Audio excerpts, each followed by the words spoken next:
Hey Thane, is basically the goal of Taurox's final battle in what? Is this basically the goal of Taurox's final battle in Immortal Empires, but for the whole campaign?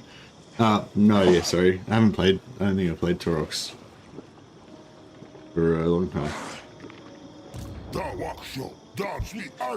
Alright, so I've been trying to, avoid going to war with the Greenskins for some reason.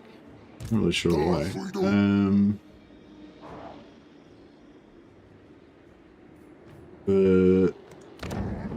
Yeah, I might just trash this settlement. Oh, actually, I could sell this. Wait, sell it. Should we sell it to these? Oh no, we can't sell it to Greenskins. Need Chaos to be able to sell it to. Oh, we could probably, maybe we could sell it to. Ah, there we go. We can go for military alliance. Go for defensive alliance. That'd be sweet if we could get some Cornate Beastmen.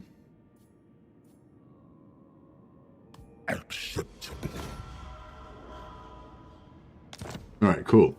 So yeah, so we've sold our first settlement from Malagor to Khorne in exchange for defensive alliance. So then we can potentially build an outpost there and start recruiting some Chaos dudes. That'd be pretty awesome. Who's he at war with? I don't think we can reach Manfred.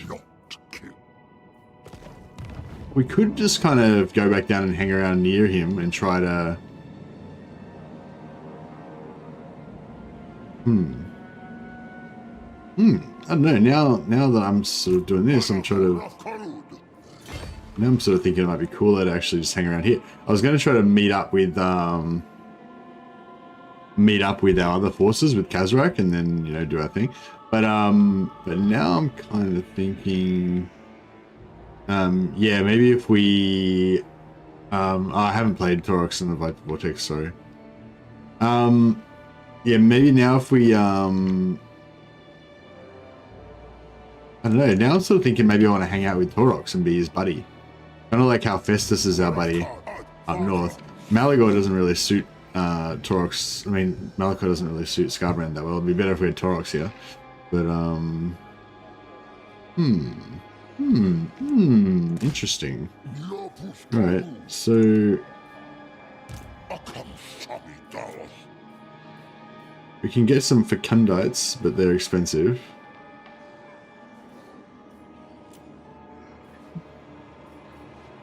We'll just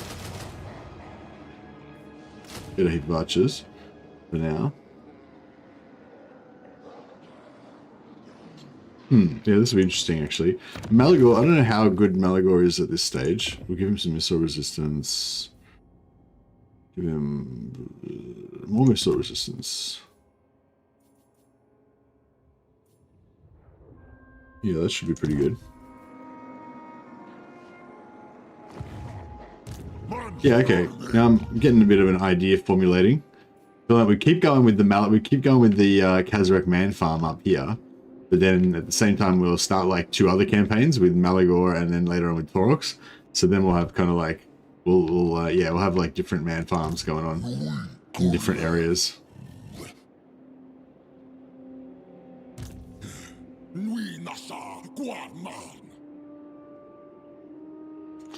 Oh wait up. I'm confused. I thought... oh no, yeah, that's right, yeah. So basically I just want to upgrade his board. What does that do for us? Tier 3, Tier 4 would get us... Tier 4 doesn't really get us anything, it gets us more Minotaur varieties.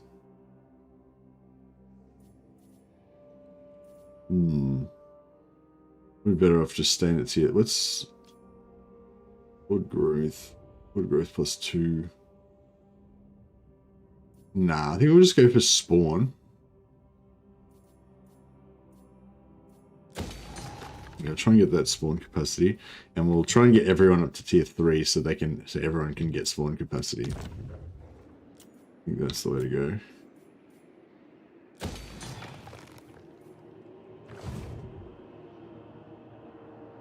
Yeah, sorry, Thane. I have no idea what you're talking about. Sorry, buddy.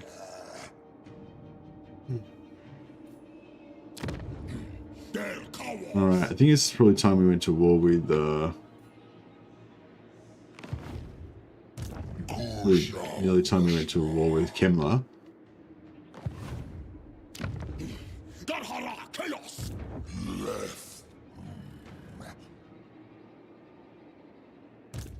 Somebody looks pretty crap.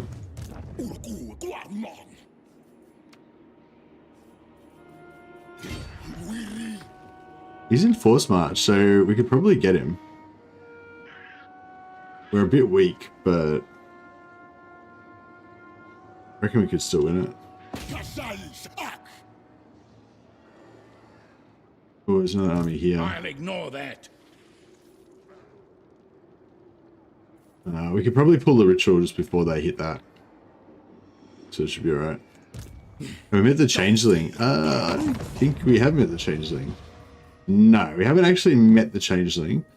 But I thought maybe someone might be at war with him, but no. No, we haven't met the changeling, and we don't know anyone who's at war with him either. I'm just basically what I'm trying to do is I'm trying to just keep farming the Empire while I'm trying to set up diplomatic relations with all of my the Empire factions. I mean, with the with the Chaos Warrior factions, so we can get Chaos Warrior allies.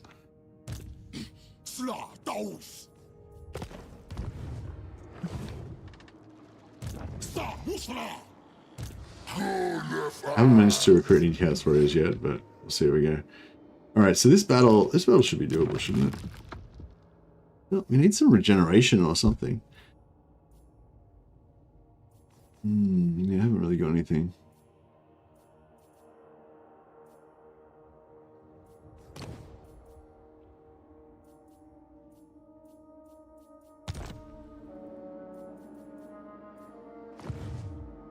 Not possible. This could be a fun little battle, actually. I feel like we should be winnable, but it's not. It might not be easy.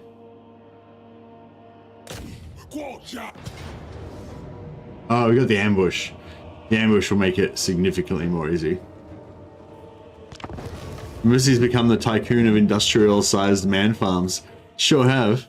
I'm loving this. I'm loving this man farm thing in Empire. I'm not sure why, but like the normal Beastmen gameplay loop doesn't satisfy me as much, because I think it's because I kind of like I don't know. I think I kind of like having the same enemies for a while, so you get to have a bit of a nemesis kind of thing going on. You know, like. I think in normal Total War, I think you quite often try to, like, ideally you try to initiate the war yourself if you can, you know, by surprise, ideally, so they're not ready for it, and then just sort of annihilate the enemy in a few turns, and then kind of move on to the next one, you know, like that would be like the ideal kind of way for things to go.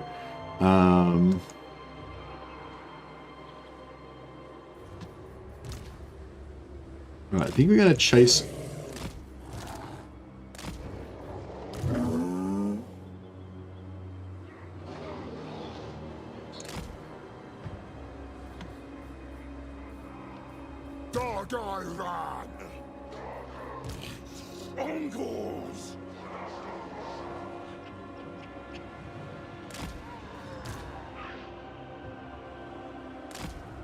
Yeah, so we'll do it like this. So we'll just try and smash all their archers. Hopefully they'll just all get totally annihilated. And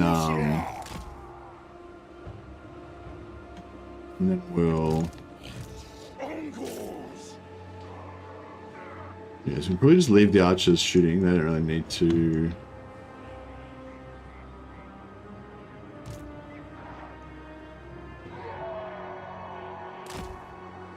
Yeah, something like that might be good.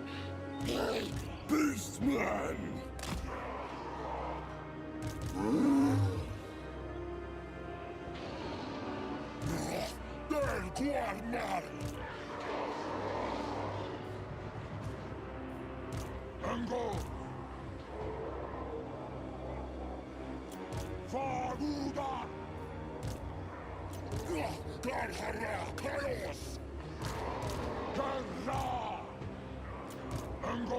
All right, I think this is going to be a pretty good little ambush.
Smashed.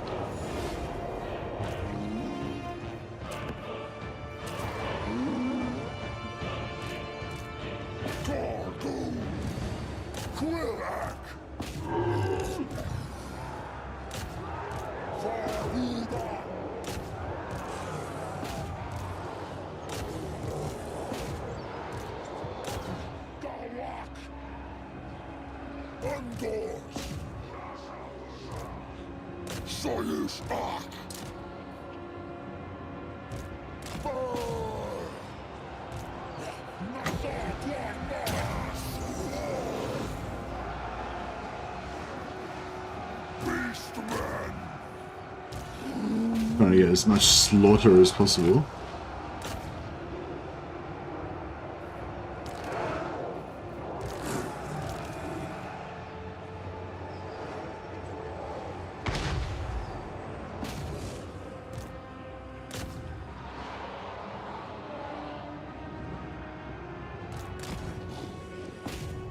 Nah, I'm not going to make it. Those guys in time, but that's alright.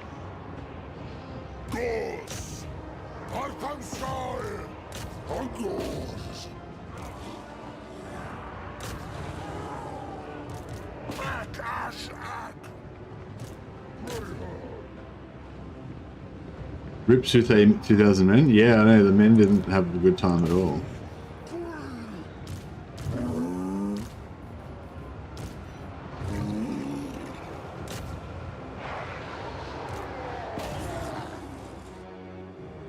Yeah, they're not gonna make it.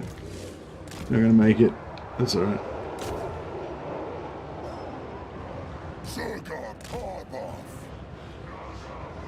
We'll chuck a...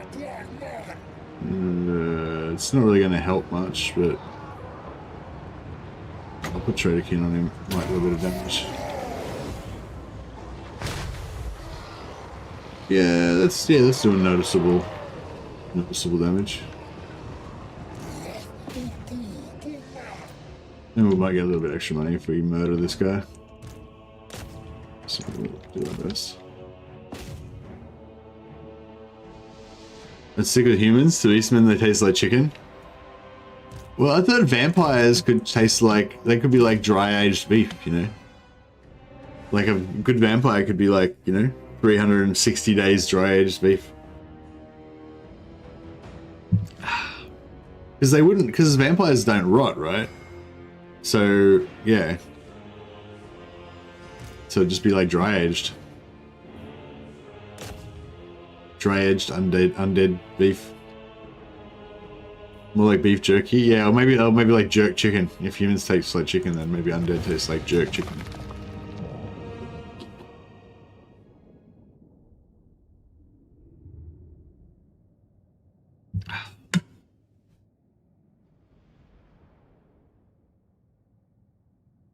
Hey Andy Warren. Yeah, good buddy. Just playing some Beastmen. I'm actually surprised how much I'm enjoying the Beastmen. It's such a refreshing change from other factions because they're so different.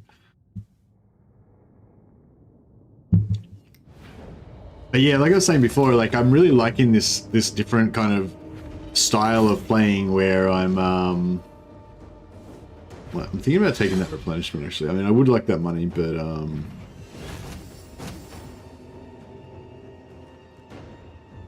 yeah, we might have another toughish fight coming up. So we got this bridge up to 18 now. Yeah, so this guy is coming in. I don't think he's going to be able to make it to here.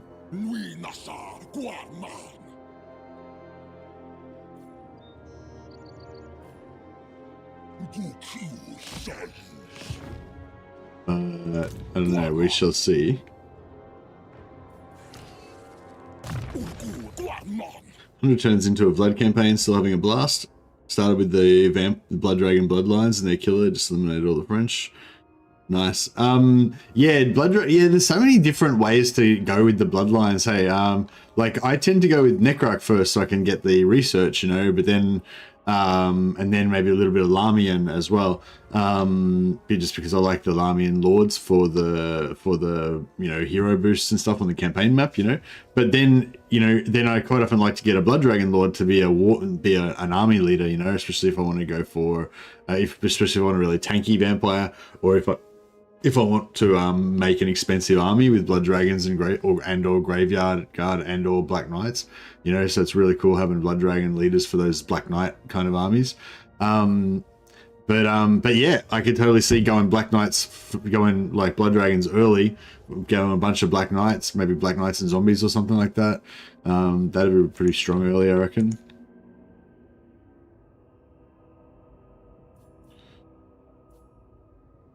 Yeah, the only thing I haven't really tried is going Crypt Horrors with the other ones, but I usually get the 25%. I usually get one of the Strigoi just so I can get that 25% ambush chance. It's pretty good. So reality, yeah. I don't know what I want to do here. I think maybe.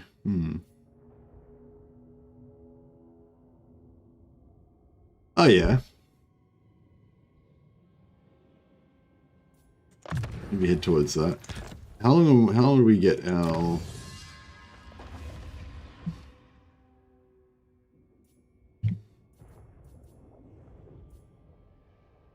regeneration? Yeah, there it is. So we need to win 5 siege battles. Okay, so we just got to find 2 more sieges to do. Okay, that's pretty doable. Okay, so we can take out this army. Yeah, I'm a bit torn here because if we go after Laurelon Forest, how much is it worth right now? It's worth 4 right now. But if they level that up to tier 2, it'll be worth 6. So it might be worth waiting, I guess. We could kill him quickly. That'd be worth 2. So we're currently on 18. We just auto this guy. We'll get it up to 20.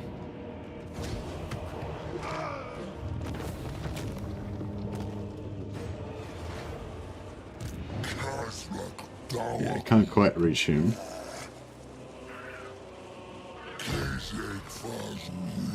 Maybe we'll move back to here, and then oh, that's interesting. So it was 9 to recruit him here. It's 16 to recruit it over here, and 16 to recruit it over here. That's interesting.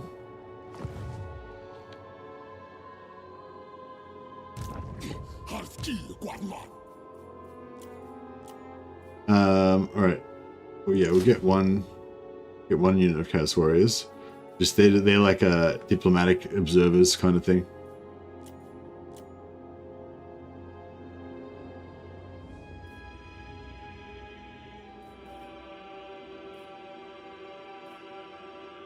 yeah, we can get some more. Oh no, we can't increase capacity for Vestigors yet. But I can increase capacity for Zangors. I should really be focusing on heroes if I want it to actually be more powerful. But I feel like I usually go for lots of heroes, and yeah. I probably will go for heroes anyway, but we'll see how we go. Alright, so this guy, the only chaos we can hang out with. Maybe this guy can go and figure out who Bellacor's at war with. And join his team.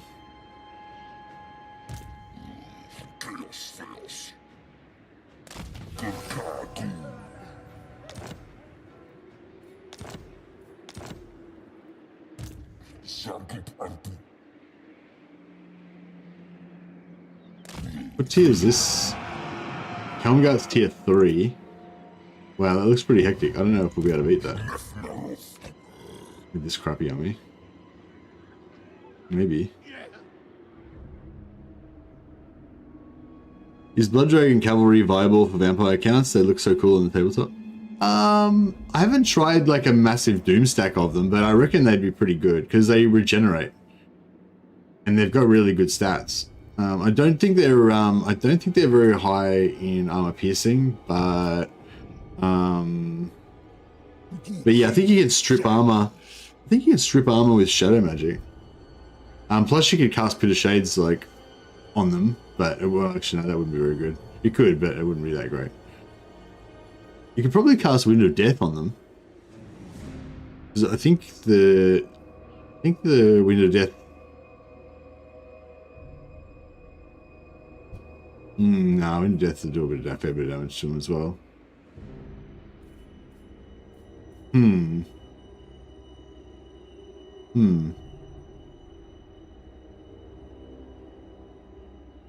Like with Vlad it'd be alright because Vlad's got Flock of Doom that he could cast on top of him. That wouldn't do any damage. I know, I really enjoy using like 1 or 2 units of them though, because they're just super tanky. You can almost mix them in with your, well not super tanky, but they're very tanky. And you could probably almost mix them in with your hero doom stacks a bit, you know? Pretty cool. Oh yeah, so we do want to build an outpost. I might do that actually before we get... Oh no, I'll wait till we save up some allegiance points because there's no advantage to having an outpost if we don't have any allegiance points. We've only got 0 allegiance right now. Ally missions. Okay, yeah, I might...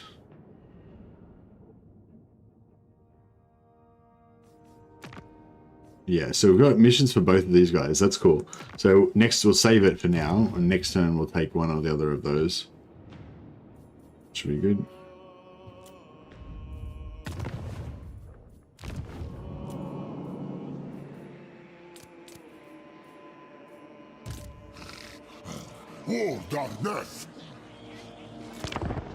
Can you get Gobbles? Yes, we can indeed get Gobbles.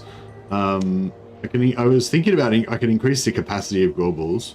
I probably should increase capacity for Shamans and give a Shaman to Morgo, because at the moment Morgo's got no magic. So he's quite weak at the moment.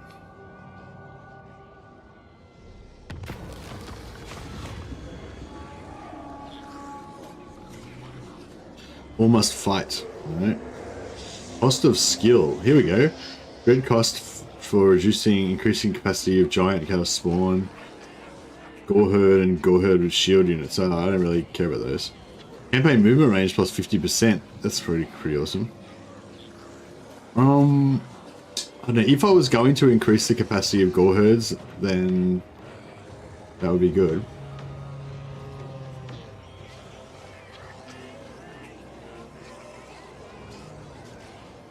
I think I might go for the movement. Yeah, I think I might go for the movement, yeah. Hey Moritz, see you again, buddy. Struggle, yeah. Alright.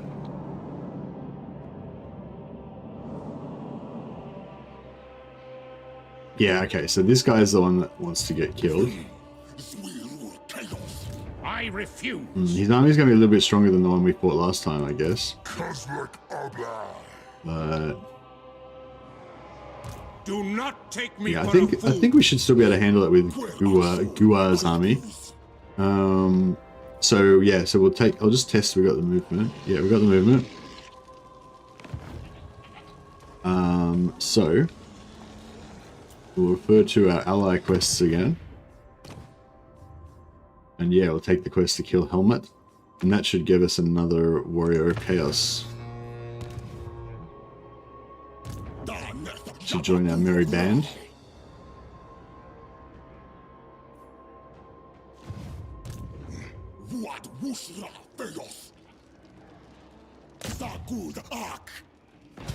Oh, nice. We got the ambush again. I haven't missed an ambush for a while, which is good. Missile resistance on Chizox's Feasters. The herds are going strong, yeah. Slowly but surely. Alright, another ambush. Ambushes are just fun, aren't they? It's just fun setting up ambushes and just... Especially with melee beastmen. This army's a bit crap at the moment because it's a new army. It hasn't built up its stronger units yet. But yeah, it's fun having like heaps of just beastmen run in and just Burko everything.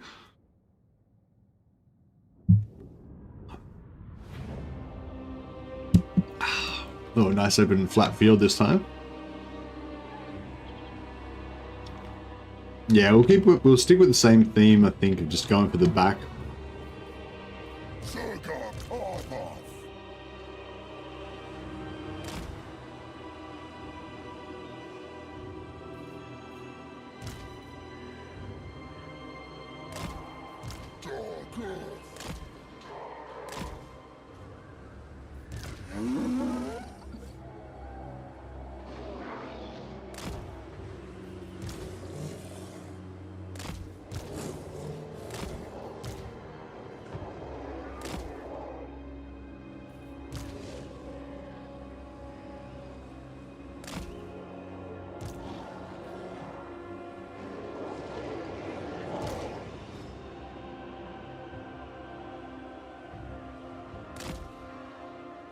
Alright, so these guys are going to go for the Pistoliers first. And these guys are going to go for here to try to cut that off.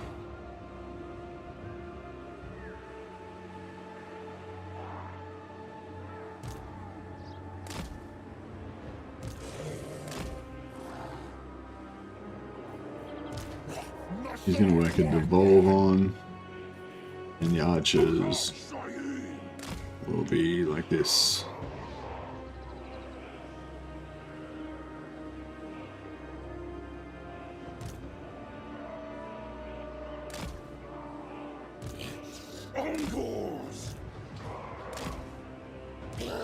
Beastmen.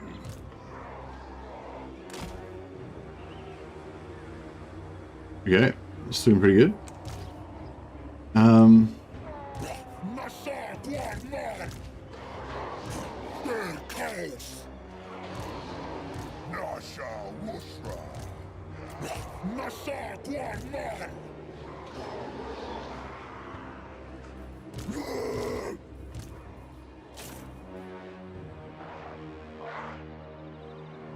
Yeah, so we got one to go on there, one to go there. No, one to go here, two to go there, and those guys in here. Yep.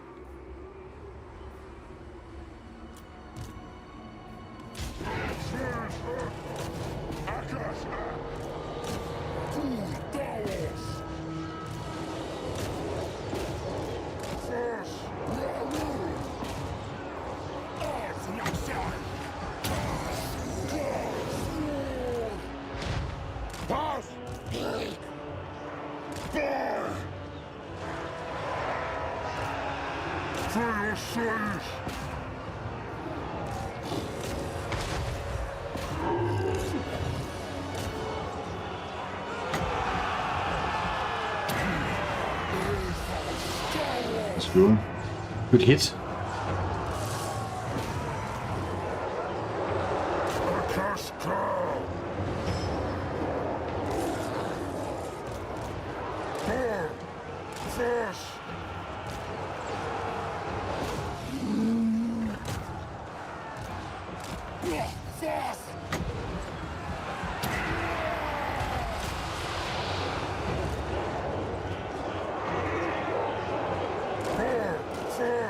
The dog's coming in there.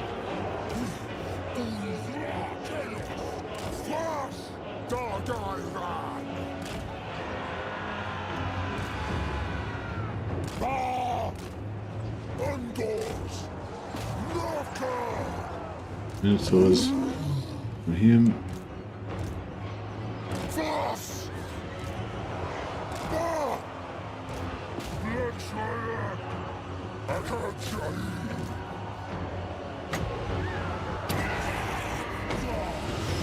Nice. Bad.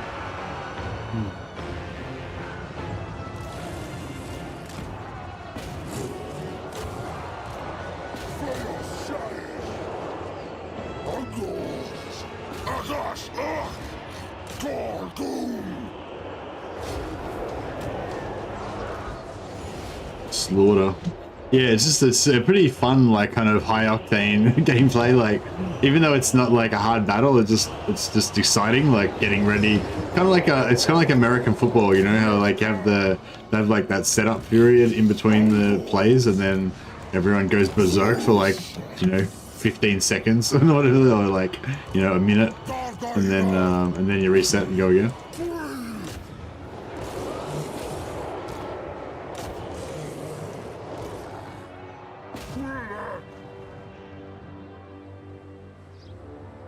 Yeah, not much got away that way.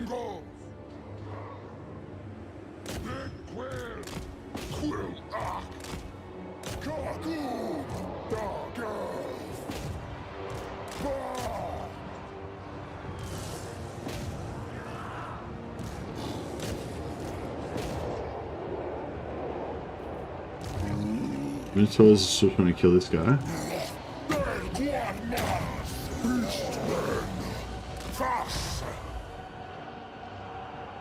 Oh, there we go.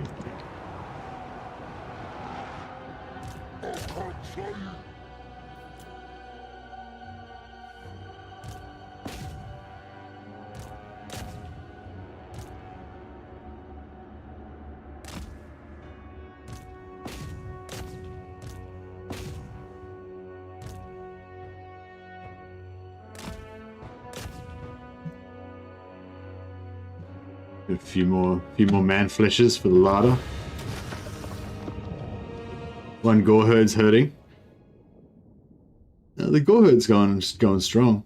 But yeah, these Ungor spears and shields might have been what you were looking at. These guys are a bit busted up.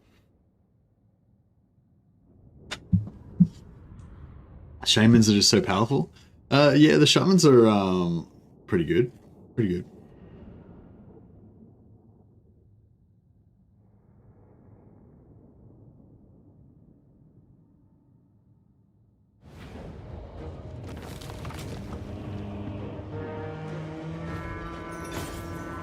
Another 97 dread.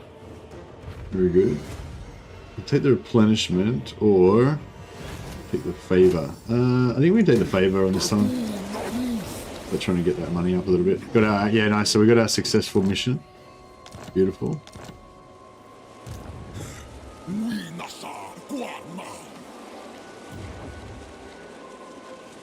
We're still 4 out of 3 on armies. But that's okay. We're on with 68 plus 22 would be 70, 90. 10 more to be able to crest the next army. Not likely.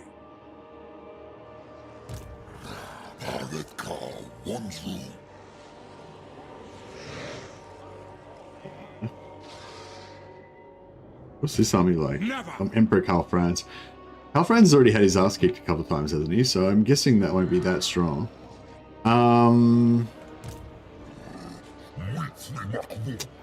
Yeah, I need a wizard. No, I don't want to do the ritual yet, because as soon as I do the ritual, I'll like lock it.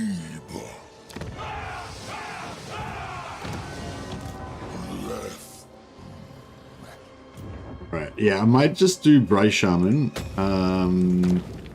just so that we can get a Shaman from Morgo, because he needs some magic, big time. So, what are we going to get for Morgo? What would be good with Morgo? He's going to have regenerating, he's probably going to be focusing on regenerating spawn, or about like 50% regenerating spawn. So, yeah, beasts actually could be alright for him, potentially.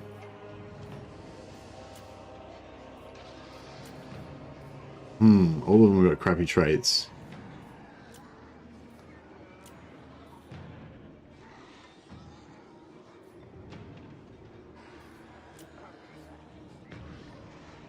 Huff is kind of cool, actually. Yeah, I might go Lure of Beast, actually. It's not like the strongest, necessarily, but it's cool because it's got some good buffs. And it's got the, and Flock of Doom would work in well with a blob of spawn, I reckon. I'd probably rather Lure of the Wild, but... Oh, actually, Speed would... Lure of the Wild and Speed on a chariot would be pretty cool. Yeah, do you reckon Flock of Doom... Like, so I'm thinking of having a blob of regenerating spawn. Oh, not a whole blob, but like maybe like 8 units of regenerating spawn or something like that in a little group around Morgo, and he'll kind of go around doing his thing. And then put some, you know, buffs and debuffs and stuff. So Sylvian Beast is cool because it's got Flock of Doom, and it's also got that physical resist buff, the AoE buff that you can put on. So I was thinking we could make our, you know, tank up our spawn a little bit. But I think Traderkin's pretty good.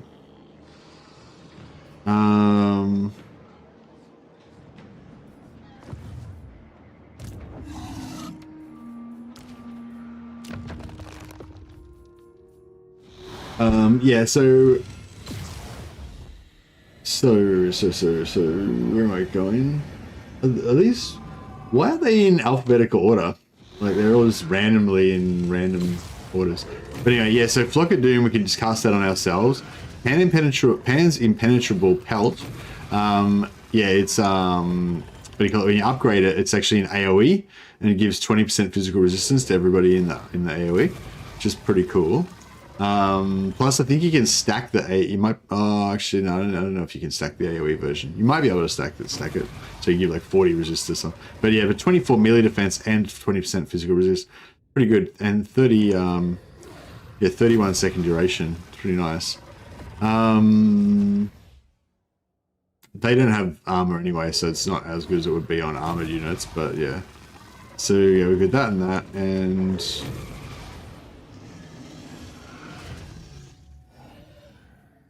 kind of feel like Lure of Beasts would almost be better with Bestigors. Oh yeah, this Curse of Anarchy is actually a good curse as well. Even like not upgraded. Yeah, I think Lure of Beasts is like really good for boosting armored like heavy infantry. And for working in with them, you know. Anyway, so we've got that option. Then we've got Lure of the Wild. So Lure of the Wild, we can Traderkin blobs instead of Flock of Doom. It also only affects enemies. It's also, you know, pretty effective. I feel like it's probably more effective, but it's like more expensive. Then we've got like Devolve.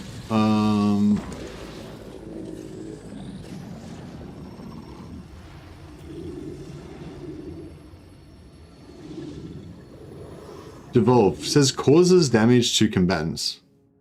Just causes damage to combatants. Like, how much damage does it cause? That's weird. Does it actually cause damage? I thought it was just a debuff. Oh, that's weird. Maybe I should be casting that more often. I thought it was just a debuff. It doesn't say anything about damage numbers.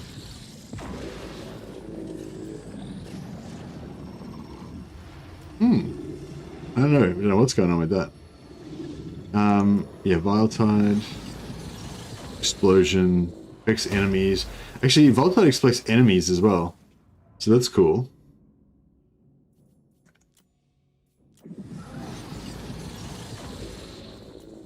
Mental of Gorok. Someone's good. Race King's good.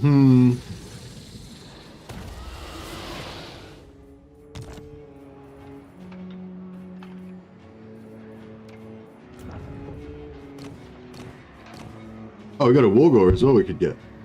Shit. Alright, so fleet, do you want fast or tough? I think tough would be better for Morgur. But I think I'll get another. It's kind of nice to mix up the magics as well. We'll just try and get like one of each. That might be the way to go. It'll be fun. Be good fun. Alright, cool. So yeah, he's got a pretty good little.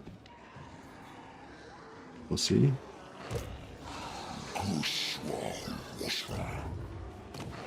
We'll go. We get confident. I mean, our leadership's pretty good anyway, but. Actually, I might just go strong.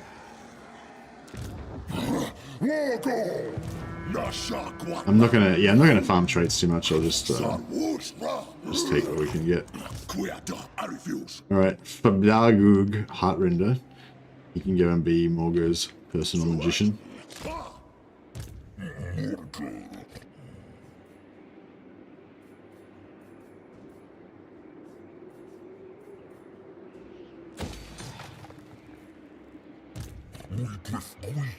Now, do you reckon we can take this with this? I don't know if we can.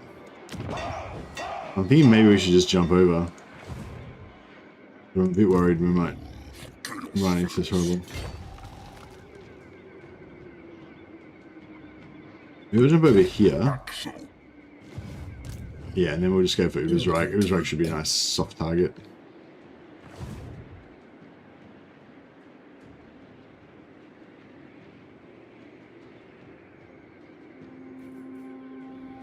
Block a Doom, trade a kin, combo on blobs would nuke them. Yeah. I like that as well. I do indeed agree wholeheartedly. No, I'm trying to level up my guy, not. So.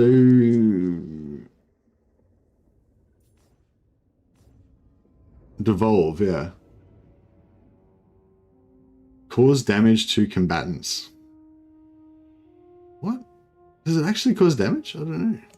Okay, I know. We'll put a point in it. We'll play it. We'll try it out.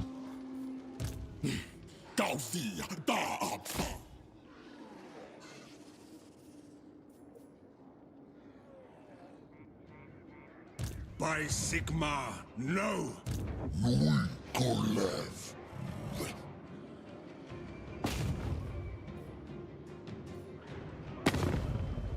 I'll ignore that.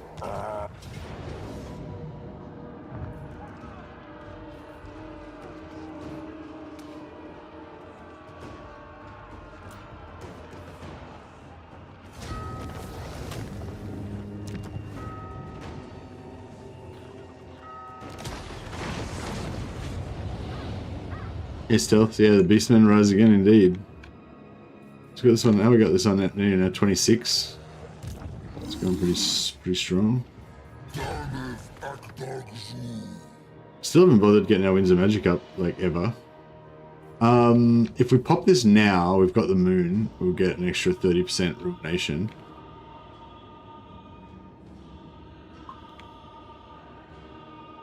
And we could sell it to Festus as well.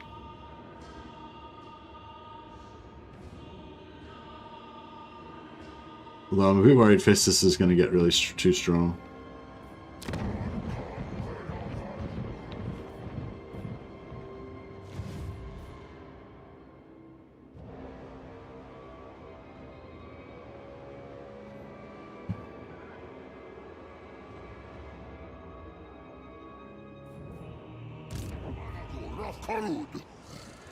Alright, so he's gonna wipe them out by the time we get there. But I want to try to get some quests, like get some quests done. We're not at war with anyone around here, are we?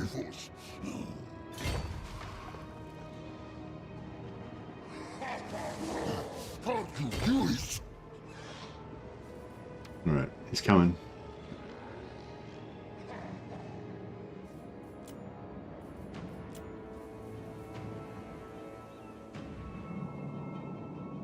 How do they feel like games to the past?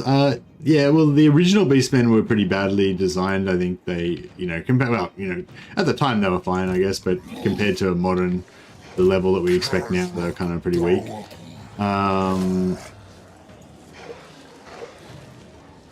16. Look at the 16 again. They were 9 a second ago. But damn. Khazrak Abla.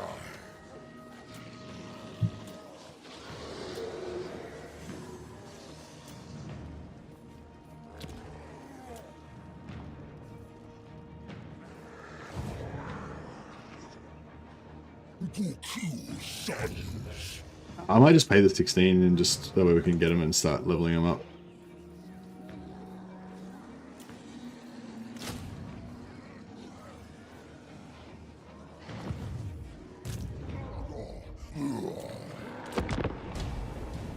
Yeah, the original Beastmen weren't one of the most fun factions, I don't think. But then they got a really good rework that made them, you know, a lot more fun. But they were a bit overpowered, and they were a bit too, like, some of the magic items that you could get were, there was one that gave them regeneration, which was just like a no-brainer. So everyone just would go for, you know, you just go for full hero stacks and give them more regeneration and stuff. So it was a bit too, like, one-dimensional.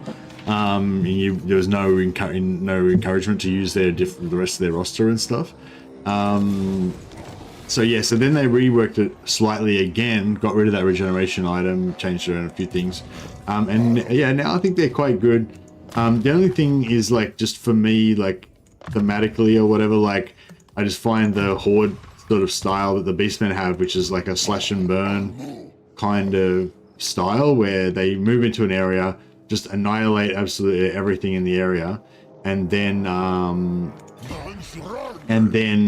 move on to the next area and just completely slash and burn the next area. So they're sort of like, I don't know, it doesn't give you a very, like, yeah, it doesn't give you like much of a storyline to build up or anything, you know, like they just want to kill everything.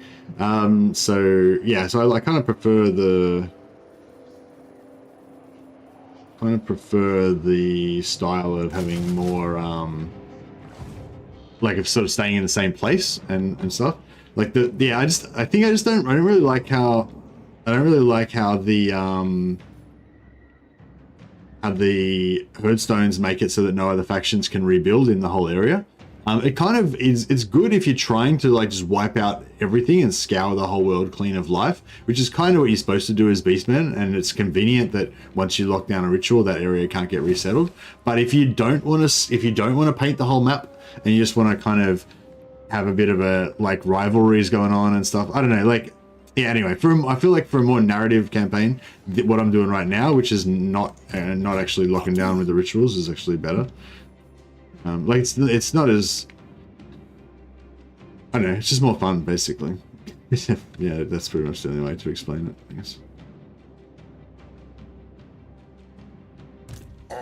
Okay, so a shaman is on his way to his new posting as a court magician to Morgur.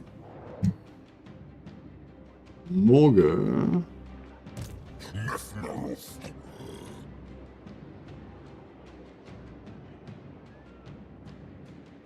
I kind of want to betray. I kind of want to betray Kemler just to start some shit. Actually, what tier is Khazrak? It's probably a pretty high tier, isn't it?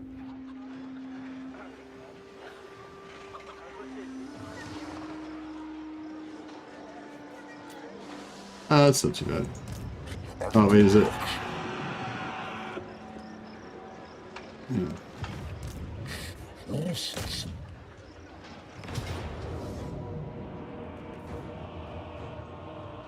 I guess we can auto it. Yeah. Okay, we'll raise a herdstone.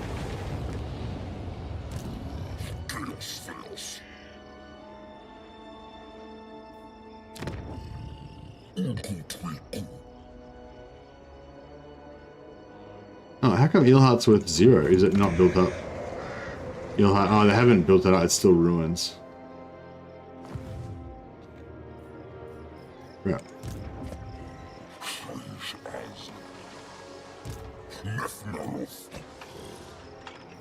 Oh, here we go. He's got Goreherd. We can get up in here. So, get rid of those guys. Some Goreherd.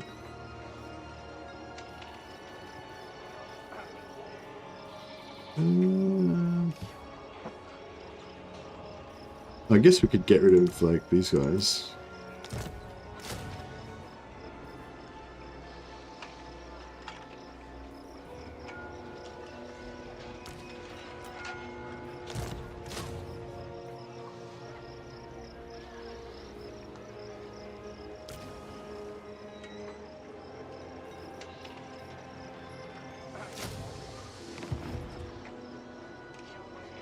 Have a good stream, packing for Crete. Oh wow, nice one. Yeah, no worries, Roy. Have a good holiday in Crete. That sounds awesome. I'm actually half Greek, and yeah, my mum's family's from Greece, and yeah, I always I don't know. I'm not like super keen, but I always kind of wondered what it'd be like to go and visit there. But yeah, it sounds cool.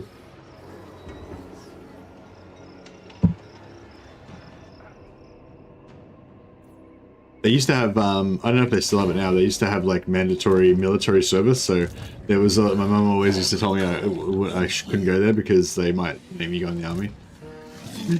Imagine like going to Greek, like, because I'm not a Greek citizen or anything, like I'm only like half Greek, and yeah, imagine going to like a foreign country. It's a totally foreign country for me, I can't speak Greek or anything. Imagine like going to a foreign country and then just getting put into their army. That would suck. Yeah, I don't know if that actually happened or not, but yeah, apparently that was a thing. It was a thing of concern.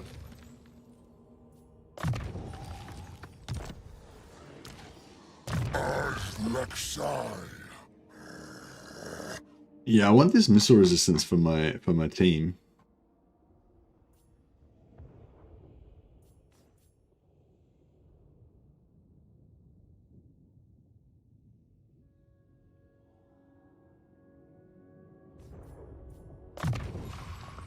Thanks, Rob. Cheers, buddy.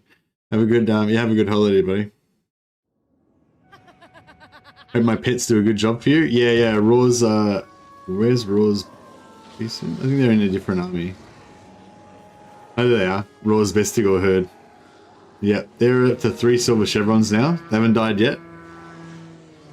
Enjoy the gyros. Yeah, nice. Yeah, seafood especially. Like, yeah, we're really into the Greek style seafood style restaurants around Melbourne. There's some nice ones.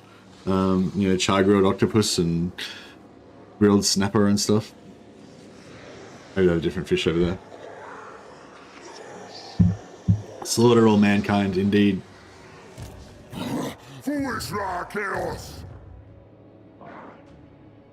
Alright. Khazrak. Need to get rid of some of this crap. And who can we attack? We'll sort of... Yeah, I kind of want to make a move towards attacking Kemler, I think. Because I feel like if we don't do something about Kemler, then we're going to eventually end up with bloody undead everywhere. Stinking up the place. That's no good. We're not actually building anything with this right now, so we could probably just jump straight over.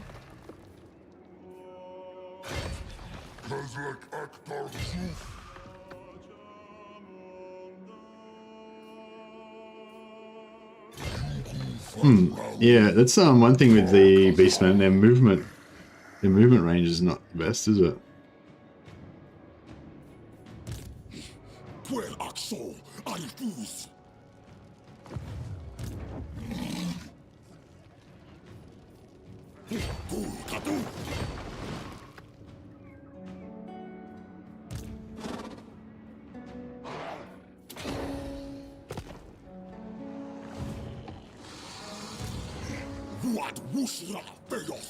Move him a little bit Move a little bit This towards action does not have my France. consent.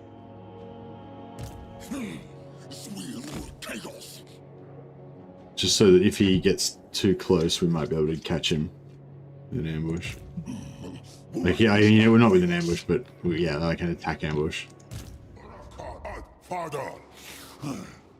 Excuse me. All right, we've got a full squad here now. I'm gonna try to get over close to Manfred before he dies.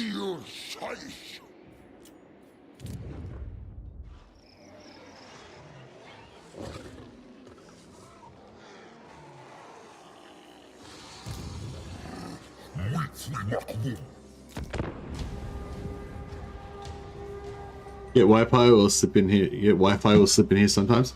No worries. Well, don't make sure you enjoy your time over there and don't spend it all on the computer.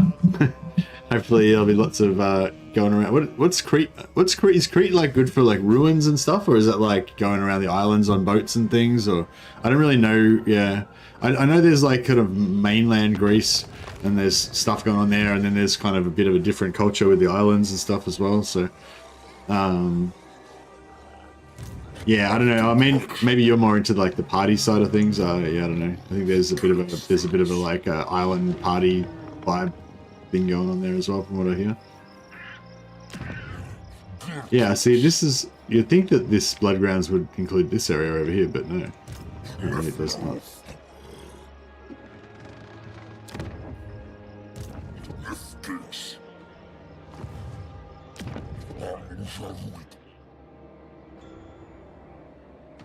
Yeah, this is a shitty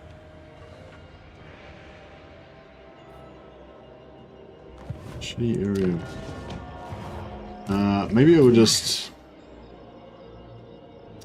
Yeah, maybe we'll just head up here to get our wizard.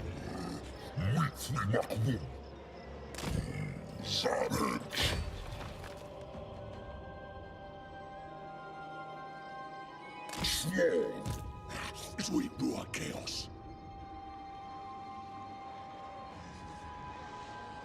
Kakagu. Sahaj. Artudraksha. Khazrak Dawaku. Oh, nice. Okay, so we hit that this turn.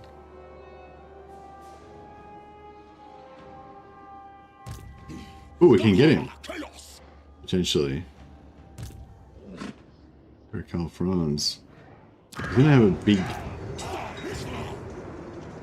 Wonder what our ambush chance would be.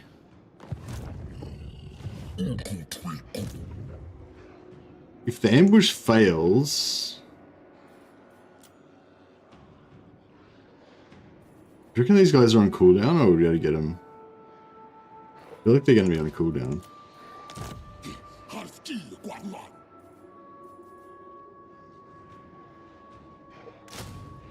Yeah, well, that didn't help us, did it? I don't know why I did that, but yeah. Right, so we're going to have one less unit now. I mean, if the ambush works, then we should be good. If the ambush does not work, then we're not going to be good. What brings you into my surgery today?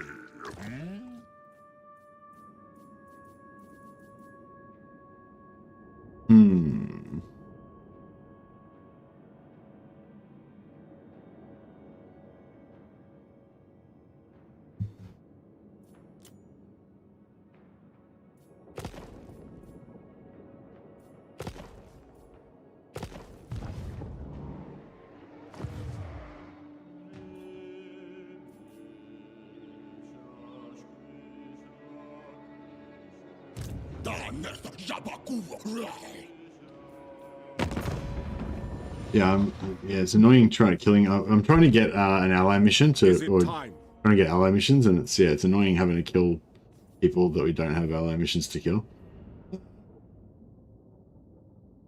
But yeah, we're not going to be able to get a war with them. Royal skull is spared from a skull throne. For now. Nope. Maybe we can expand out into some other Chaos Warrior potential allies. Static Legions, perhaps? Take in my aspect and... Okay. We need to go up. make a herdstone, sell it to the ecstatic legions up here.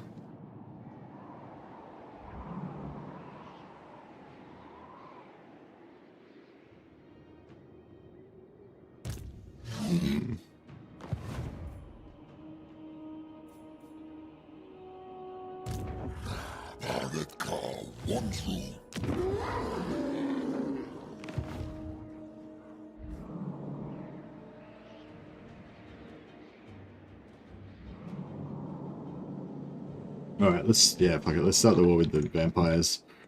May as well pull the trigger on that one because,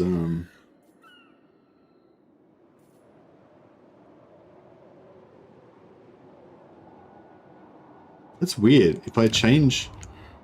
So, this is supposed to be reduced campaign movement penalty minus 10%. But if I... Like, if I change any stance, then I lose movement.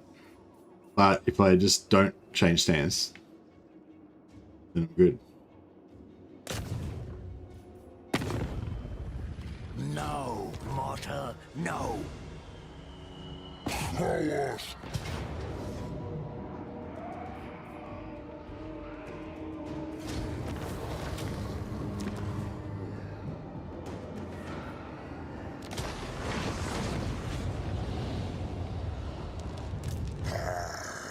Khazrak armor.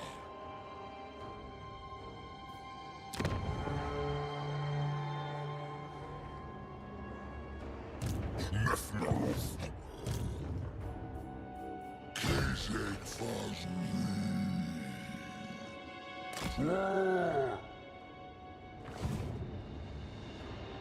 Might be time to destroy this one again. Powers Khazrak. So 750, and then we could pop our herdstones at tier 3. That'll give us a lot more diplomatic power if we want to move up north for a while. So yeah, might head up north. Might let this land lie fallow for a while. See if we can get some of these Empire guys to come back in again. And then we'll send some guys north to, you know, mess up Kislev and try and get the Slanesh guys on side. And send some guys south to wreck Kemlar. That could be the go. Alright, now if this ambush works, then we're good. If it doesn't work, then we're less good. Come on, shit. Have we enough movement to... Alright, let's try again.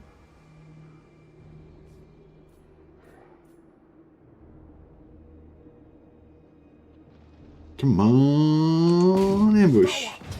Yeah, there we go.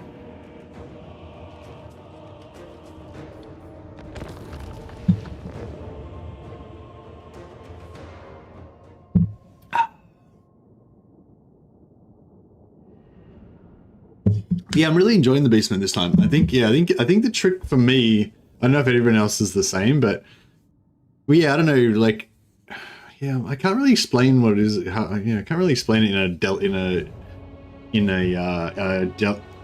what's it called?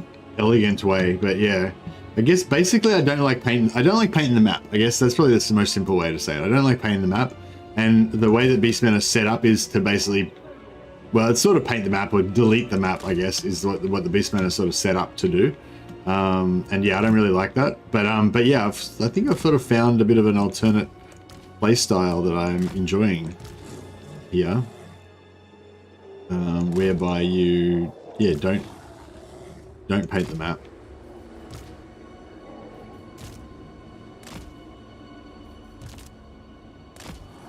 And that seems to work pretty good.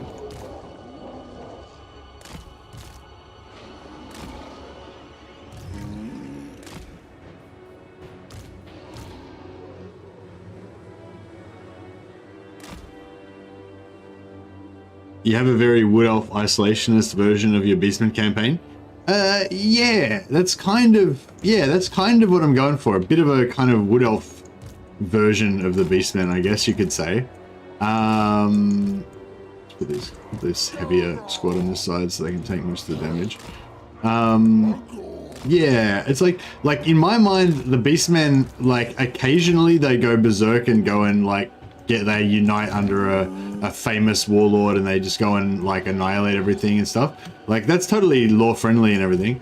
But like I feel like the sort of normal behavior for Beastmen is not like so much to just wipe out everything, you know.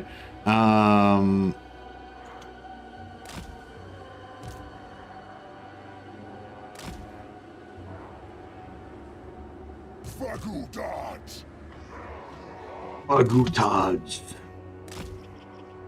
Undors! Mayhem!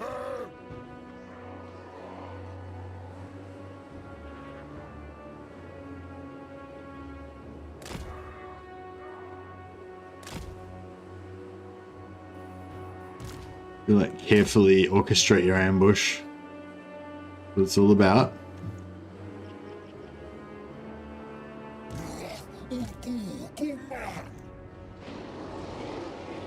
Undors! Beastmen! Akam Shai!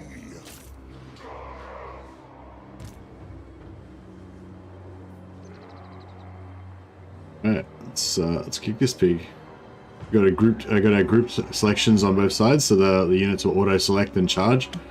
So I won't have to chart instead of having to do 10 units. I could just do 2 clicks, and all 10 units will auto select their targets, and then I can retarget them once we get going.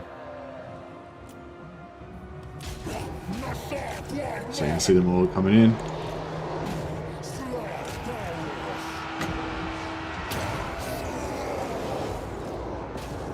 You just retarget them on the way in to sort of perfect exactly where you want them to line up. And I'll recharge my archers onto these other guys now. And damage these guys. Oh yeah, that was pretty good. Not bad. It's not a huge spell, so you don't expect it to do too much damage. Karl Franz is on the rampage. We might have to get the Minotaurs onto him. I don't know how effective that's going to be though.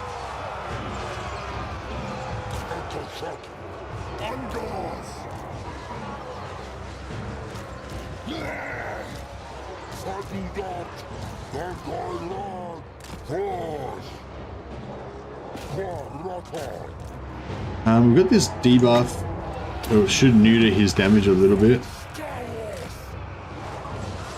And then hopefully our little goon squad here will be able to take him out.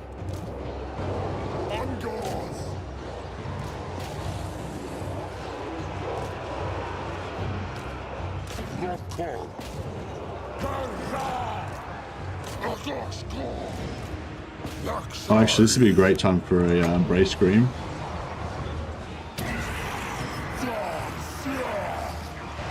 And get in range.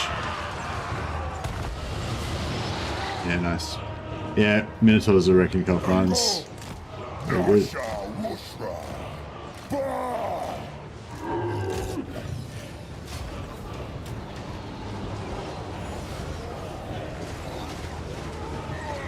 Minotaurs are pretty cool, aren't they? Just these piles of muscle.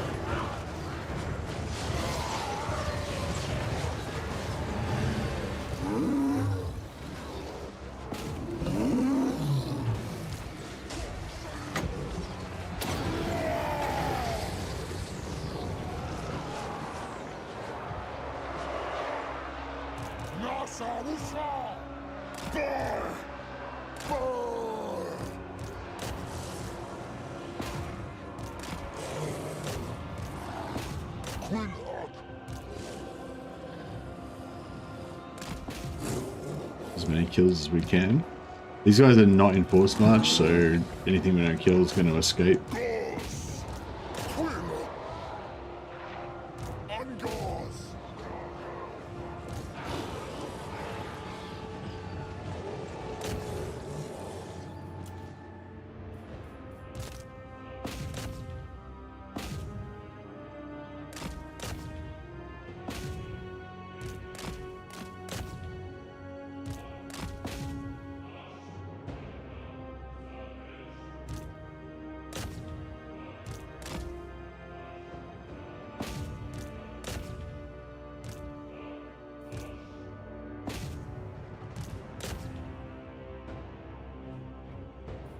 Cool.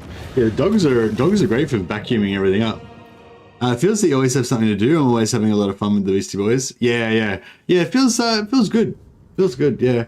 It's so hard to like. There's sort of so many moving parts with a lot of these campaigns now that it's sort of hard to quantify exactly what makes them feel good. You know, but yeah, I think it's a combination of having like fun, interesting units that you can use in different ways. Having like some extra mechanics to do stuff with on the campaign map. So yeah, like interacting with the marks of ruination and trying to get, trying to do your devastation in such a way as to get the marks of ruination down is good. And that gives you sort of something extra to do. The moon thing kind of is not that much of a big deal, but it does enhance the campaign a little bit, adds a little extra. It's definitely the new moon thing is better than the old moon thing. The original moon thing was kind of had too many downsides, and it felt a bit too crappy. Like, yeah.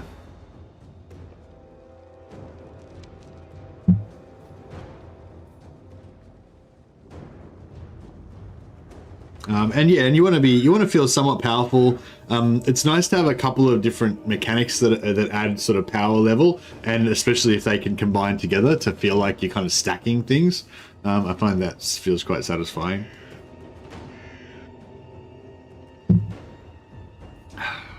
700 gold. Yeah.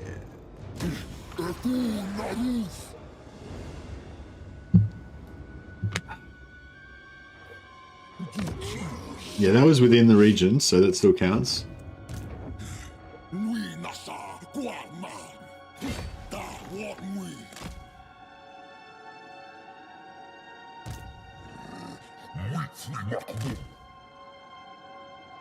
Oh, this guy's actually...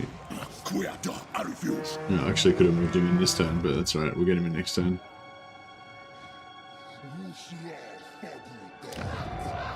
Hopefully they'll level that up and then we can murder it.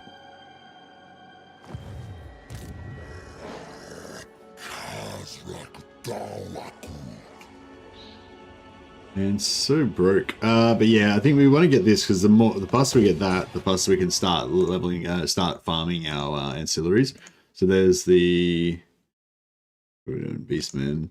So there's not the mutant, the spawn wrangler. Yeah, rank up and have the ability to recruit unit chaos spawn 8%. So every time we level up, we can have a chance to get spawn wrangler. Unfortunately, Khazrak's already level 18, so he's not going to level up very fast. But yeah, we should try to get spawn. We should try to get chaos spawn production on as many different lords as we can, and then we can start farming some spawn wranglers. Eventually, start making some doom stacks of spawn, which would be good. It probably won't be until we get our 3, 4, 5, 6th army that we'll probably be able to really start farming them.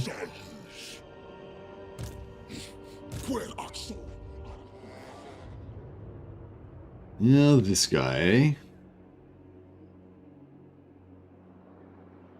I wonder if how strong is Numas? It's probably pretty strong, right? Yeah. I am loveless lover.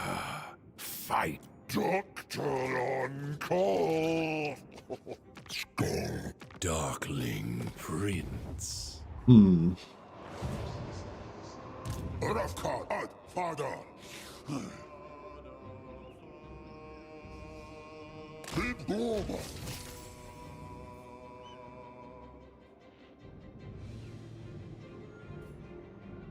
Oh, we're not getting any more growth because I've screwed up my animosity thing. That's right though. As soon as we get some combat happening, we'll be back in the game.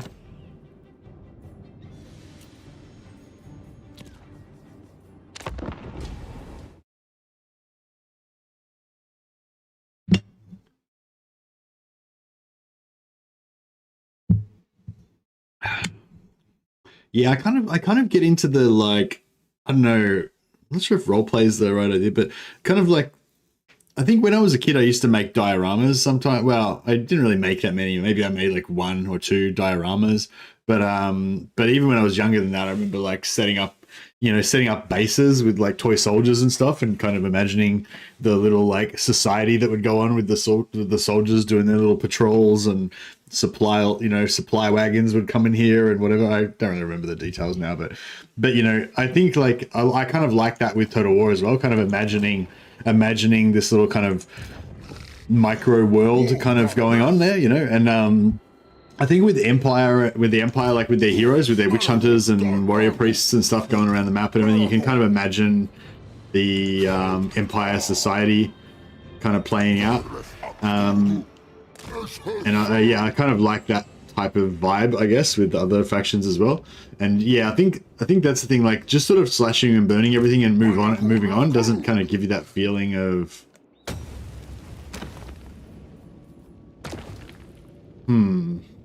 doesn't really give you that feeling. But if you can, I might be able to upgrade to tier 3 before I occupy this.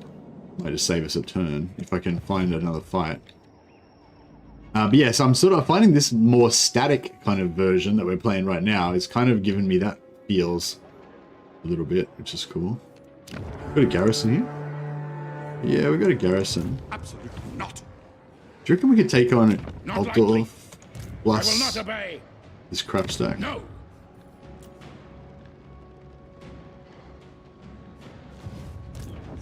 What I don't know. I do not know. We could maybe...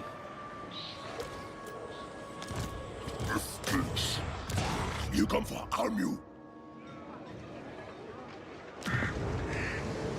Can maybe zone lock or like siege lock Altdorf and then get through.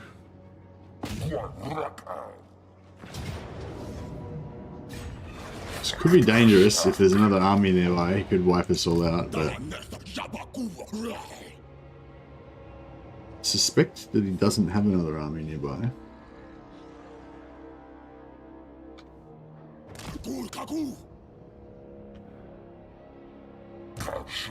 Just double check what the order looks like.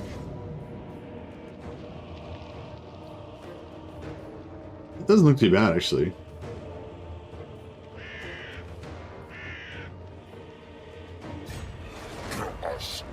Is this within the... This isn't within... No. And it's not within this one either, is it? No. How crap is that? It's not in anywhere.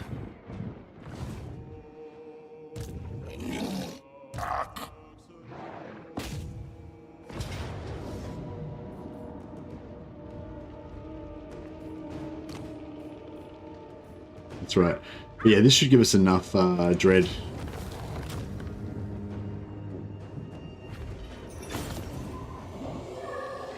Almost gave us enough dread.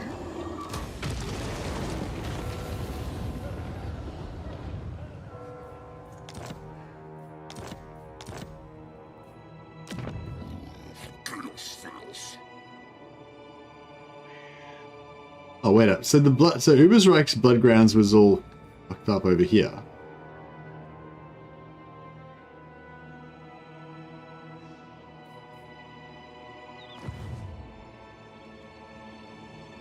Yeah, it does give faction-wide... The Altdorf one gives faction-wide bonus, but it's nothing really that important.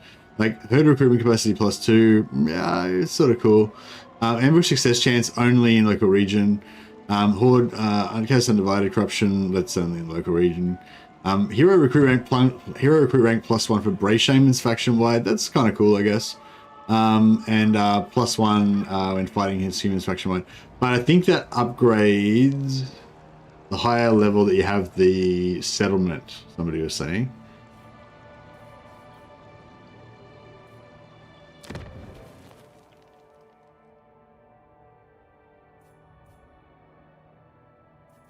Yeah, so if we go up here, you got +5 recruit rank and +5 melee attack when fighting against humans faction wide. And I guess the +5 melee attack against humans is pretty cool. I find painting the map gets boring. Having a level of immersion really keeps the campaign fresh, especially when with an end goal in mind that's unique to the story that you want to tell with the campaign. Yeah, that's exactly Wiley Cody. That's exactly how I feel too. Yeah, I just I don't really want to have a permanent. That's all right. Actually, yeah, maybe it's time to do this one because this area needs to become fallow for a while now. I think because we've farmed it out a bit too much. I think.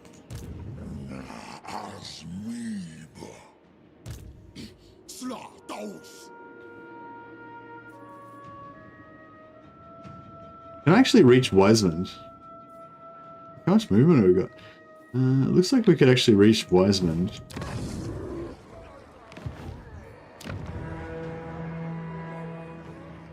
How is...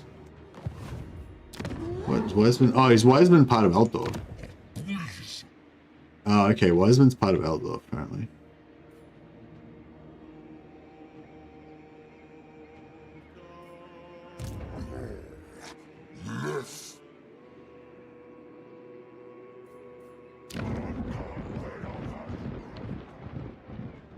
Khazrak Abla.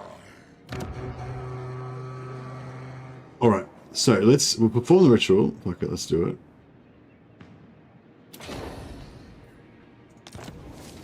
Ritual completed. Done. And then we'll sell Black Pit to... Oh no, we can't sell Black Pit. It sucks. Yeah, we can't sell Black Pit because it's our capital. So that's right. We'll abandon Black Pit. That way it'll unlock everything so that everyone can start building their settlements again. Then Altdorf. It'll take Wiesmund. And that will... No, no! That will add on to Altdorf's... Oh man, we're pretty busted up. We've got to fight this one manually, otherwise Cheezox's feasters might not make it through. Tusked Gore chariots. Oh, that's not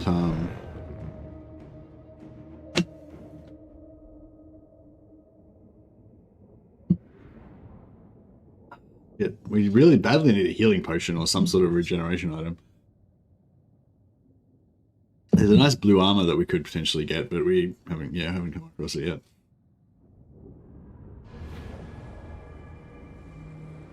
Yeah, we need more armies. Dark beasts. We get some archers. We'll spread them out a bit into nice little discreet little piles. These guys. Yeah.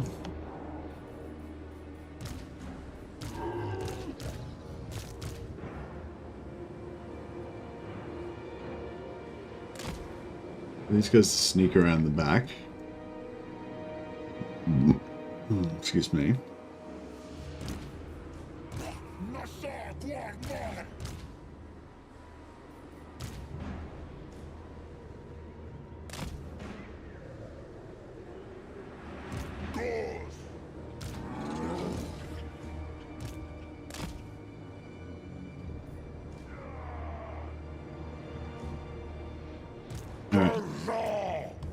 We'll try to kind of shock and awe them and not take too much damage, and hopefully kill most of the infantry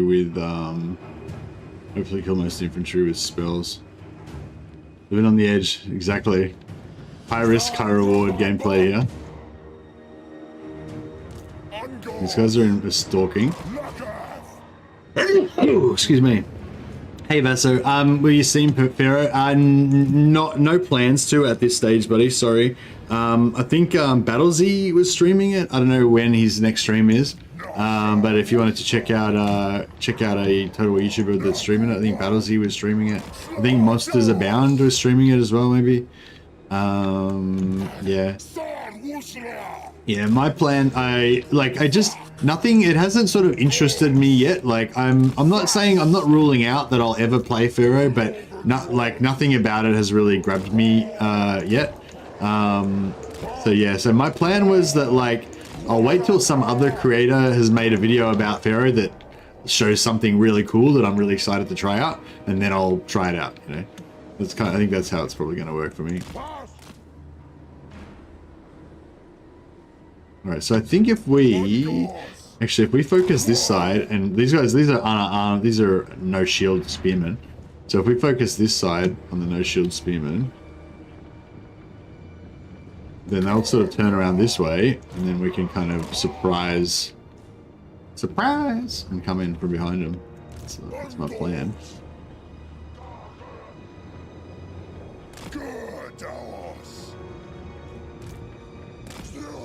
And yeah, basically we'll stop their archers from being able to do anything.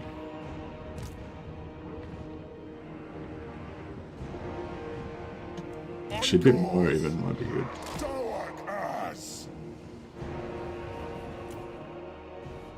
Oh, they spotted us. The game is up. Shit, they're gonna get drilled.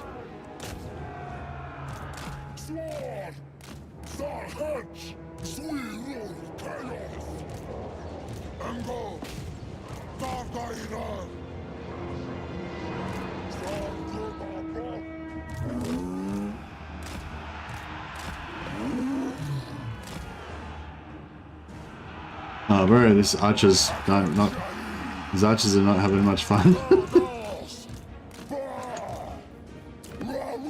Alright, we need some spells. We need some spells, bro.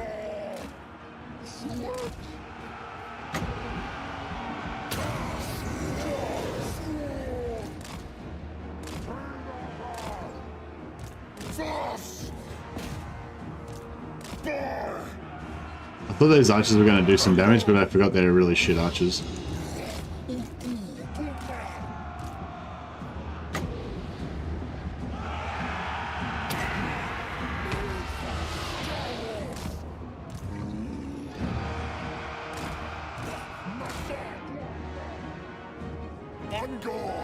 I'm going to take out this one unit of spearmen, almost.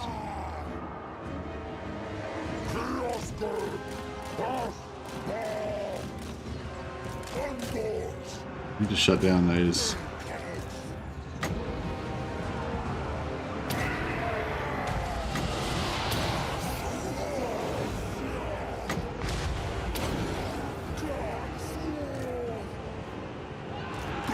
Yeah, this is fuck.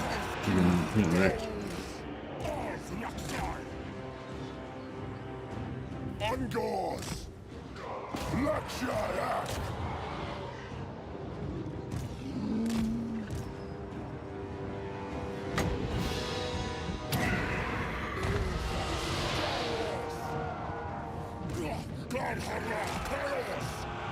I don't think we can win. I don't think we're gonna win this. This looks bad. This looks bad. Miners, if the miners can get into those archers, that might be pretty good. Don't shoot them. Don't shoot them. Run. Break. There's 4 ginormous monstrous beasts coming at you. You gotta run. There you go.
Oh shit.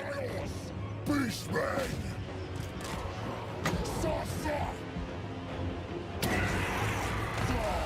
And the chariot. A chariot.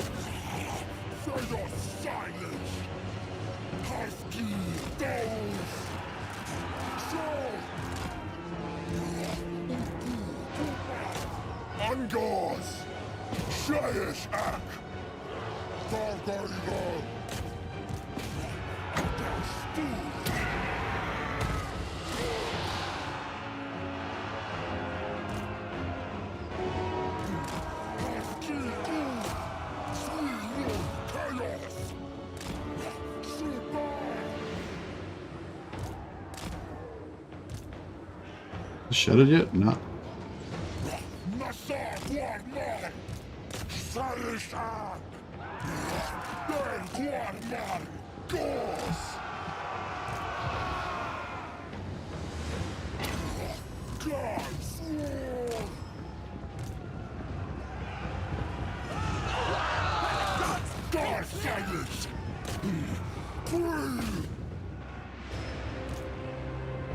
They were from those fuckers.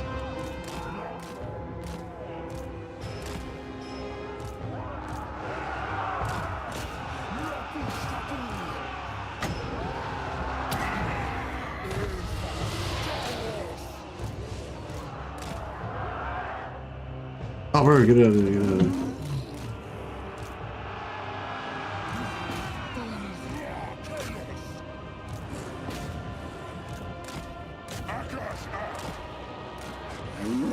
Minotaurs are having fun. We get some dogs into those guys.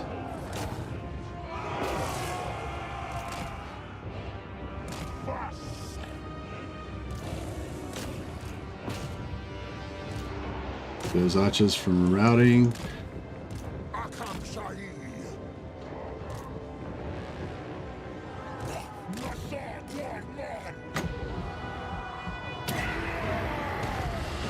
Oh yeah, that was a good one.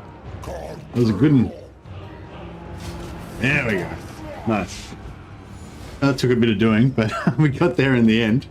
I'm not sure, entirely sure that was worth it, but I'll let the Minotaurs have some munch on those guys. We might be able to get their last chevron. Nah, won't get it, but that's fine. How's our gore herd? Our gore herd's still got 10 guys left in it. Healthy as fuck.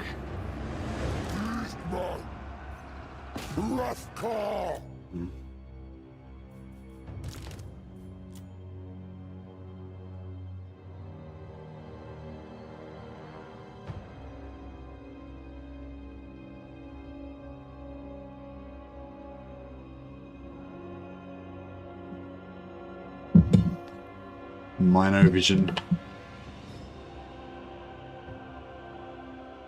Yeah, it's funny, like with the units as well, like there's, I don't know, there's so many different ways to play and so many different styles that are fun in different ways and stuff.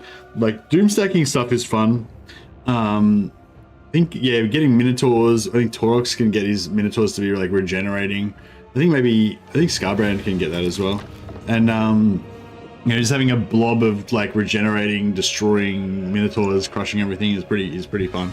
But then also having like a bunch of just shit units that are all like weaklings, and then just having one unit of Minotaurs is kind of cool too, because then you just have these like beast champions and they look really cool. It's kind of like having like one squad of Space Marines with an army of Imperial Guard.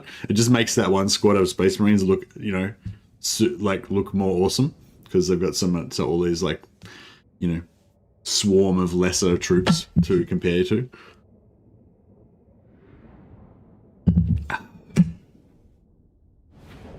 But yeah, the Minotaurs were doing good value. Just want to keep them away from the anti-large, keep them away from arrows as well. Minotaurs don't like arrows much.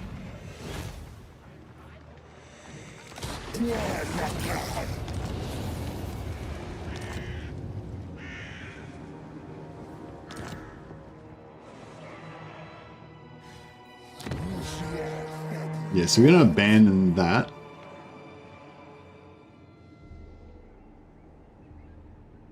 I think that will make Altdorf our capital, annoyingly.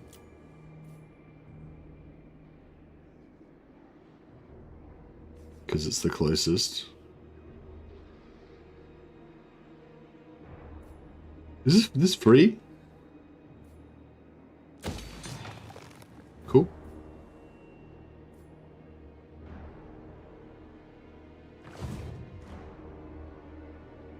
Yeah, I feel like the Empire is getting a bit too trash now.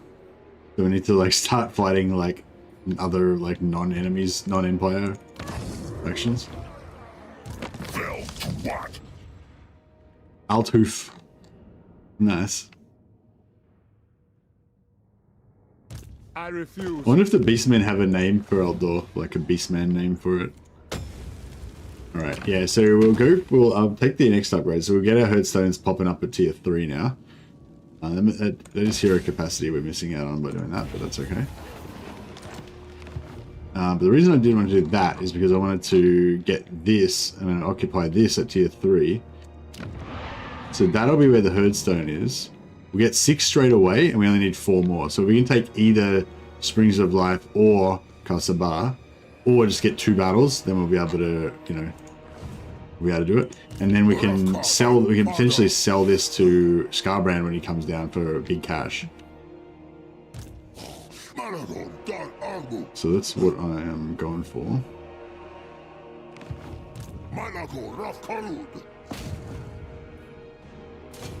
Sell the war to Scarbrand. A couple of grand, very nice.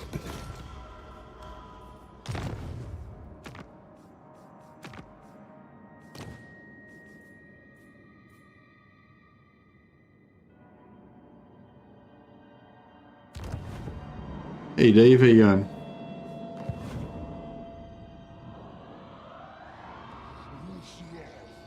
It's Troy wearing glasses and a silly nose. Pharaoh seems really unimpressive. I honestly haven't really paid enough attention to Pharaoh to know how good it is. I played a tiny bit of it. I got some early access like ages ago, and I played like there was just two custom battles that you could play, but there was no campaign part of it. That was a while ago. That was like in the earlier access, you know, and. Yeah, I think a lot of the cool stuff in Pharaoh is in the campaign map and the campaign setup, not so much the battles. I don't know if there's anything like super, like they have done a bunch of stuff with the battles, like they've added in weather effects, like these other terrain type effects. You know, there's a few new systems in the battles, but I don't think none of them were things that particularly excited me or anything, you know. So I don't really care about that stuff. The campaign stuff though, you can there's like heaps of settings for configuration of the campaign. Like you can set like how powerful how much impact the trade goods have, how often rebellions happen, how fast your campaign movement of your armies is. You can like configure everything and make the campaign set with your own rules, you know, which I think is a kind of a cool idea. It's the kind of thing you'd expect to see on maybe like a Paradox game or something like that. Yeah, I'm not really sure whether I like it or not, but I thought that was definitely interesting and something I would be interested to check out. Also, there's some cool stuff I think to do with the way the dynasties are set up. Like I think you can actually configure your empire a bit more as well. So you know how like in when we have legendary lords and like this legendary lord buffs minotaurs, this legendary lord buffs trade, you know, this legendary lord buffs fucking artillery or whatever, you know, like, and so each faction's got its own thing. I think in Pharaoh you can sort of do that yourself. Like you can choose, I can't remember what they're called, but I think there's sort of things that you can choose for your empire that kind of configures the way that you like. Each lord's got their own thing, but then within that as well, you can also configure your empire a bit more with these special, I don't know. I think they're sort of like commandments, but for the whole faction or something. I don't know. I haven't played it, but yeah, the build that I played was just battles only. I've got access to the new build, but I haven't had time to check it out yet. But yeah, anyway, my point is, I think that there's a lot of stuff that sounds interesting on the campaign map. I don't know what it feels like to play, but I'm still just, I don't know why. I just don't care about it really. I'm just not interested. Yeah. I think it's because it's too small. It doesn't have enough different factions in it, and also the time period. I don't know if I'm that super interested in. But I mean, maybe I could be interested in it, but I don't know. I'm just not at the moment. But yeah, yeah, I'm just used to bigger games. You know, bigger games with more different factions, more colorful, you know, racial variety and stuff like that. I think if it did add on to Troy, like I think like, oh, I don't know. actually, I'm saying like, I think even now I probably wouldn't still be interested. But if they did something like, you know how with Warhammer 3, how if you buy Warhammer 3, you can play Immortal Empires and you have all of the factions from every single DLC all included in the game. Like you can't play as all of them, but you can play against them. Like if, yeah, like right now, all you have to do is buy Warhammer 3 and you get to have the whole world with every single faction, every single unit, every single lord that's been invented for the game for the last 7 years, you know? And yeah, I think if they did the same thing for Troy, but for free, then I think that would actually be interesting.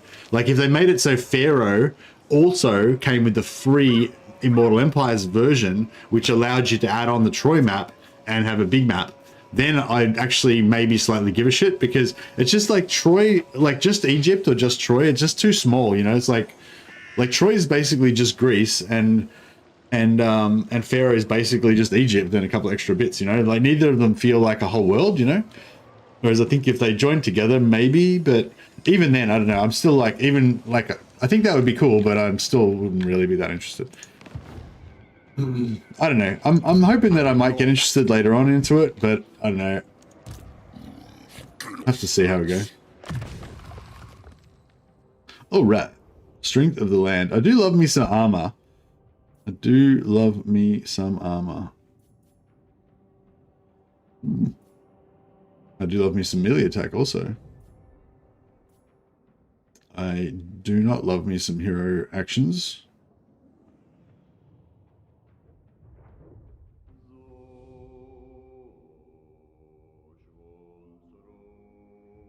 Actually, that's pretty cool, isn't it?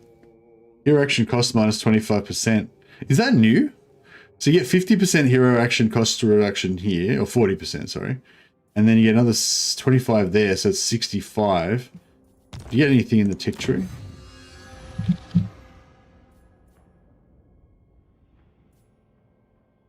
Minus 50%. Okay, perfect. So hero actions are free.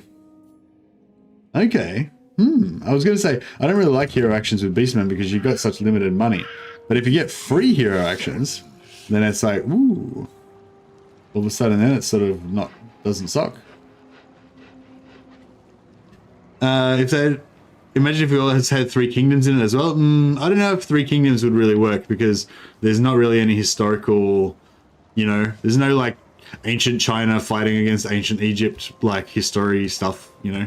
I think maybe Persia could be cool, but again, like it's another area in history. Like it's just the thing, like Troy is too small, it's just Greece, I'm not that interested. Egypt is too small, it's just Egypt, I'm not interested. If they did Persia, it'd be like Persia, it's just Persia, I'm not interested, you know. But if it was like Greece, Persia and Egypt all together, then I'd be like, okay, now I'm getting interested, you know.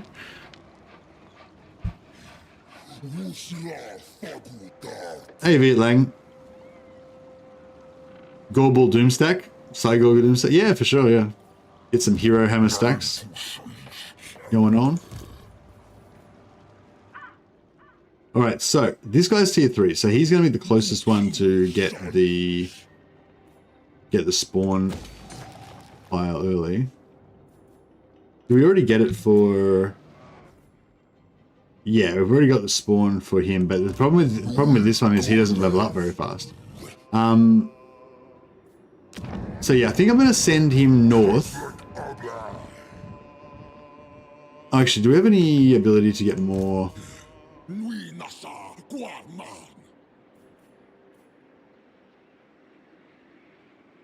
Oh, could we sell Altdorf? We could probably sell Altdorf, couldn't we?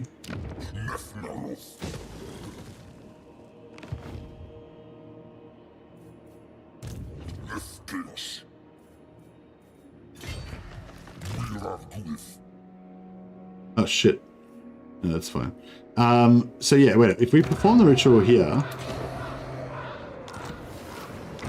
another 10 marks of ruination, then we sell Altdorf. Yeah, now I'm talking. Oh, I only got 8, but 8. That sucks. I was hoping we were going to get more. He's all with Reichland.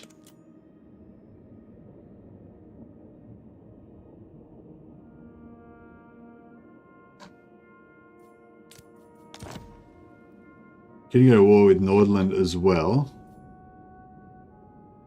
Who else are we at war with? That'll do. The favorable. Yeah, nice.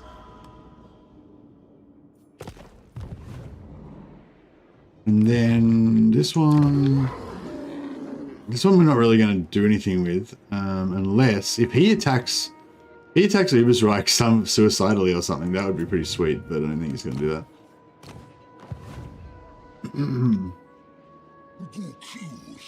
Hey Mercy, did you buy the Silence and the Fury on Warhammer? Yeah, I got the Silence and the Fury on Warhammer. I think they gave it to me for free. Yeah, Silence and the Fury is a pretty good DLC, but it's like it's one of those ones where it like, what am I trying to say? Like, so Silence of the Fury is Oxyotl and Taurox, right? And Oxyotl and Taurox are two of the most unique factions in the game.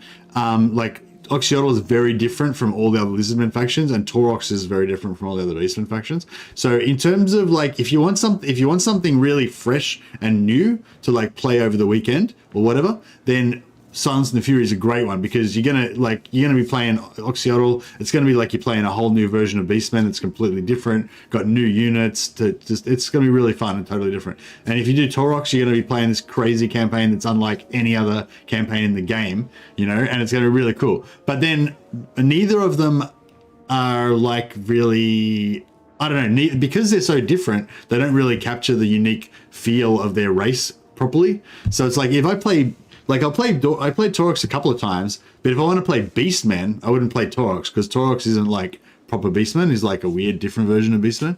And same with Oxyotl. Oxyotl's like really cool, but if I want to play Lizardmen, I wouldn't play Oxyotl, because he's like a weird version of Beastmen. You know, so that's basically my take on Silence of the Fury. It is a cool DLC, but it's like but yeah, the two particular lords that you get with it, they're sort of weird. Because they're not, yeah, they're weird basically. They're not the normal Beastmen of that faction. All right, so I think what we're going to do is we're going to send all three of these lords to go and these two lords to go and beat the shit out of Kemlar, and we might try and let Reichland survive, and let them try to rebuild down here.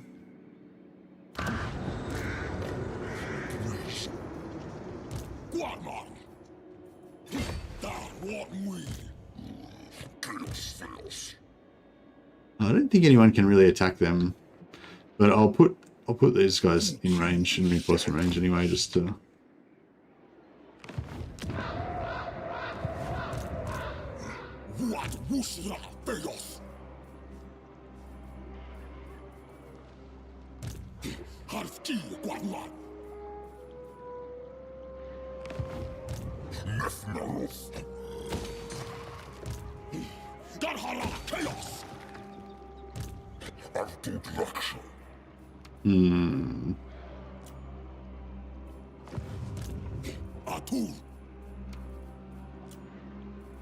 All right, what are we gonna do here?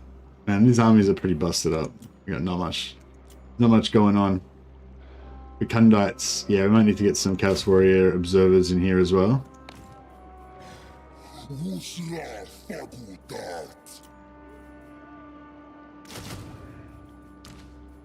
We'll slowly try to rebuild. Mantle of Gorok. Oh yeah, nice. Mantle of Gorok actually would work well with the yeah, actually Mantle of Gorok would work really well with the spawn.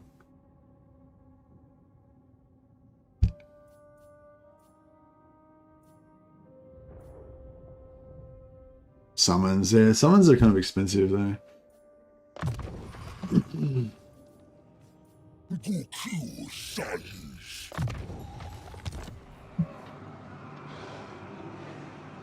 There are other armies around, yeah. Oh, down here, you reckon? I don't think he's got anything left. He's like, what rank is he? He's rank 140. I don't reckon he's got nothing. He's maybe got like a half stack or something, if that. Luckily, he's got a few more settlements over here because he just confederated someone. I think he confederated Alpine, yeah. So yeah, what I'm thinking is we've put Festus at war with both Empire and Nordland. So what I'm going to do is I'm going to focus on trying to kill Kemler so he doesn't encroach on the Empire anymore. And then try to let Reichland take over this area again. And then we can eventually...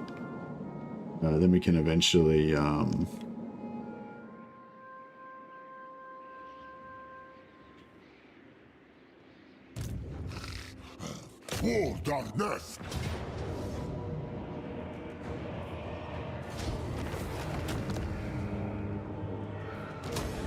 Yeah, so we're trying to get a Hearthstone going here. And then we can also sell this to, hopefully sell this to Scargrim, sorry. Scarbrand, sorry. If he takes over Numas at some point. Let's see how that goes. Okay, here we go. So now we're rocking tier 3 settlements. So when we take over a new settlement like this, we can wait, oh yeah, how do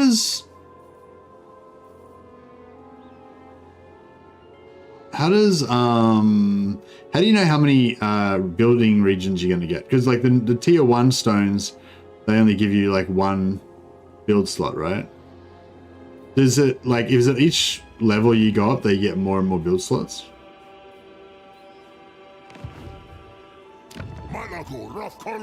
Not sure.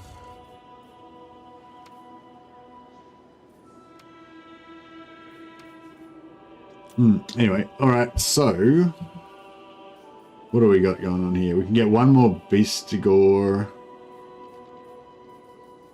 That's it.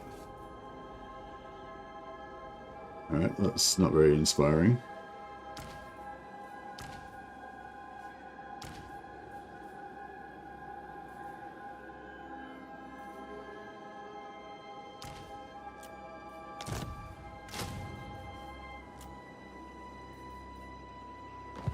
Hey Millowan, playing Scarbrand for the first time in excess of 50 turns. So much fun declaring war on everybody, wreck as much as you can.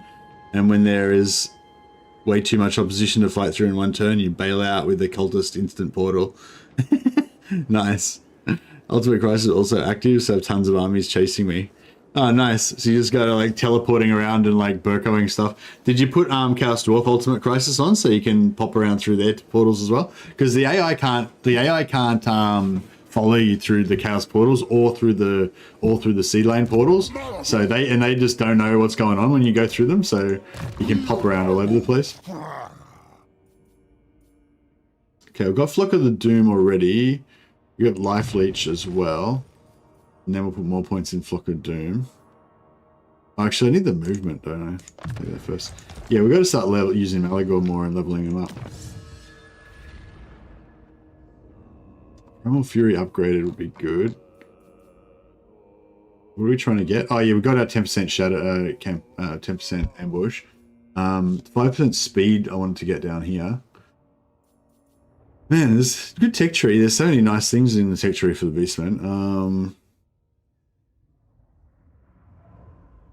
That could be good.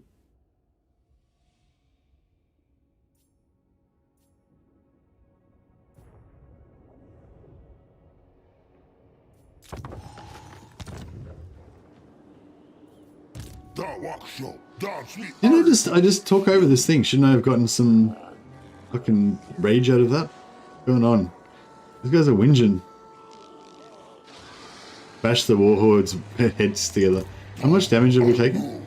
Yeah, fuck it, let's do that. Yeah, it'll take some damage, but might be hopefully be worth it.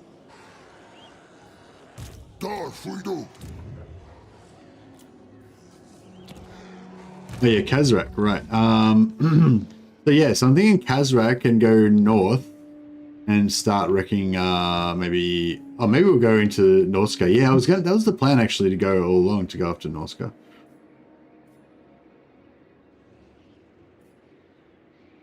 Maybe we'll go to like here, and then we'll see if we can pop across onto the other side in one go.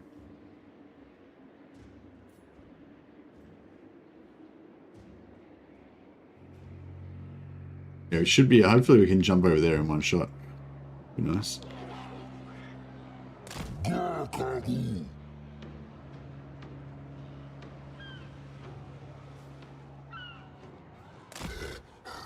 Torch.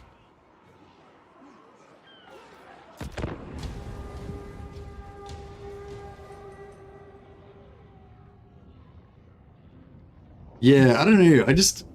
I wish with Khorne, I just wish that I could have more variety with the champions. Like, I feel like with Chaos, especially, like, I feel like, I don't know, like, if you're going to be a Chaos champion, like, you don't want to be just a generic Chaos champion the same as every other fucking generic Chaos champion, you know what I mean? Like, the whole point of being a Chaos champion is that some of them have got, like, one arm replaced by a giant crab claw hand, other ones have got, like, two majestic horns coming out and fiery eyes, different ones have got their skin made out of steel, another one's got eyeballs all over his chest or whatever, you know, like, they've all got these, and, like, and other, you know, psychic abilities and fucking magic and everything else.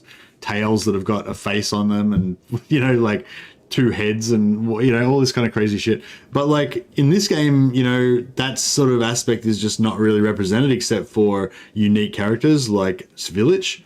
And so, yeah, sort of, yeah, I'll take a peace treaty. Sure.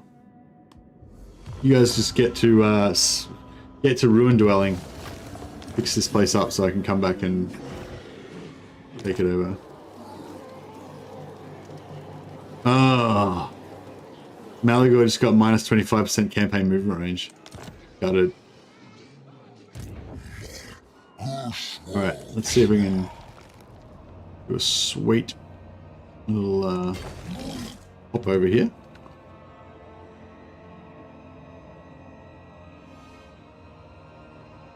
Marauders all. Oh wow, there's a lot of stuff in there. If we could wreck this and Longship Graveyard, then that'd be pretty cool.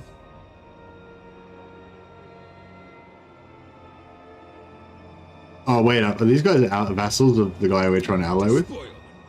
Why do you come here? No. Beast Cool. servant of the dark gods. Okay. Sea fangs ready. Repel chaos. Darkly. This guy, he's Sal. The Sal are his vassals. Oh, right, these guys are different dudes, okay. Slaughter the Oh, no, that's okay. Yeah, so we can smash this guy and this guy. Then, I don't know, figure it out.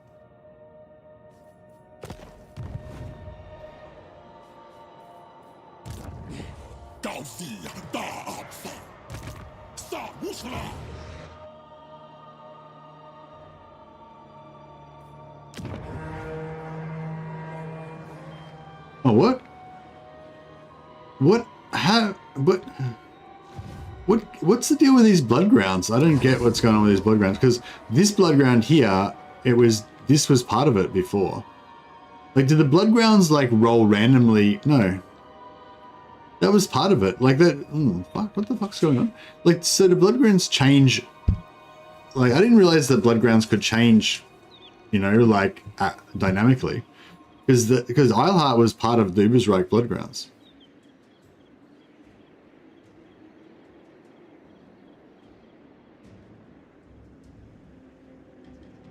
And now it's not.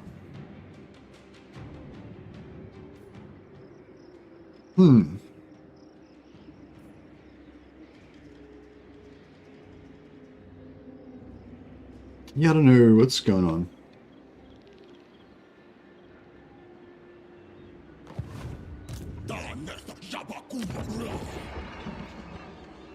Maybe I should just take Marienburg because it's already 6, and then I can just get Grungsit, and then we'd be kind of good.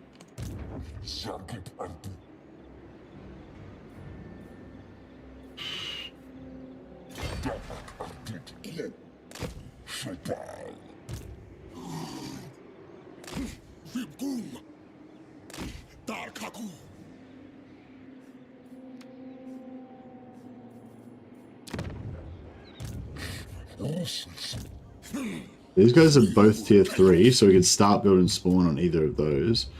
This guy is tier 1, so I won't bother investing in him for a while yet. The Morgo would ideally be the best one to have the spawn.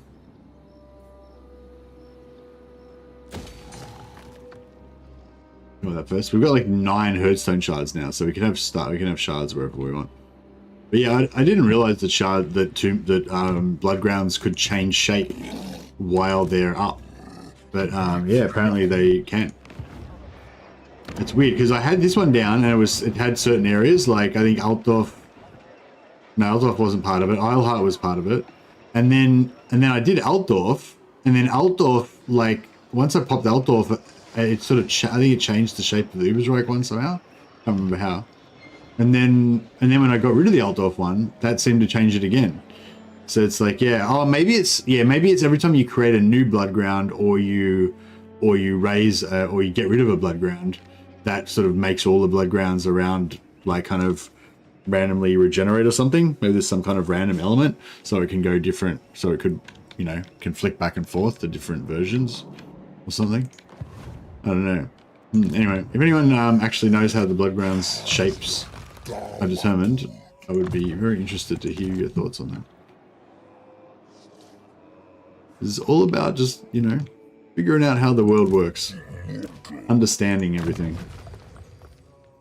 Right, I'm going to get my Flock of Doom happening. So finally Morgo's got some money. Morgo the Shadow gave. Terror for Minotaur units. Yeah, that's pretty cool. But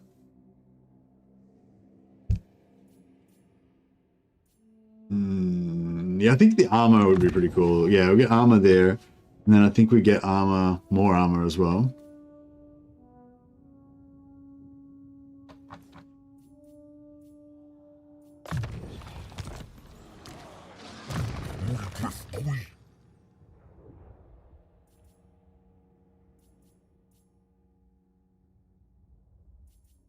Oh, so Manbade gives him more damage and weapon strength to the whole army. Rune of the Beast gives him melee defense and missile resistance for the whole army. I feel like that missile resistance is going to be really good, especially for the Chaos Spawn. If we can get the regeneration on the Chaos Spawn as well. Oh, that's right. I was wanting to get that regeneration. So we need to so we need one more siege battle. Okay, that's very doable.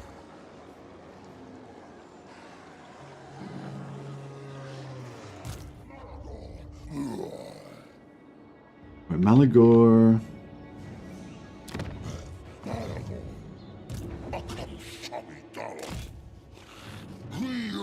Malagor's got a pretty crap army.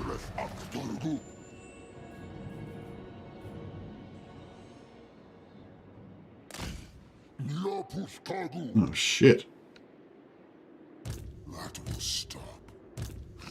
Alright, we might just move back a bit.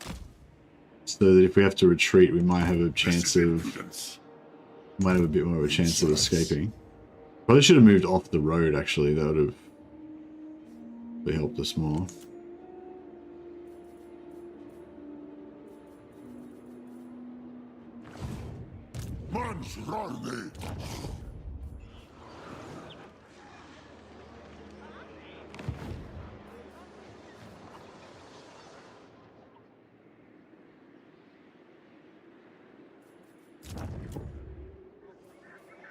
Oh yeah, it's a building upgrade, get rid of that.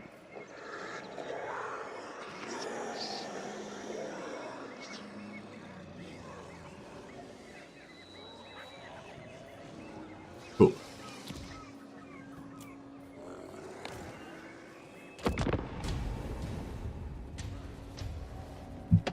So this is episode 2, isn't it?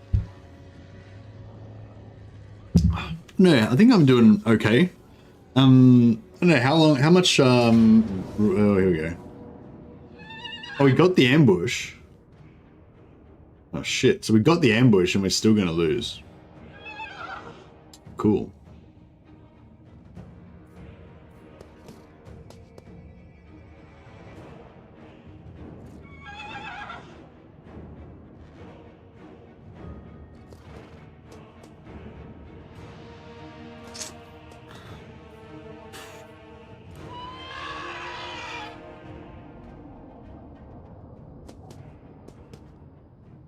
Yeah, this looks bad actually, because we can't. Yeah, this looks kind of bad because we can't.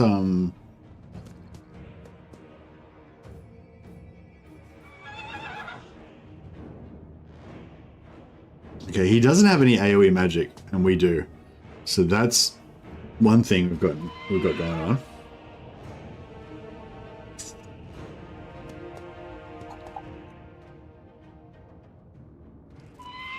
All right, we'll try and do as much damage as we can. He's got 2 armies, so even if we win this battle, his other army is just going to come in and take us out. Warblob, yeah, exactly. Warblob it is. We don't have much for our Warblob though. It's only really 3 units of infantry.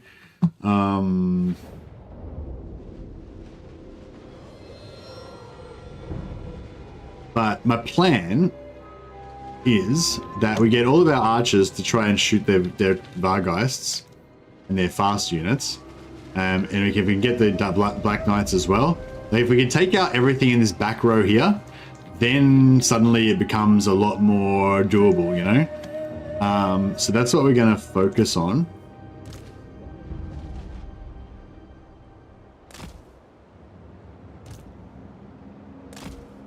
Nasa Wusra. Ka Chaos. Ango.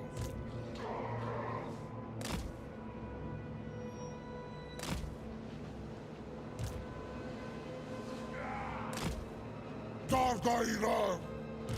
Chaos God.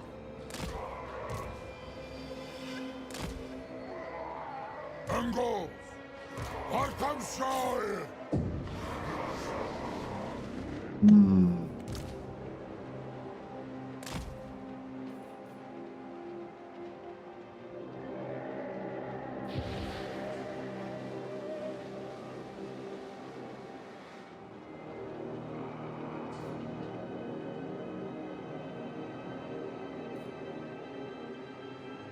We've got a lot of magic, so that's one good thing.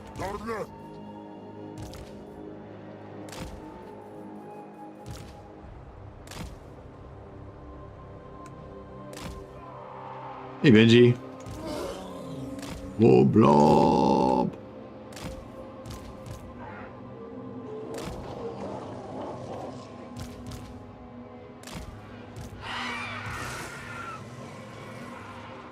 Oh, we've got a few things.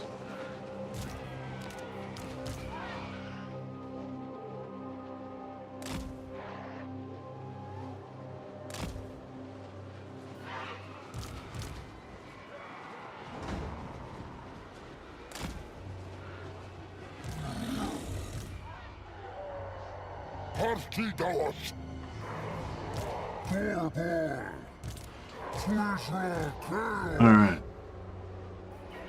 Cloven ones. Ango.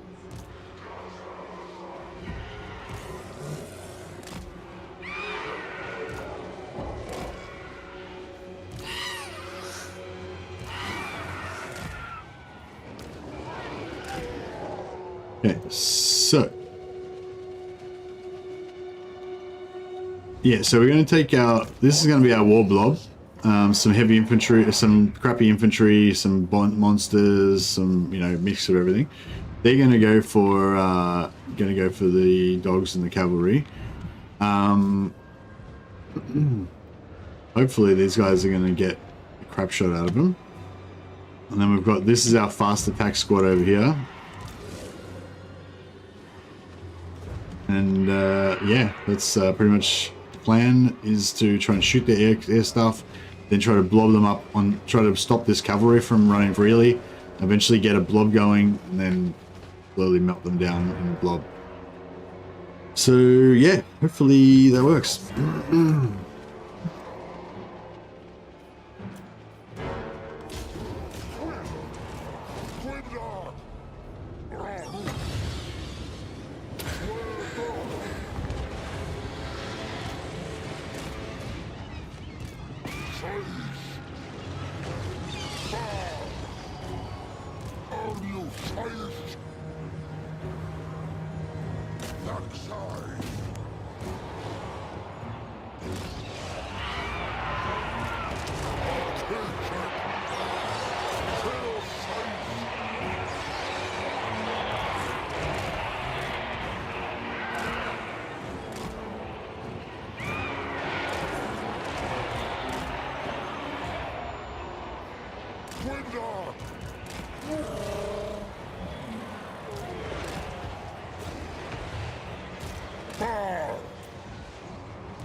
Okay, Malagor's getting the shit kicked out of him.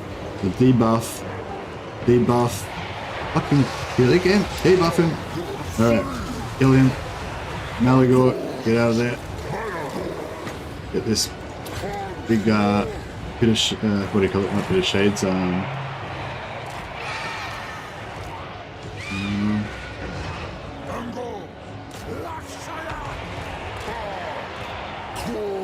Yeah, the big boys are trying to kill Manfred. We try to keep him debuffed as much as we can.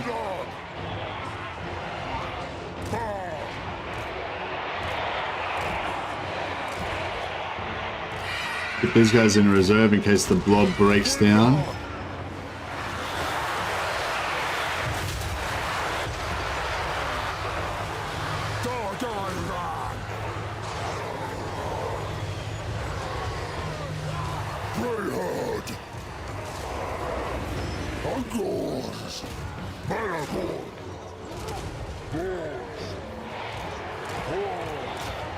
Now I gotta stop this stuff.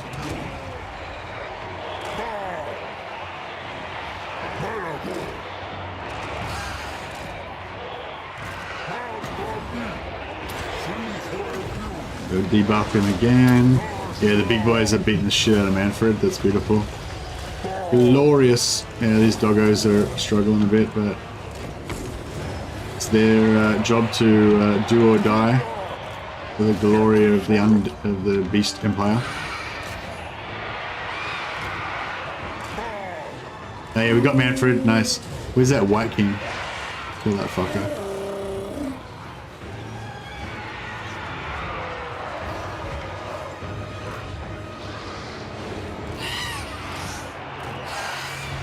Try to keep our harpies alive. More meltiness. Oh yeah, I think we got this. Okay, the only problem is that now we're gonna have to fight again because he had two armies, right? So we've got another army to deal with now.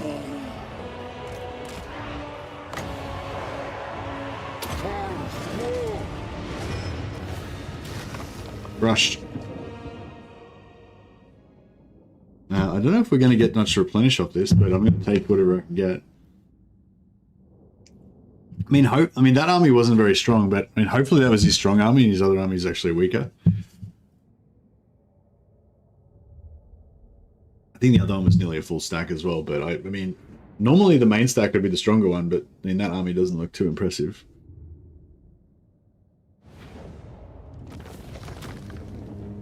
Man, I did these really basic shoulder raises with low shoulder exercises with like no weight basically, and my shoulders are really fucking sore now.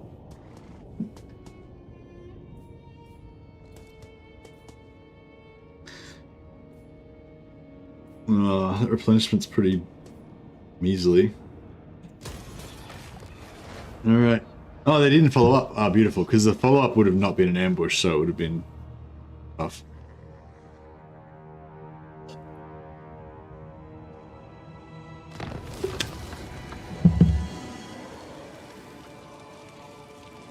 Oh nice, we got our ritual ready as well from Paquota.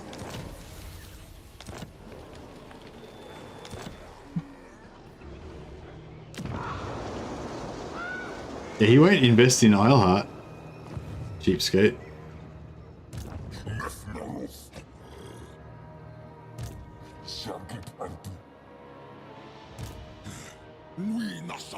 Oh, I just forgot to recruit any troops for some reason.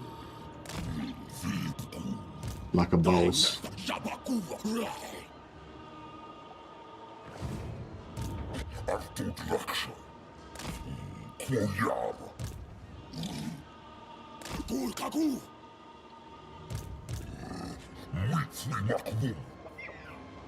$5.4K we want, alright.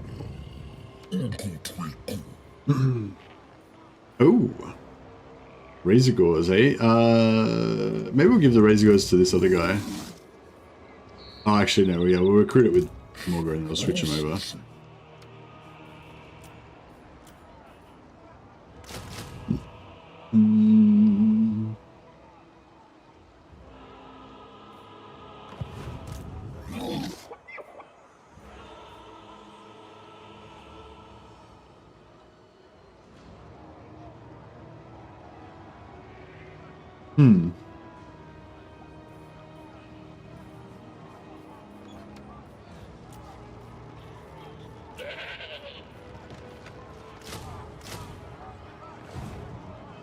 Yeah, hey, Yamaji, yeah, we're doing some Beastmen action here. It's going all right. Oh, we've actually got income. We've got 53 gold per turn income from trade. I wonder how much trade income I could get. How am I even, what have I even got to trade? I'm not sure what the Beastmen are trading. Skulls? Teeth? Intestines?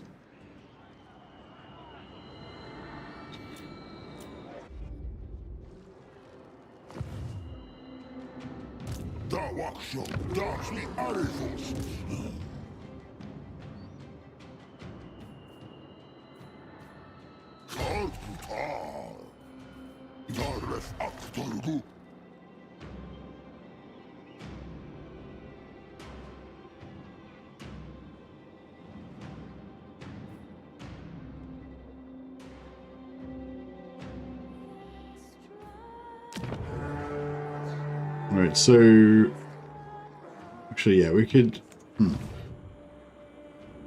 Could we put another? Could we put another herdstone here? I'm not sure how that works.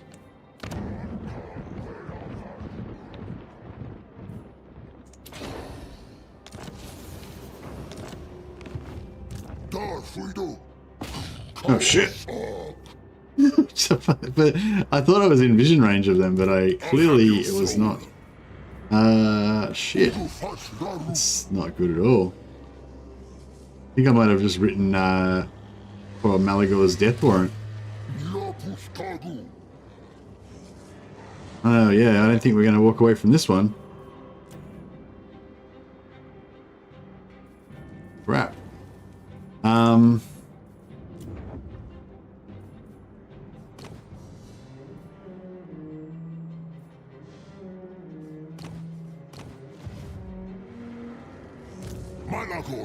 At least this horde was like not built up like basically at all. Actually, yeah, if he does die, that could be cool because then we could do the like selling buildings cheese. I'm not sure if that's how much money you get from that, but oh, 2,400. Okay, that's pretty good.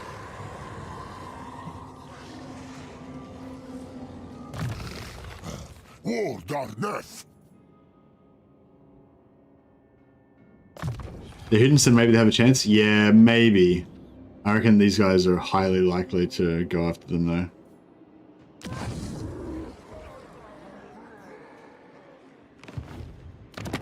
Mortals, thou hast trespassed. I'm listening. Marvel at me. If I could sell this region, if I could sell this settlement to Scarbrand. But no, I can't. Benefit in not killing you.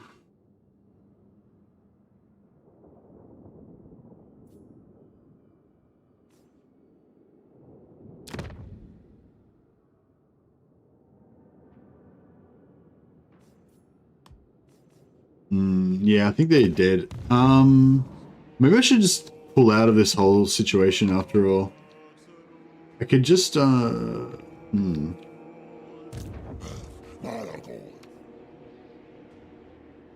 We'd lose our giant though, which is pretty cool, having a giant. I mean, our giant's going to be dead anyway though, so... No, never. Oh yeah, I know, I reckon. Should I leave him? I'll give him a chance. I think if he has to fight, then we're definitely going to die. And we're going to lose our Doom Ball. What's his trait? Disciplined Doom Ball. And he's got a special ability. Yeah, no, I think I'm going to cash out. I'm going to cash out.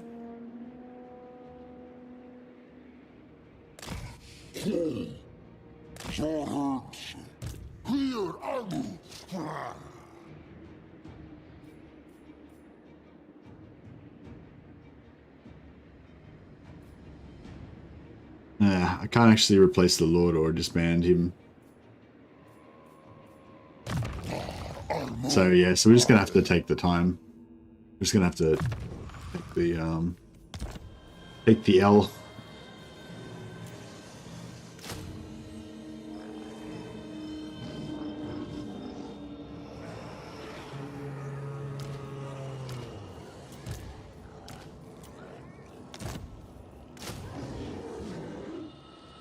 Alright, there's a slight chance they may not attack him, but I think they probably will.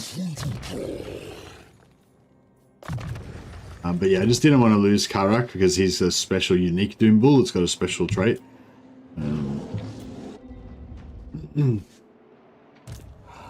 Alright, let's do some damage.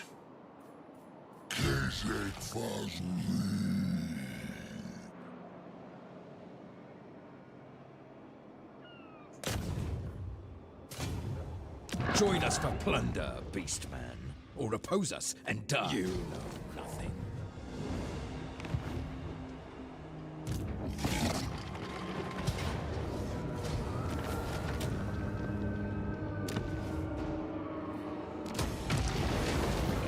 We'll make a new herdstone. So where's his blood ground? So it doesn't go over the water. Sort of weird. Yeah, so that's pretty cool. That's a pretty cool blood round actually. But yeah, we'll just probably go here, go for a quick and easy one. And then oh yeah, we could sell this to what's his name?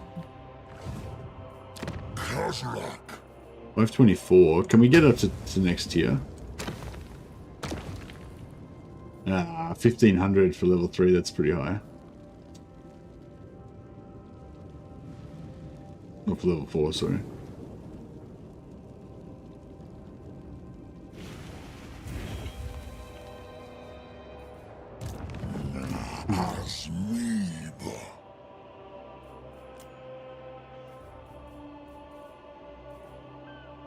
One giant. Where's the giant building? Ah, this one.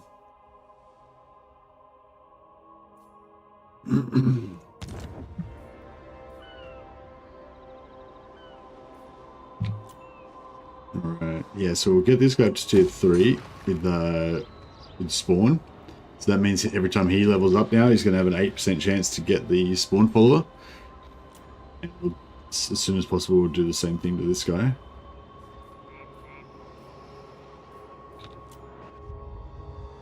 So it's going to be dead soon. Now research. Yeah, I want the regen, but we can't get that yet. Primal Fury is cool. Speed's cool. This is all Minotaur stuff, yeah? Pretty much.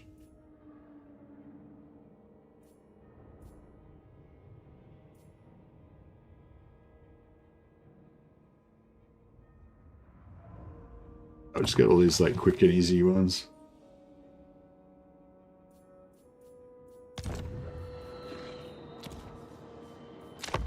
Alright. Making some progress.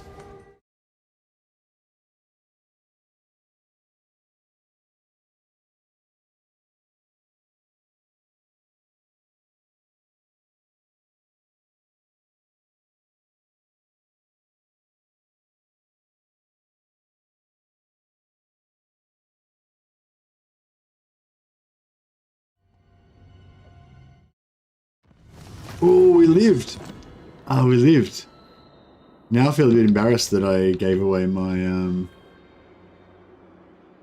moved away my Minotaur now. So why isn't Scarbrand like attacking these guys?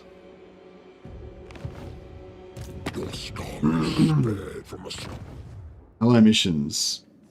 We've got shared enemies, but he won't. He's because. Yeah, this is problematic. Because he's not like close. Because his borders aren't like close to Manfred's. He's not given. Well, I don't know. I don't really know why or how the ally missions work exactly, but I think it might be because he's not close. He's not giving me any ally missions. Right. Well, what I might do. I was going to get rid of this. Just melt it down or sell it to somebody. Oh, we don't actually get any money for selling it.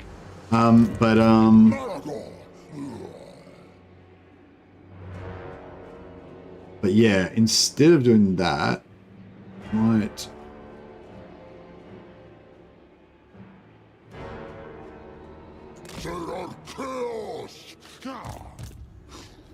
just keep laying traps here, and every time they come up here to ambush us, we'll just keep killing them. Hopefully that'll work.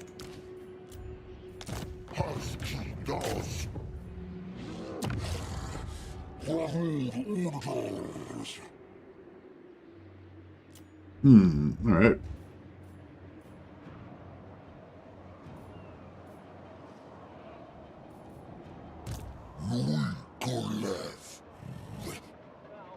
Oh no, we can't kill this.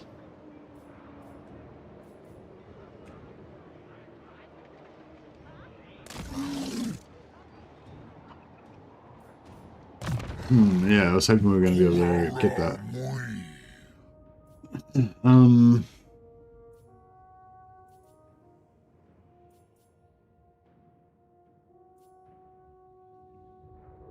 I really like this missile resistance, but I don't know. I kind of want him to have a full squad of like a big contingent of Bestigors at the end as his like elite kind of army. It's not going to be that elite, but I think it's going to be very, you know, thematic.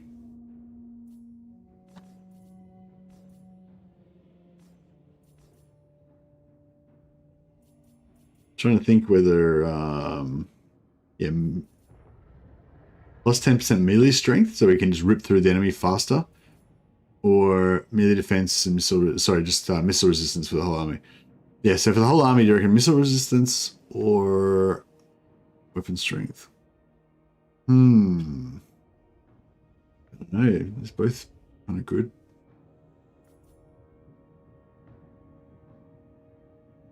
Maybe I'll just keep putting that off for now. I'll get the vigor loss reduction. A mobile army is a good army.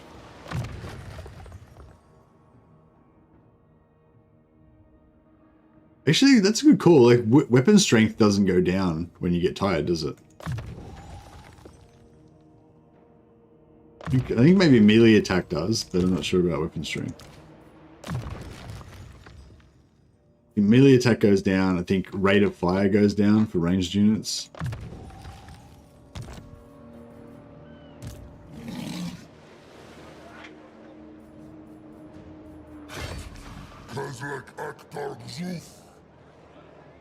Alright, what we'll do is we'll move over a little bit so that we're in range to raise that.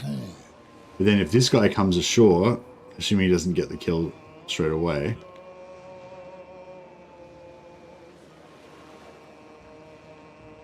we'll be able to kill him, get some more ruination marks there. Oh, this guy. This guy wants a piece of the action. Good old this guy, hey? Khazrak the man milker, that's right. So, if we're gonna do this, then we need to go all in probably. Which one's the better army? That one's not that good. Neither is that one.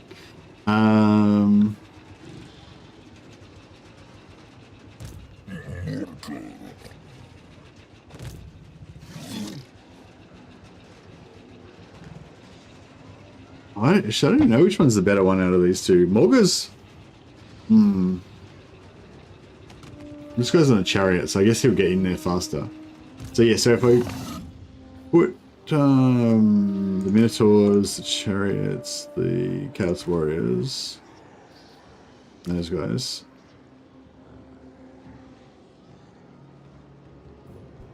And we got no archers in there at all. No archers, okay, cool. And then we take out... Oh crap, doesn't want to do that.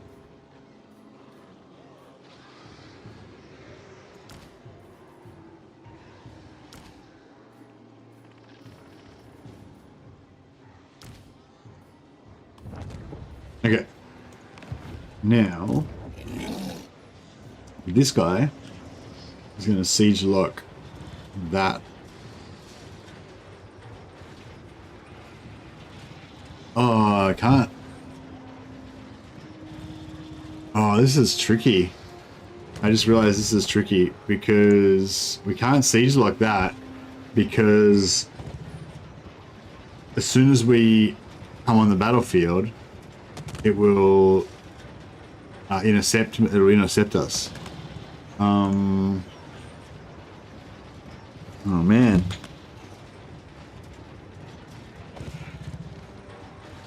Like if we try and move through, this region, it'll intercept onto us.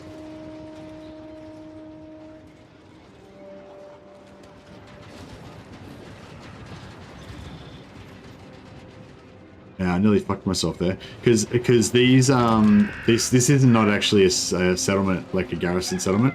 These fortresses, they're kind of like in permanent ambush stance. Anything that moves through their territory will get attacked. So so I can move through their territory to attack the actual fortress. That won't trigger it. So if I'm targeting the actual fortress, but if I target him inside their zone of control, the fortress will intercept me.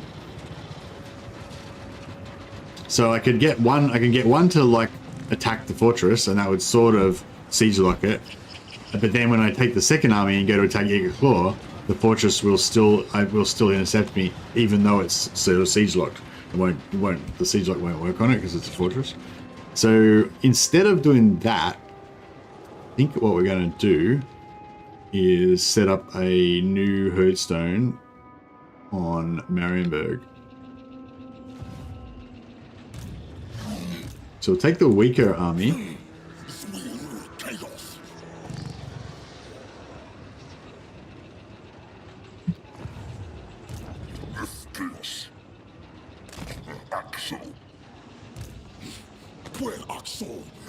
Oh yeah, this siege will give us that technology unlock that we needed to.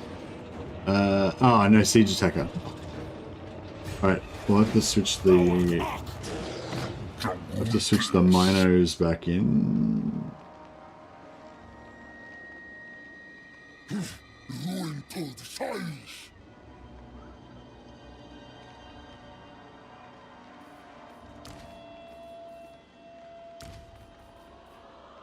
Yeah, initially I saw this and I thought, oh, that sucks. And like somebody in chat said it was a really unfun mechanic that when you swap units that you get Horde Dissatisfaction. But then I realized it's really minor. It's like almost nothing. So it's actually kind of cool. It gives you a little bit of a like a lore thing, but it doesn't actually do anything really.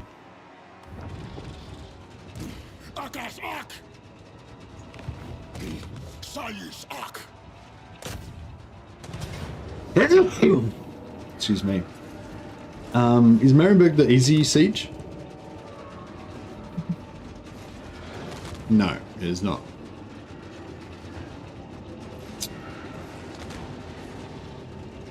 Hey Craig, how you going, buddy? That's okay though. I might just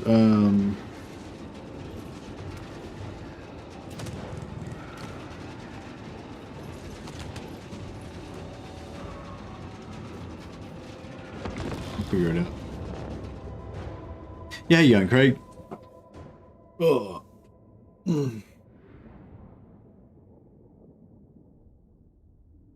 Yeah, the old shoulders are a bit sore for some reason. Well, yeah, we do have invisibility. We could probably, I wonder if we could stalk cap this one.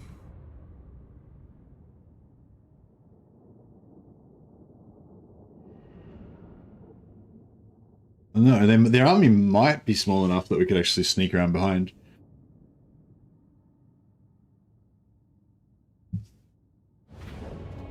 You reckon is it easier? You reckon it's easier to? You reckon it's easier to set up on this side and stalk that way, or set up on this side and stalk this way? I kind of feel like it's easier to set up on this side and stalk with this side. You stalk from the left? Yeah, I feel like that's going to be the way to go. And how many stalkers should we use? Because, like, I feel like if we take the whole army, it's going to be a bit sus. They'll know something's up.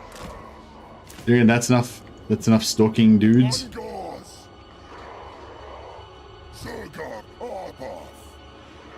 Can you get in there? I'm not sure. There's like 3 there. Maybe like 2 there. Something like that. And then we'll have this much stuff over here. Should be enough to distract them.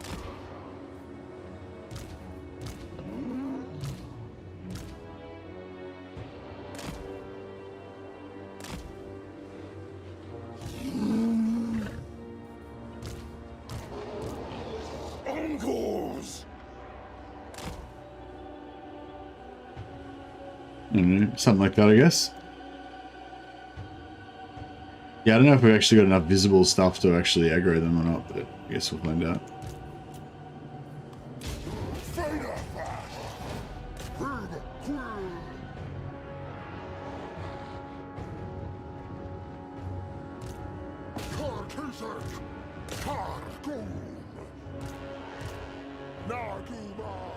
Yeah, this looks pretty good.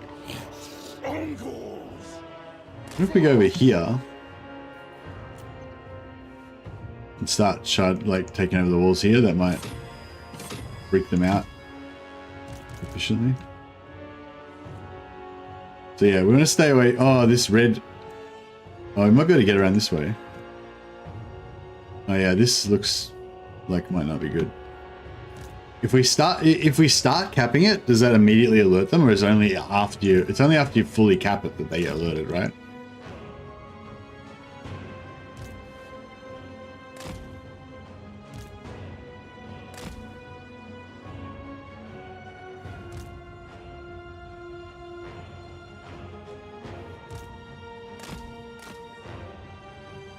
So like if I get a unit here and then I just quickly nip them around the corner.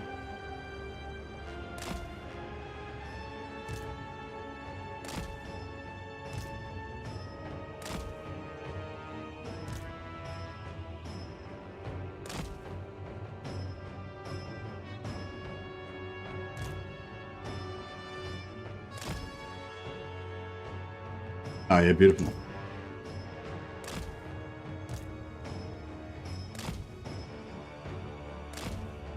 All good.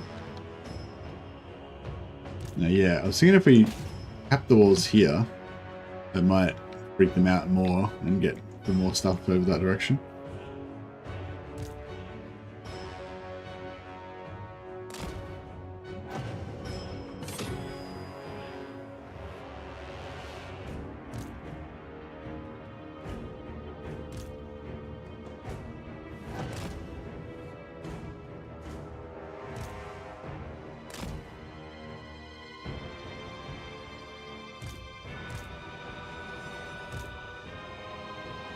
Oh yeah, it looks like it's working.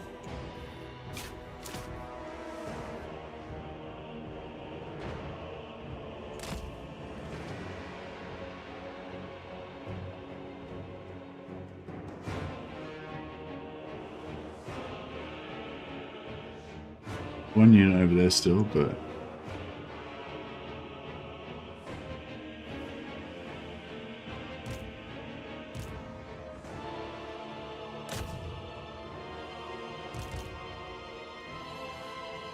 oh shit. They got busted. They got busted. Oh no. Game over. Game over, man. Halt. I mean, cancel. Abort mission. Where'd this cavalry come from? No, that sucked.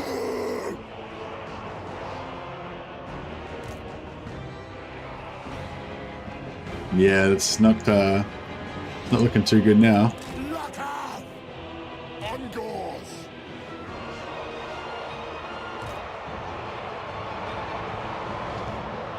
Chaos Girth! Faruba!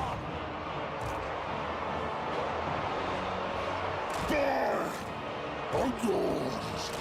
Greyherd! Slaughterous! Frost! Chaos Girth! Burn! Ungors!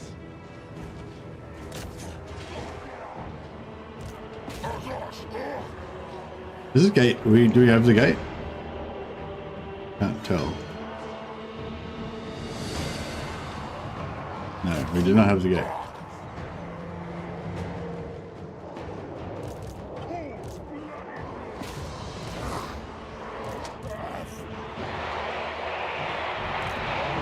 Frost! Burn! Serious act!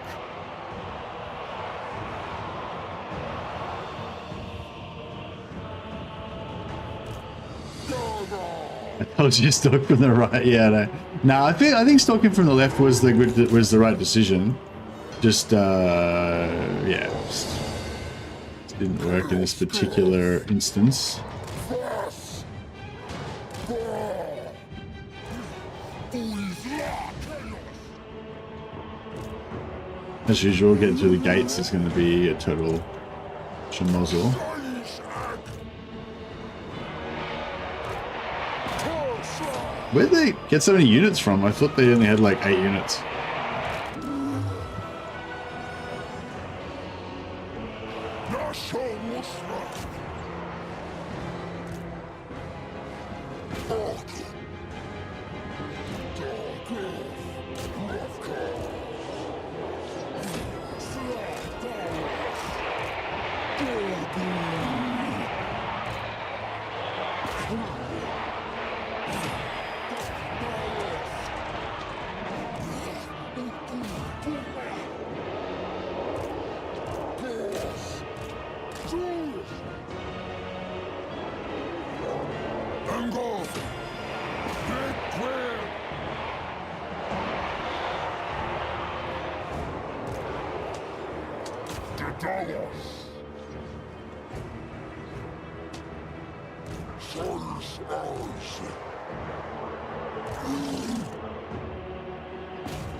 Right.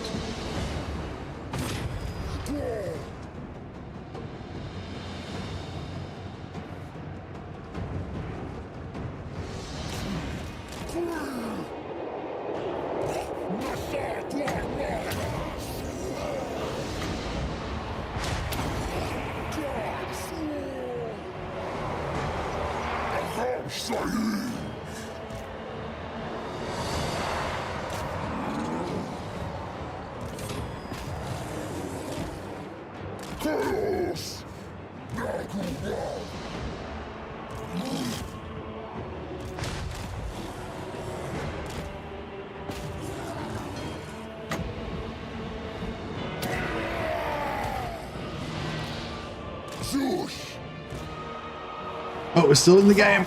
We're still in the game. Let's go. Stealth mission still unbroken.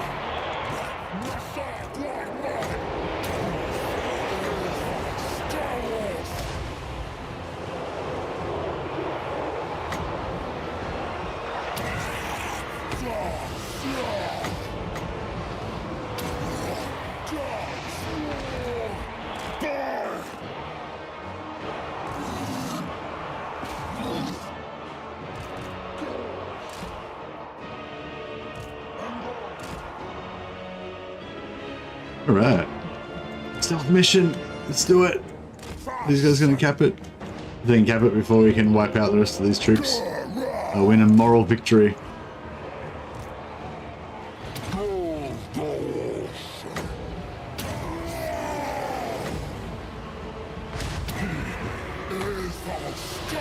That was a good hit.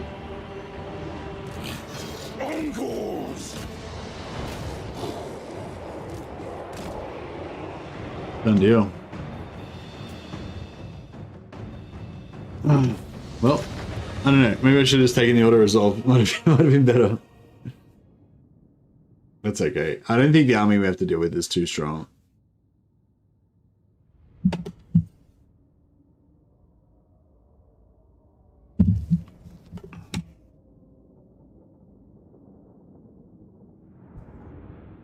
I'm lucky Malagor got away with that fight.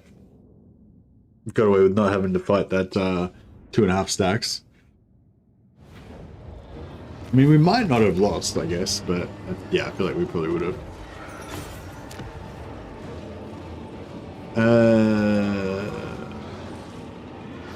Where are we?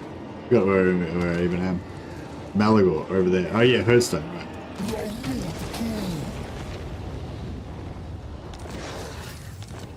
Very nice, very nice. Okay, cool. So now I've got this. That means we're only a step away from getting regeneration for our spawn. Siege battles. Okay, I might just finish this off because it's only got 1 turn to go.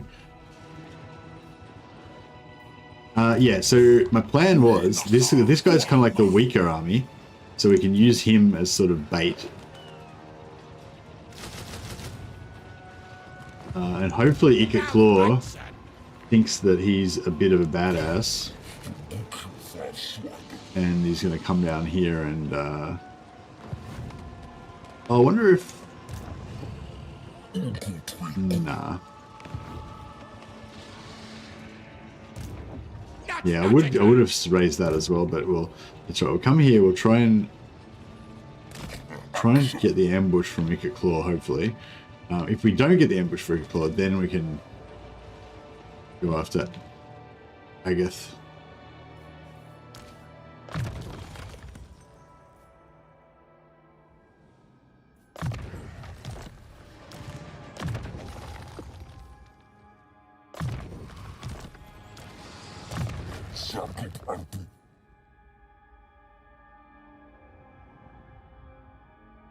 What?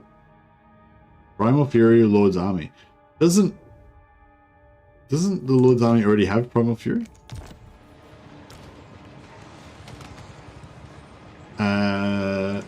Oh, the Spawn don't have Primal Fury. Okay. So that would give Primal Fury to the non-Beastmen units. And it unlocks all of our unique stuff as well, so... Actually, yeah, if we can get into, get the horrible regeneration there for Chaos Spawn.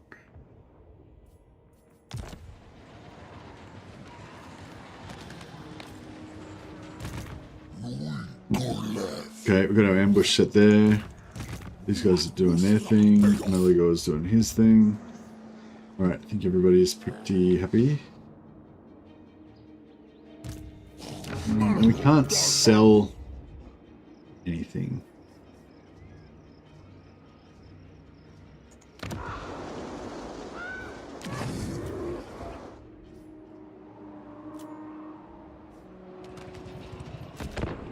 Cool.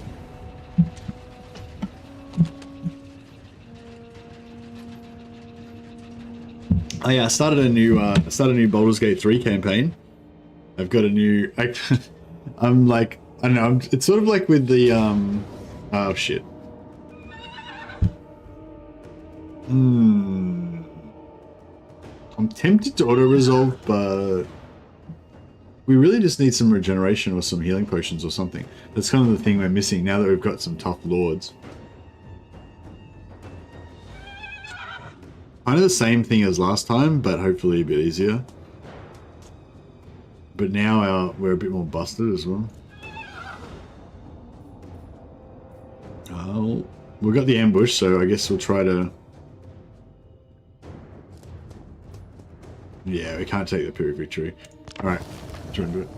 Yeah, start a new Baldur's Gate. It's kind of like with Baldur's Gate, I've sort of with those type of role-playing game campaigns, I sort of have the same thing with that I have with Warhammer campaigns, where I like to kind of have a really strong kind of theme before an idea for my campaign and my character and stuff before I start playing.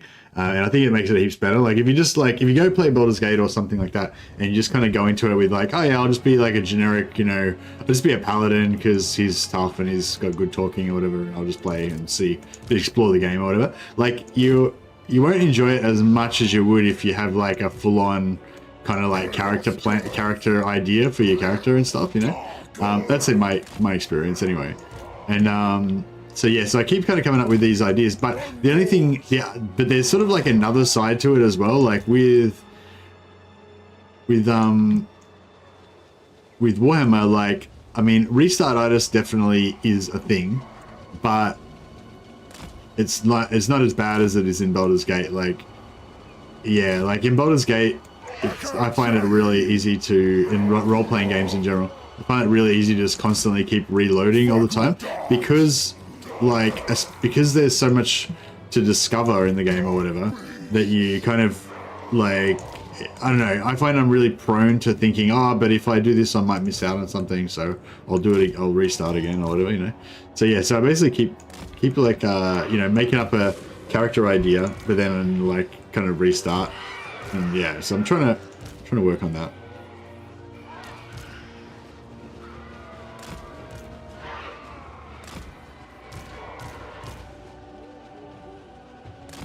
Oh dear. Yeah, this is going to be rough.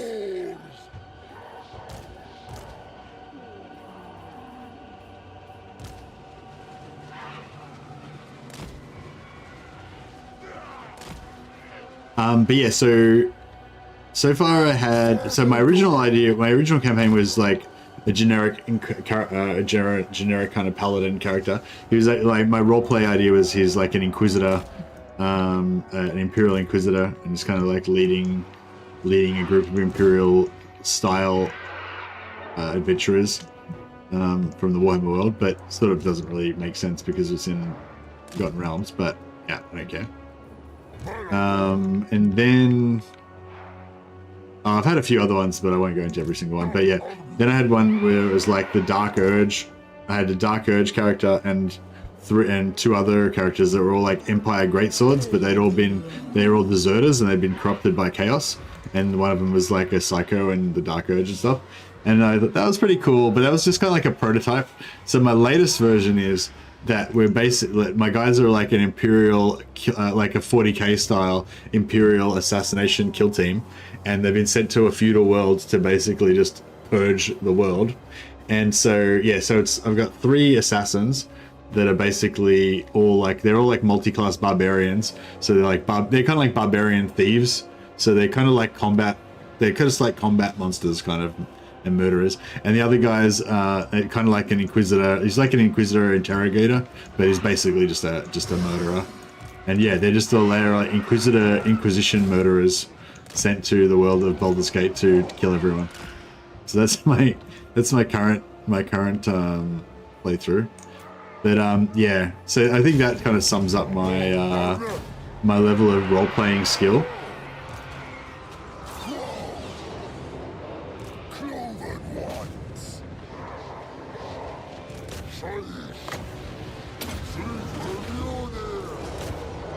This has already gone to shit.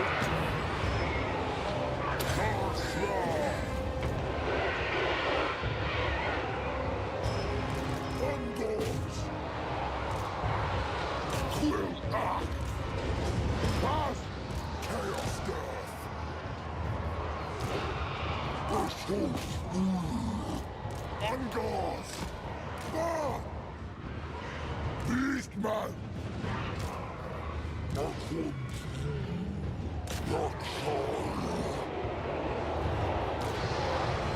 Grimdark!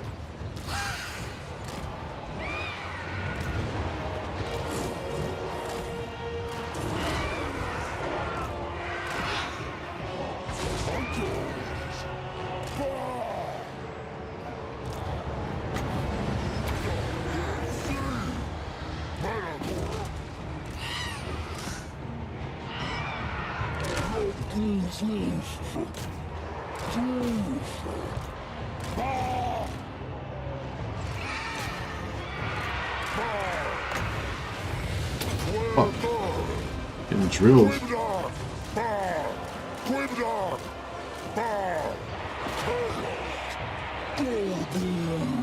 this is all going to shit.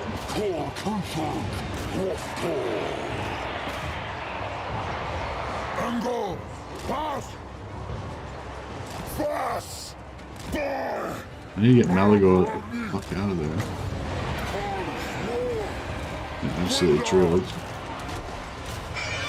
Malagor's routed. Shit. Now we are in trouble. I need yeah,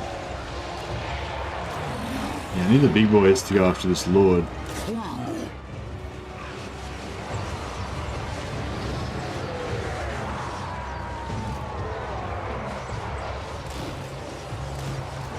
Fast!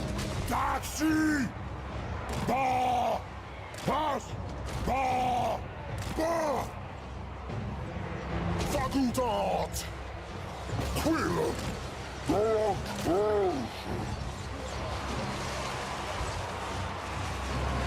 Ah, here we go.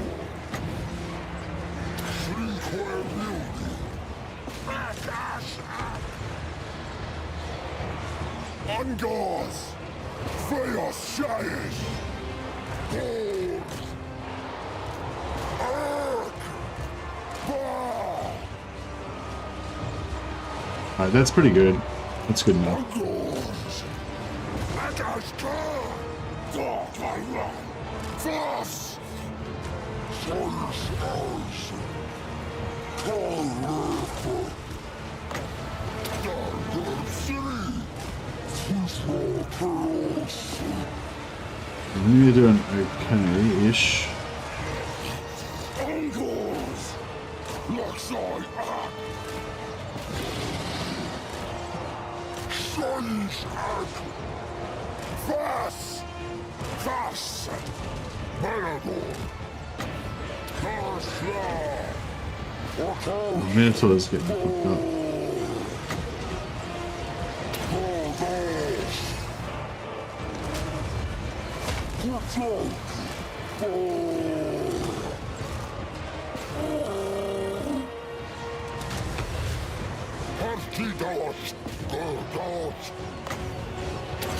Debuff him.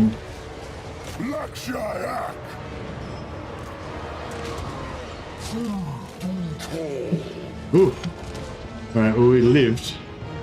But it was not good.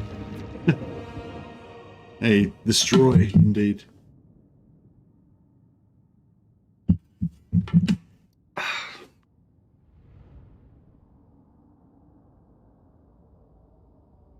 Yeah, so my current playthrough, I'm planning on just like basically murdering everyone. Like my role play is just going to be that I'm there. I'm like a like stealthy killers there to just murder everything. And but again, it's like see, then you're going to probably like lock yourself out of basically the entire storyline. Ungor Raiders are S tier. Ungor Raiders are pretty shit, but you know, if you have enough of them, they can do some damage. They're cheap and they're plentiful. And they're the only archers that we can get, so we don't really have much choice.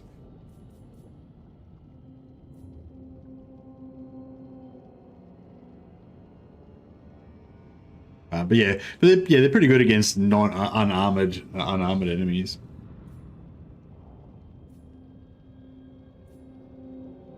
Keep taking this replenishment. Yeah, the first one was alright, but the second one, not so much. I think if we retreat, we should be able to get out of this. We got out of it. Alright, I don't think we're going to come back from... I don't think we're going to be able to recover much here, though. A quest has been issued, mighty lord. A great adventure beckons. Be wary, though, for while the potential rewards are great, so too are the perils. Icons of vilification. Seems pretty hot. Extra dread.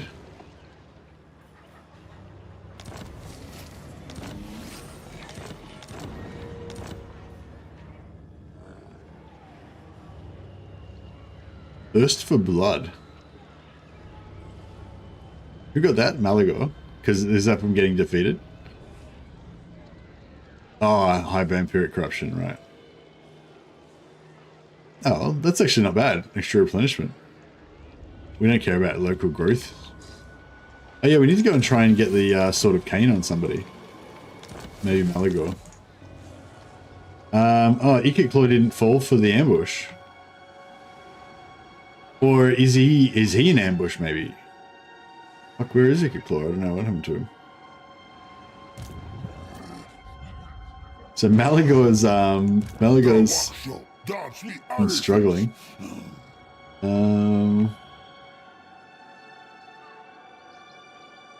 Yeah, Malagor needs to just get the fuck out of here. I can't seem to.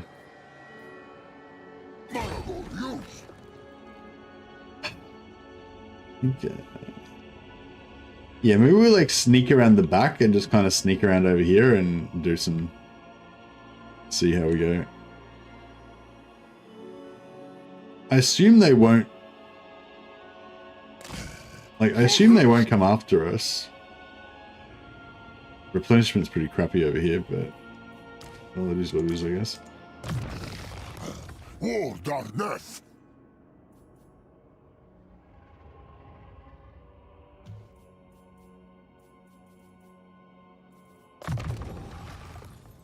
Man, we need some items. Let's melt down some stuff and try and get this blue armor. Chalice of rain, of dark rain. Oh yeah, that's a piece of shit. All right, here we go. Let's do it. Troll hide. Armor Destiny's nice, but we want troll hides.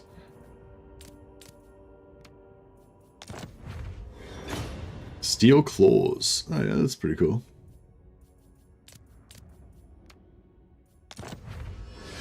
Shard of the Herdstone. Power recharge. Okay, that's actually kind of a cool item. But yeah, not what I want. Skull of Catan. If we had regeneration, that would be kind of cool.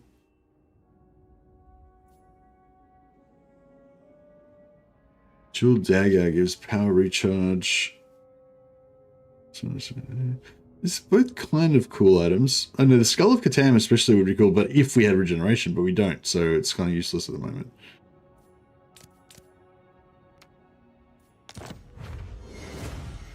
Steel claws.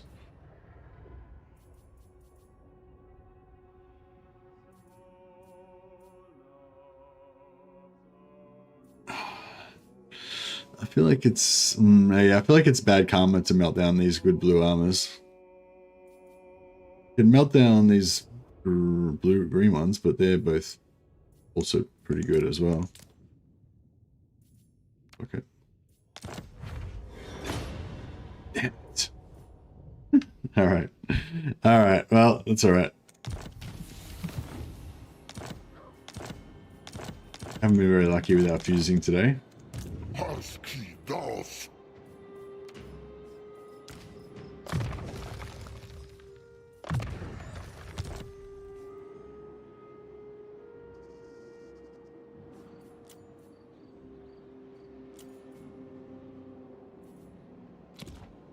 All right. How much have we got for Skybrand? Still no ally missions. See, yeah, it sucks. The Kundites, no ally missions. Yeah, we need some more,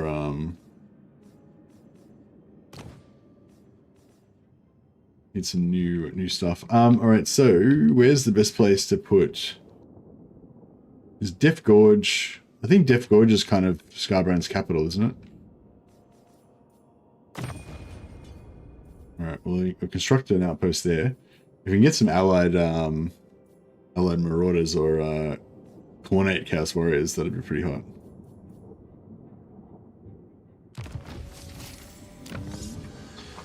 Pretty awesome.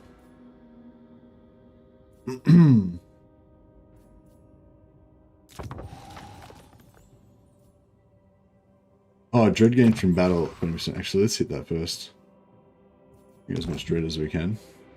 So now we're starting to get into the part where The first sort of first kind of episode, I guess, was about that kind of sneaking around Beastmen thing, hit and run and all that. Now we're starting to move towards that kind of doom stack kind of beast, or beast mode Beastmen.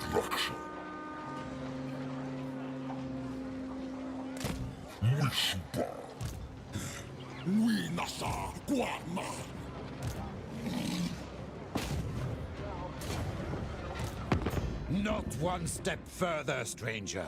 You do not walk my land. This is Bretonia. Foolhardy.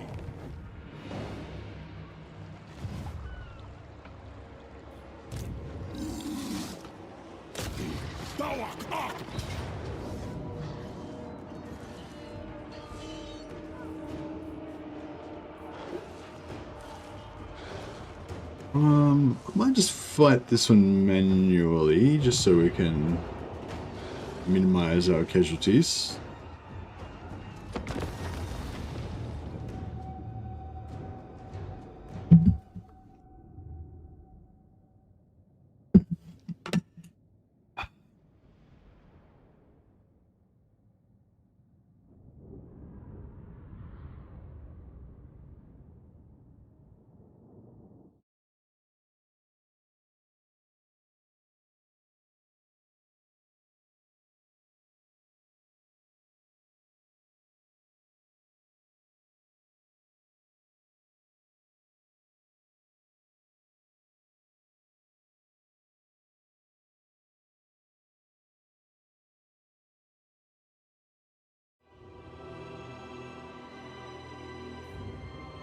Alright.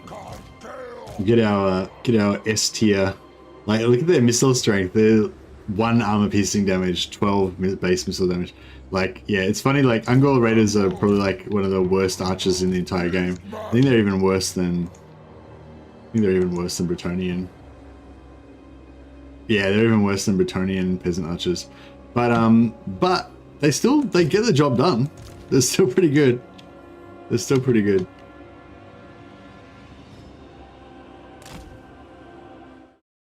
They stalk and they're free. Yeah, exactly. The lore of free is the most powerful lore.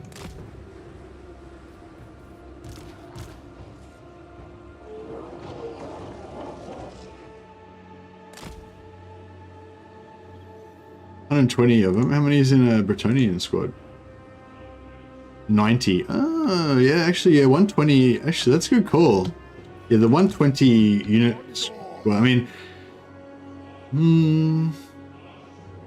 yeah, actually, yeah. Well, actually, when you put it like that, 120. What's in a range? What is that? What's in a high elf unit? High elf archers 80. Yeah, I think maybe high elf archers only have 80 dudes, so they're like 30%. You got like 30% more. So when you put it like that, it's kind of as if they've got like 21 damage and maybe like 2 armor piercing.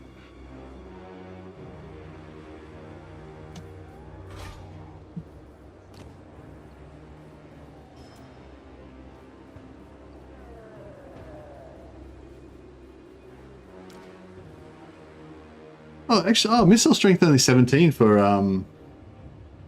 okay. I thought that they were. I thought the missile strength was a lot higher than that. I thought their missile strength was like 20 or so. Oh, maybe I'm used to. Yeah, I guess I'm used to having red line and stuff. Okay, so they're actually not that much worse. They got shorter range, and they have less armor piercing. The reload time. Oh, it's the 17 is like damage per 10 seconds. So it's like an average. It doesn't matter what the reload is, you know, like it's already included.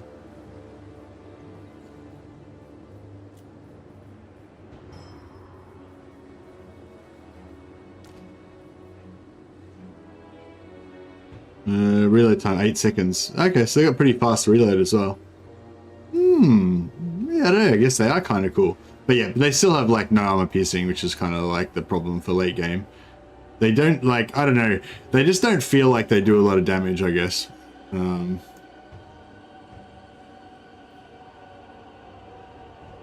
But yeah, though they're still definitely an effective unit, and they're very available. But yeah, no, I can see it. You know, they're definitely better than they appear. Free stuffs, yeah.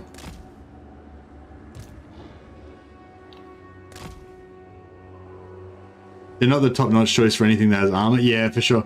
I just feel like, yeah, no, like they're definitely good. Like, I mean, you know, I'm clearly using them because, you know, they are good. But like when we've been doing the ambushes and stuff like that, I feel like, you know, having, yeah, I guess it's a different, when you're doing an open field battle like this, it's a different scenario to when you do an ambush. But with the ambushes, I feel like it's much nicer having about like maybe 30% or less, maybe 25-30% archers and the rest melee, because then you can just get that whole like melee smash going on, you know. Depending on how many soft targets they've got, kind of like the more soft targets they've got, yeah, I don't know, I guess I would vary somewhere between like half melee, half range to 3/4 melee, you know, 1/4 range to 1/4 range, 3/4 melee, anywhere around there, like, kind of works. But yeah, but maybe for open field battles, I don't know. The end goal for Beastmen is to have all melee army. Yeah, all melee. It just feels better as well, you know.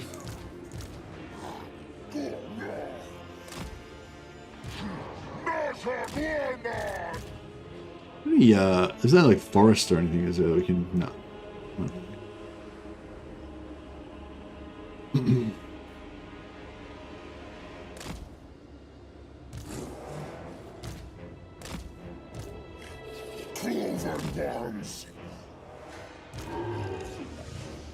Psychos have really nice debuffs. Oh, really?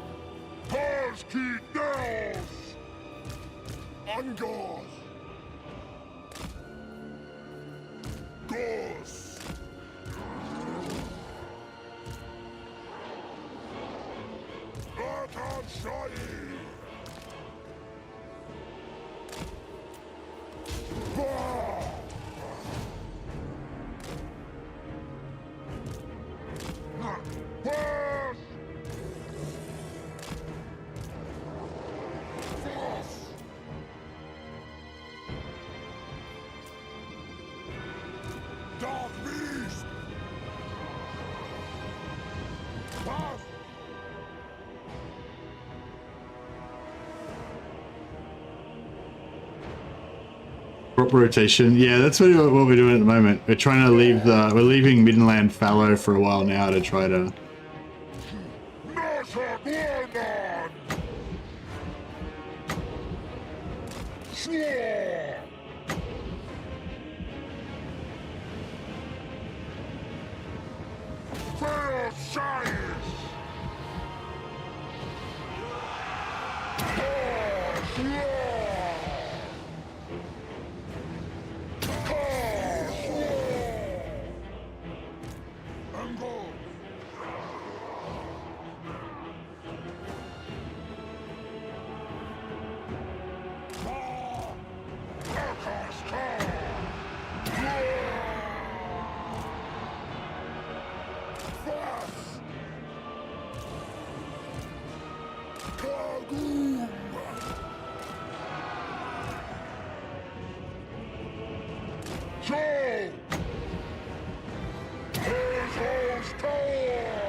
Ooh.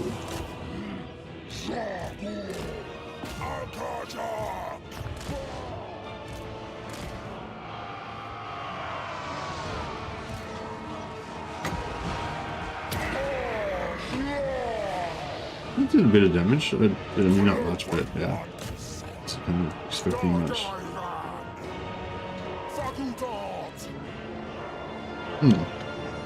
The weird thing there.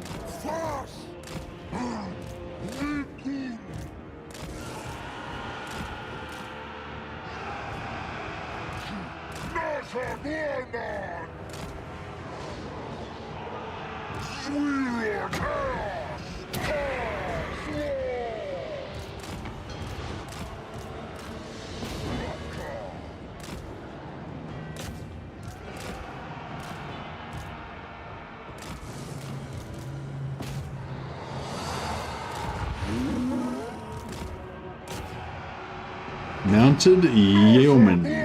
Does this spell do any damage or not?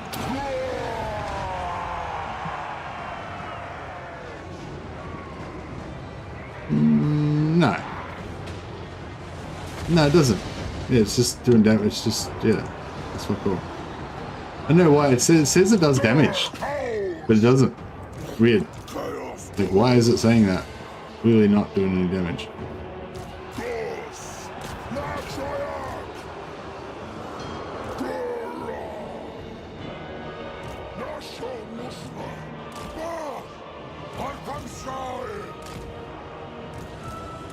Whoops, I forgot about my dogs. They got wrecked.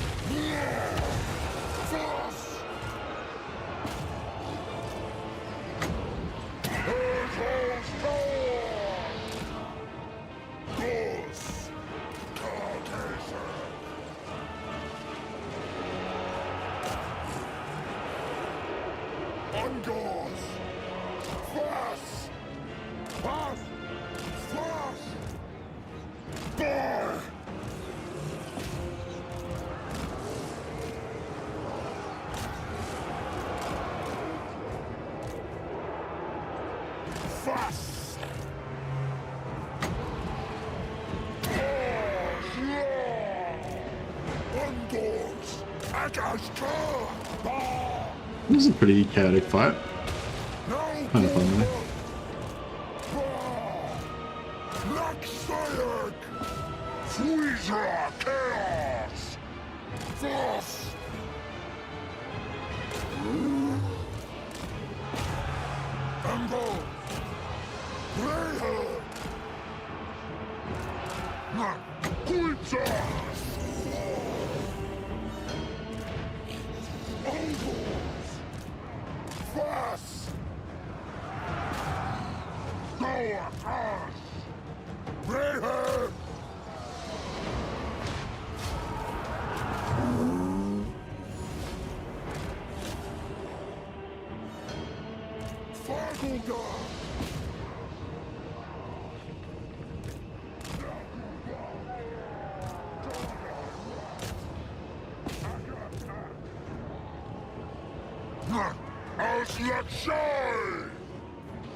Kills.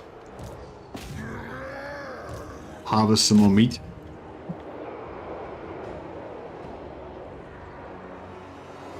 There you go, Jacob. Welcome, welcome.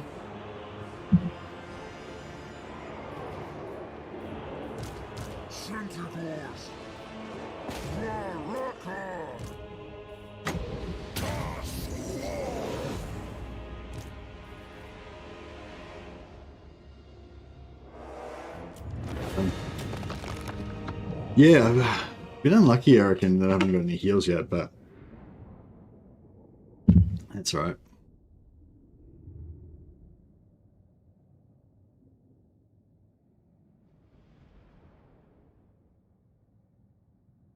Oh, you've achieved 2 months membership, you mean, Jacob? You got the additional facial hair on your avatar now? You're a maturing Doja Venice.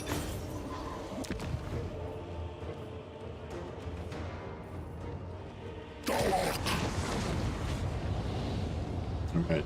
Pumped up our Marienburg.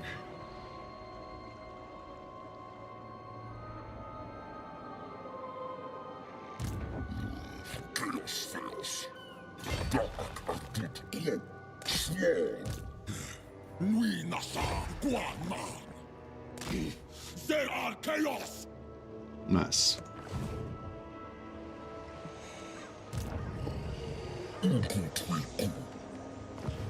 Even Nagash had limits.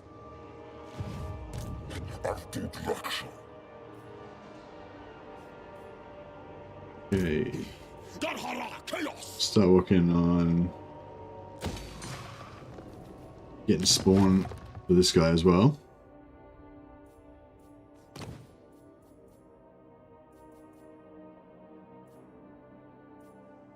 Yeah, still no spawn wranglers as yet.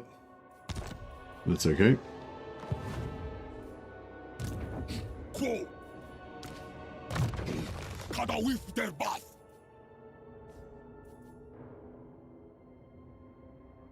Yeah, speed is good.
Yeah, so yeah, I think my issue is with S tier Ungor Spearman is that I basically base my tier list on how Chad the unit is, and yeah, they don't have much Chadness, but they're definitely a good tier 0 unit. Yeah, they're probably on par, if not even better, actually, than the high elf basic tier 0 high elf archers in terms of just effectiveness for their accessibility. But I don't know. I still like my. I've been really enjoying. What are my favorite units? I've been really enjoying these, like, just Gore Herd as well. They've just been in the middle of the pack there doing their thing, just chopping stuff up, you know.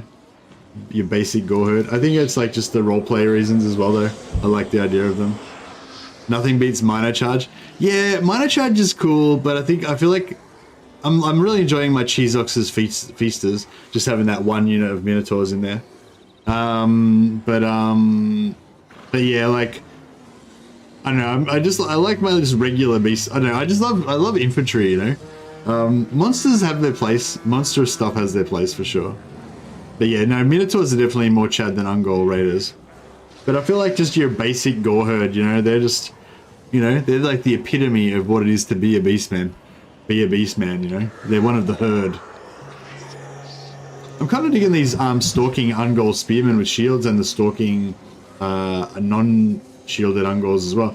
Because they're fun for sneaking around the back to get into their archers, you know? Like, the dogs are cool because they just run so fast. They can just run around into their archers anyway, even without being stalking. But yeah, having like 4 or 5 of these guys just set up behind them and just charge in from the back is actually pretty fun as well. Super fast infantry is a neat lane for, yeah, exactly.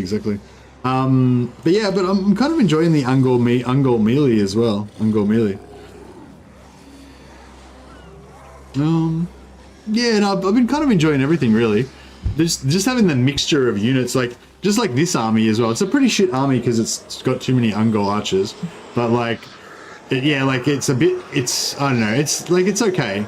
But yeah, if it had like 3 or 4 more melee units, it would kind of probably work a lot better. You kind of need more stuff to like pin with. I don't know. There's just like, there's so many different combinations that you can do though. But yeah, I've been kind of enjoying the variety, gotta say. Yeah, this army's kind of shit as well. Again, it's just sort of like, doesn't really have anything. It's like these 4 infantry units here, bolstered by the Minotaur and the Giant, is like almost enough to make like a front line, but kind of not quite. It's not just the Ungol archers though, it's also like these harpies and shit. Like there's just too much like crap in here that's not very good. Those harpies actually did a pretty good job that last battle. They survived quite a long time. 41 melee defense, yeah. Yeah, I was surprised how long they actually lived. So I guess harpies are kind of like bats, like they're sort of tanky. As long as you don't get shot. Yeah, this army I've been really enjoying, like this kind of ratio. You know, just about a quarter Ungol Raiders, stronger melee line. Especially if you get the ambush. This is like a great ambush army.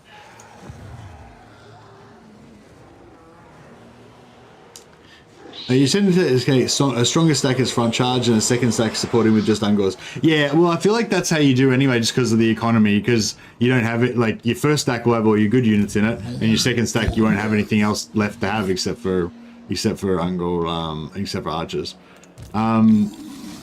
I feel like the archers thing, it's pretty similar to the high elf archers thing, you know? It's like, if you've only got tier 0 and nothing else to choose from, and you can either have all archers or you can have some archers and some spearmen, or you could have like half-half, or you could have mostly spearmen and some archers, you know? In that situation, you're probably going to have mostly archers, maybe just with like 4 units of spearmen, just to give the archers some sort of protection. But spearmen are quite good, right? So, but with the same thing with Beastmen, it's like you kind of may as well just have all archers because the spearmen aren't that good. If you have any sort of melee line at all, then bolstering it with a few of the extra Ungol spearmen is okay. But just, yeah, like if you have like 4 units of Ungol spearmen, it's like, are they even gonna like do anything, you know? All spears, surround and swarm. I haven't actually tried that. I wonder how good Ungol archers are in melee actually.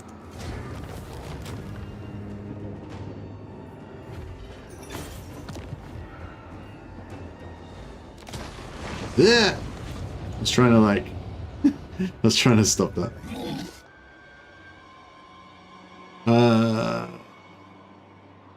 I might try and sell this.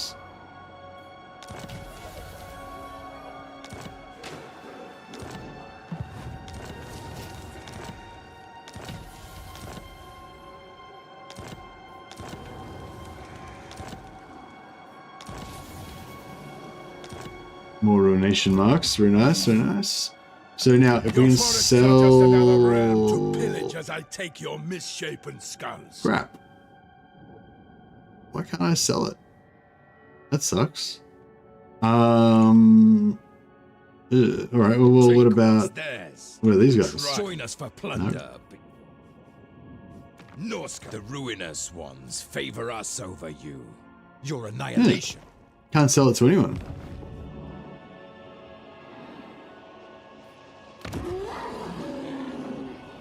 That's sweet. This is, yeah, there's a road right here that connects it to that guy.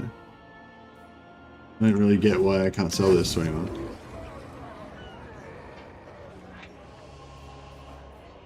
Oh, whatever. Just abandon it. Let them regrow. Khazrak show. Yeah, I did manage to sell it before to the Warriors of Chaos. Maybe, I don't know, maybe you can't sell to Norskins or something. But I think it's probably just because for some reason the game's saying it's not connected to anything.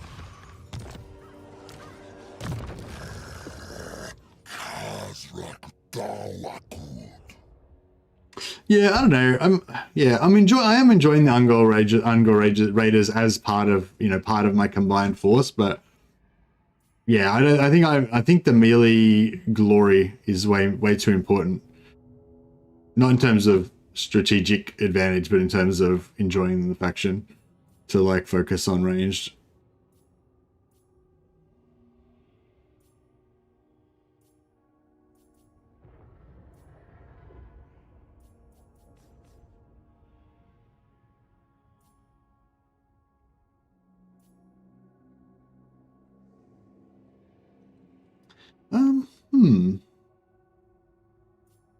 Heavyweights. Eventually want to go into I think eventually we want to go kind of like Gauze combined with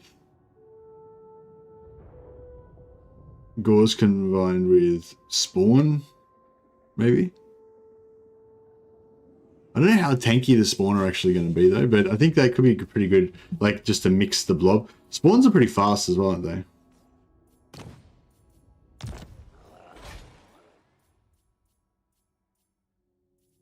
So my Bestigors are 36 speed, so a little bit slow compared to other Beastmen units, but faster than other infantry. And 42 on the Spawn, yeah, that's not too bad. And then we'll have a few heroes on chariots and whatever as well, so.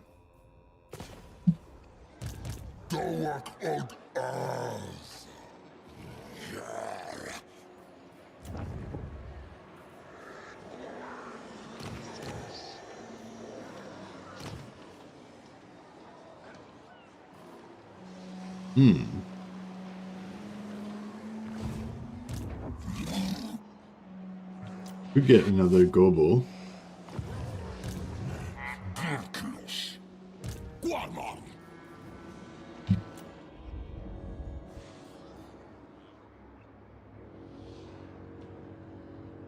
I kind of want to suicide this Malagor stack because I feel like we're never going to get anywhere here because he's not going to come down here.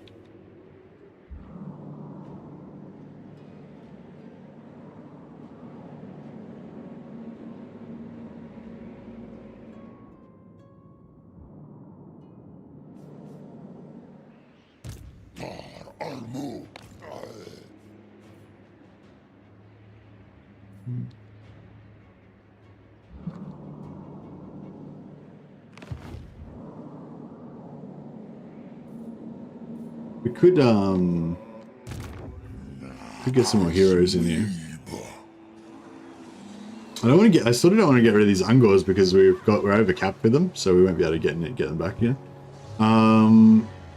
Yeah, I might just wait. We'll get Taurox next, so I'll wait for that.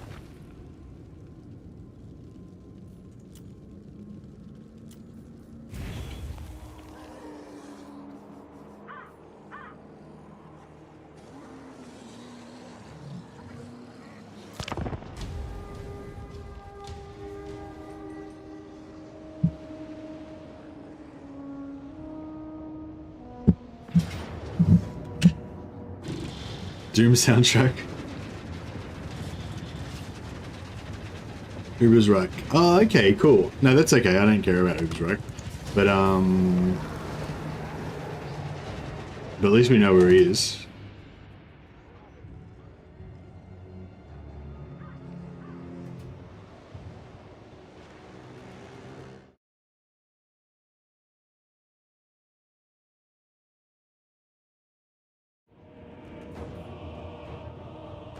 And yeah, we weren't able to sell this, so it's fine. That was cool, actually cool. We got an extra 150 dread out of both of those.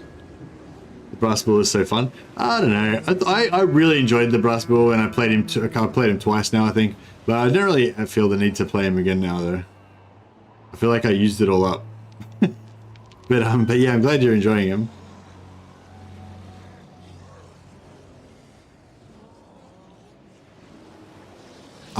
Actually, I probably will play it again sometime.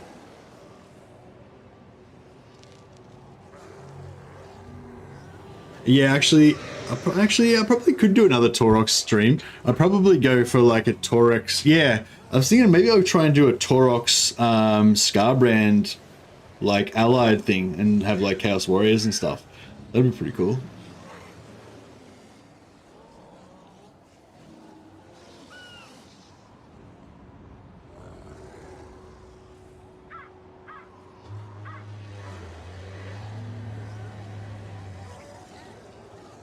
But yeah, I don't know. The sort of the problem with the other thing with Taurox is that he kind of plays into the problem that I've got with the Beastmen. Like, it's just like I sort of like the way I play Total War differently to like Legend, I guess, and other people that play like that way. Like, and Torx kind of feeds well into that. Torx and Scarbrand both feed into, if you like hyper aggressive gameplay and you like the idea of like just crushing the game as fast as possible and just, you know, just winning as fast as possible, conquering everything as fast as possible, like they're quite good for that. And it is fun. It's like an adrenaline, kind of like an adrenaline thing, you know, and it's exciting and stuff, and that's cool. But yeah, I tend to like much more enjoy the like I don't know, the like narrative, I guess, or like the developing, you know, thing. I don't know. And I feel like, yeah, when you play with Taurox and if you play Scarbrand well, you have this thing where you just kind of wipe everything out, and there's no rivalries develop, no big enemies like come that are scary or anything. You know, you just kill everything as fast as possible, like, and it's just, I don't know, it's just a weird, it's fun, but it's more like a, yeah, it's fun, but it's more like a refreshing, it's more like a refreshing change from like proper Total War. It's not really, like, in my opinion, it doesn't feel like proper Total War campaign, but that's, I don't know, that's just my side of it. But I'm sorry to talk it down. If you're enjoying Taurox, then fucking enjoy Taurox, don't listen to me. But yeah, I think I'll get into some Taurox Khorne playthrough at some point.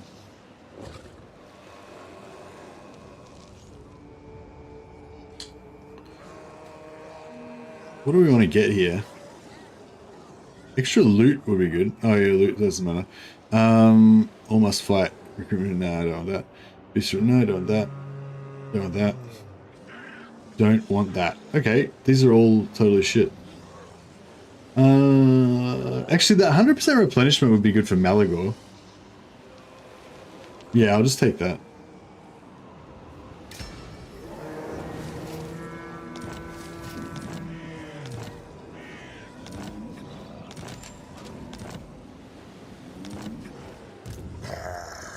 Khazrak I don't want to go back and kill those guys again, but You'll find me a generous. is it war with your Great Orthodoxy? All right, yeah. So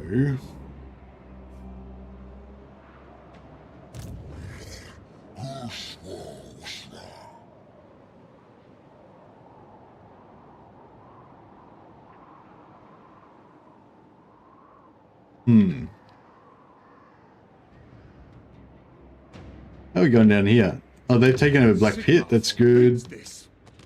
Yeah, see, everything's really, they resettle so fast. They're like a plague. There's Laurelon Forest is the only settlement that's currently still raised.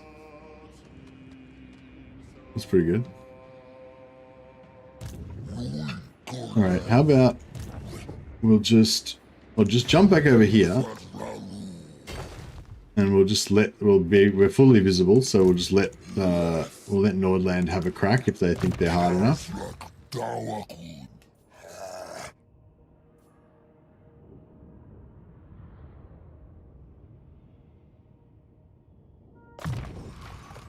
Yeah, I'll start going for.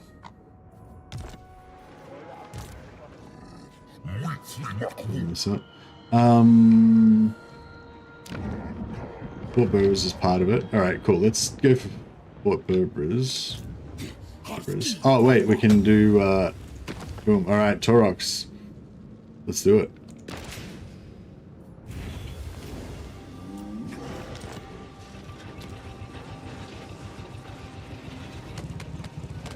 Oh, he's dead. We didn't get him in time. Alright, it's alright. Alright, well, so Taurox lives, but... I mean, Taurox will live again, but he's currently out of action. That's right. We got the other ones all in time, so that was cool. But not Taurox. So yeah, if we can get another... What are we up to? 136. So we're only got to get another 14.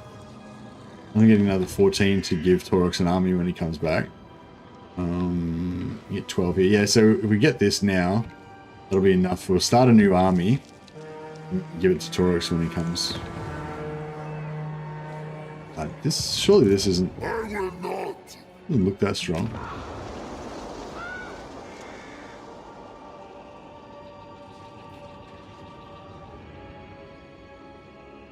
This is from the DLC Call of the Beastmen, right? Hey, Andy Warren. Yeah, Call of the Beastmen and also Silence and the Fury. You need both of them. We don't need both of them, but yeah, if you want the full Beastman thing with everything, then yeah, you gotta get two.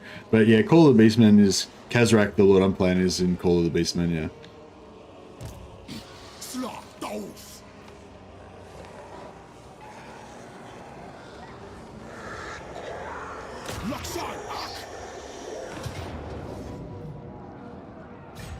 Alright, big fight, here we go. Am I getting minus 24? Oh, I'm getting raided. What the hell? How? But I don't have any income, so how do I get raided? What the hell? Where am I getting raided?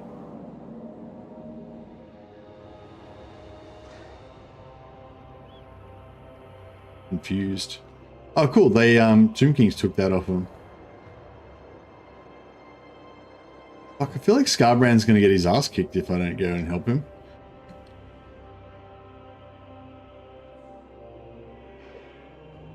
I think I'm gonna have to.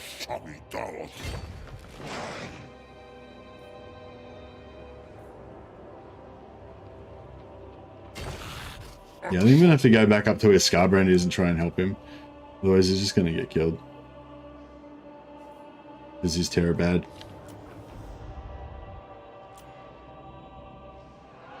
Alright, Morga the Shadowgrave.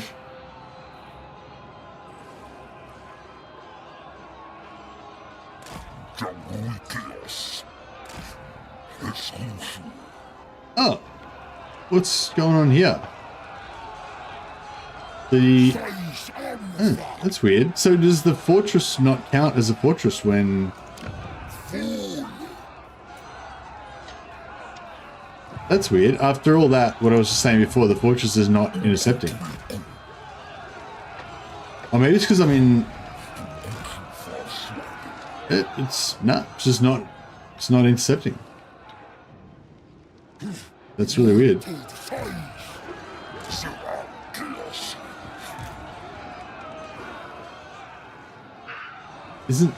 Didn't they... Weren't they supposed to intercept? Like the gate, like the bastion gates and stuff? Oh, well, fuck it, whatever. Let's do this.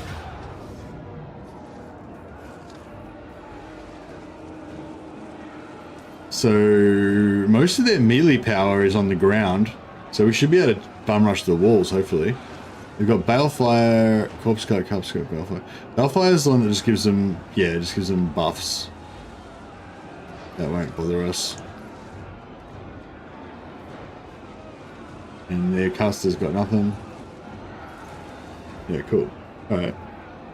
Let's do this. How you going, Rengar? The man farming? The man farming is going well.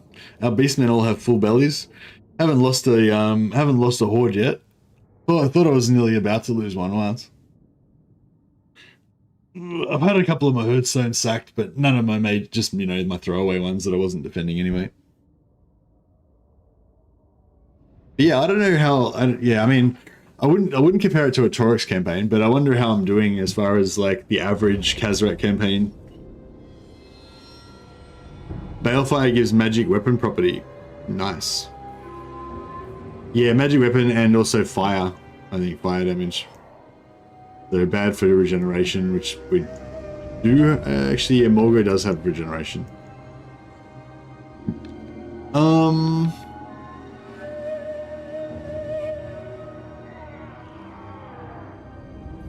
think we'll sit back and wait for the rest of the army. Because otherwise, like, this first army is not going to have that much fun if they go up against the garrison, I reckon.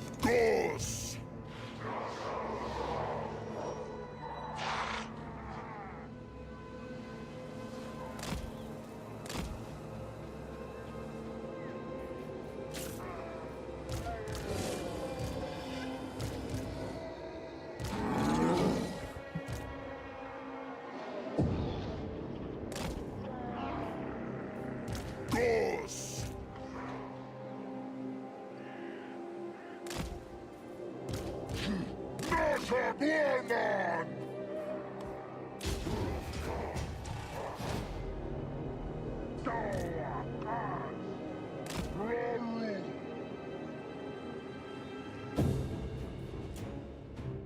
Is there a Steam sale for Warhammer at the moment? There was a Steam sale really just like last week, I think, but I'm not sure if it's still on now.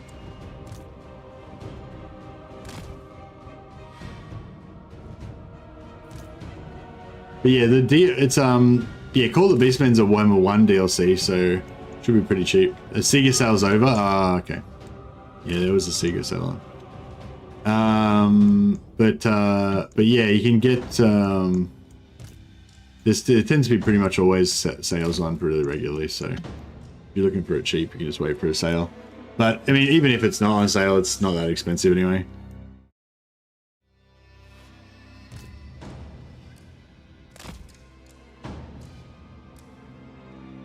I think on Legend of Total Wars, I think Legend of Total Wars link, he's got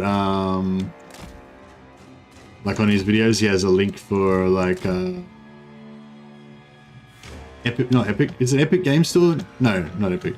What's the one that Legend has on his stuff? Well, anyway, yeah. If there's no Steam sale on and you want to buy it anyway, and you don't mind about paying a bit more, yeah, check out Instant Gaming. Yeah, check out one of Legend of Total Wars videos. He'll have an Instant Gaming link on there. I think that's.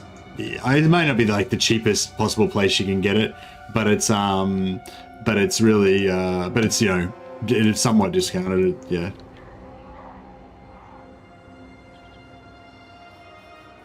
But yeah, if you're worried about price, you can pretty much always get it like super heavily discounted if you're just willing to have the patience to wait.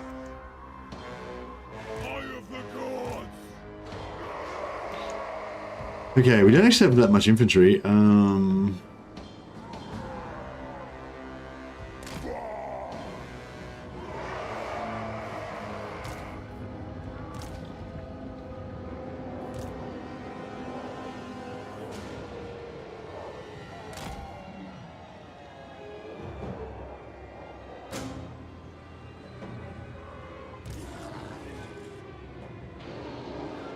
Right. I might send the archers up first, actually.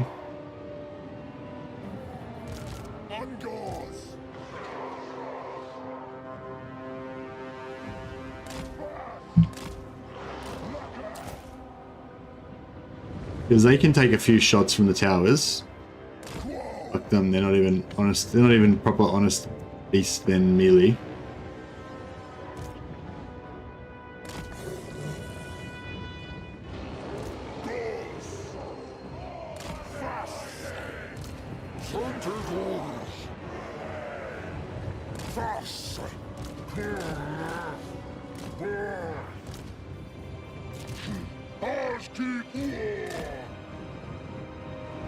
Dodge.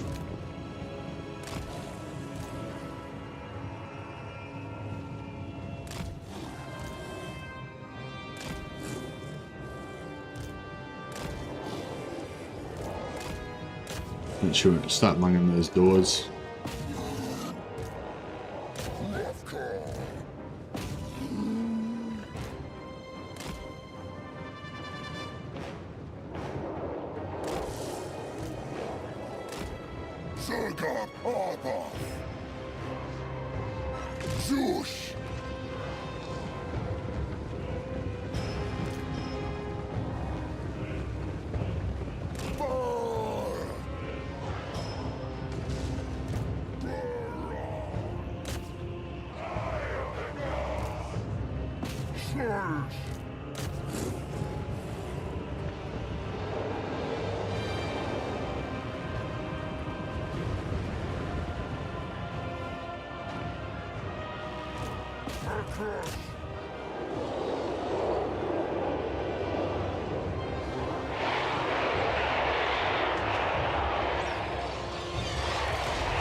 Hey Dave.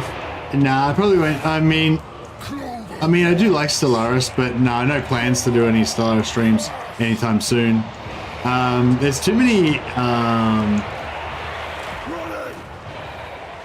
Yeah, there's too many other games to play. You know, like if I was gonna play a game that's not in my wheelhouse, I'd probably play Baldur's Gate or Stellaris or something else.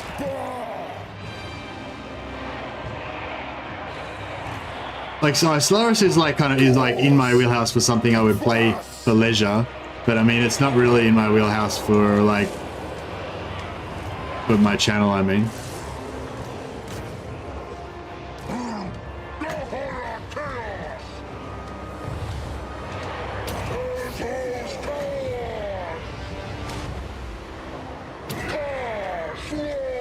Oh yeah, Jagged Alliance. Yeah, I think that one of our guys from our community actually made that game.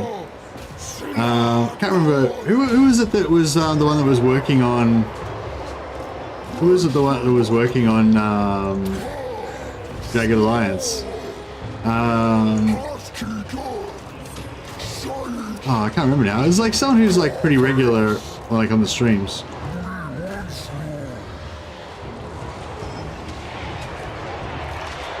Yeah, option paralysis from Stellaris. Yeah, I did that.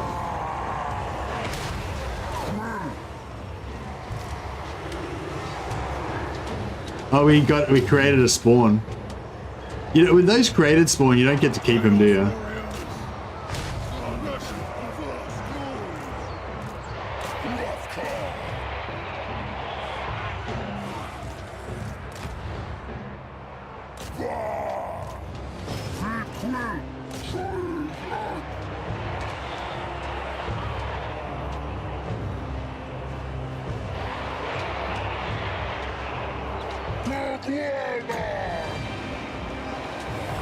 Who's that Lord?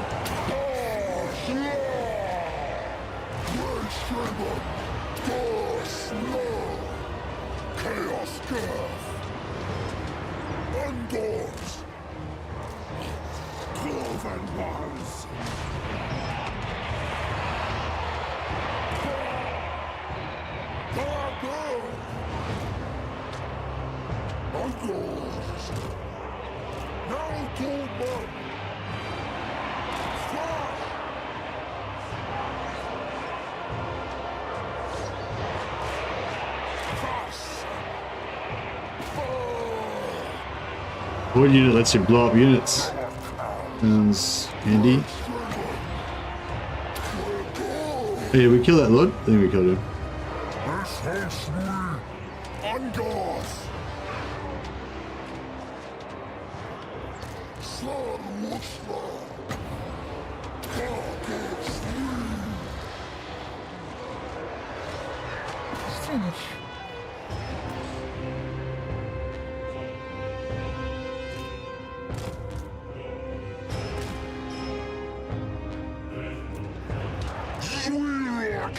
Out of wins, okay.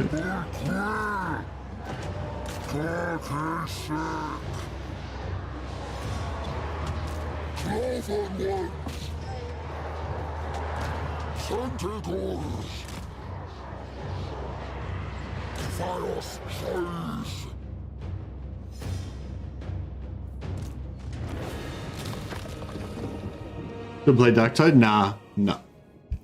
Nah, I only played it for like a week. Yeah.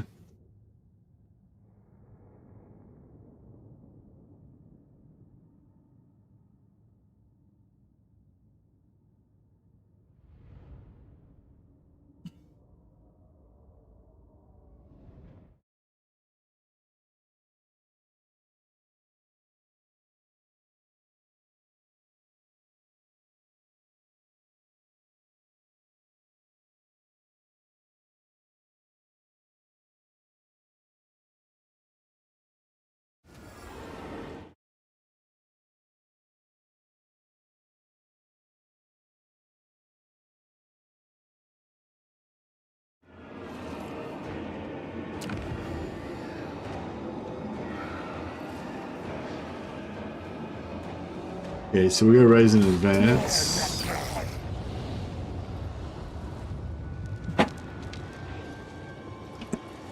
Warhammer 3 is my go-to game, but every now and again it's nice to have a break. Yeah, I haven't, I did used to burn out on, like, I used to get a lot more burnout on Warhammer 1 and early Warhammer 2.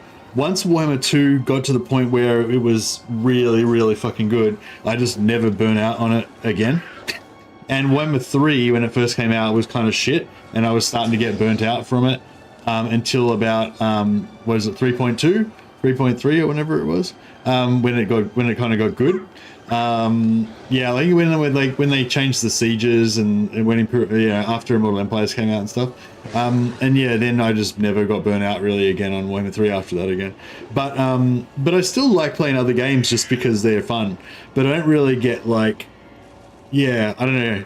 It's just, yeah, it's weird. I think it's because of the streaming, because I'm constantly trying to come up with new ideas for you guys to, you know, make interesting streams and explore different ideas and stuff like that. So I've kind of always got something kind of interesting going on, or something that's interesting to me at least. Oh, this guy's also in our range. We're going to melt him down. We're going to melt him down for ruinations.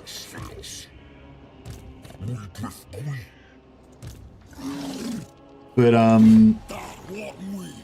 yeah, it's not really like I definitely like it. Definitely is fun to play other games for a bit of variety.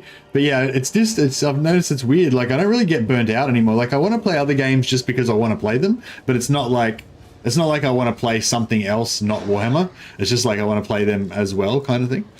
You know, I could do with a bit of burnout. Maybe I need to play it more often. Well, you want to be burnt out. You like doing burnouts. Great's powerful blessing ancillaries. Oh yeah, what are these ancillaries again? I forgot. I don't know if I know what they are. They're like Throg's ones, yeah. Oh, campaign movement range. Boom. Oh yeah, horrible regeneration. Oh, this is a hard one. I want both. I might take the horrible regeneration for this battle, so that our spawns don't die.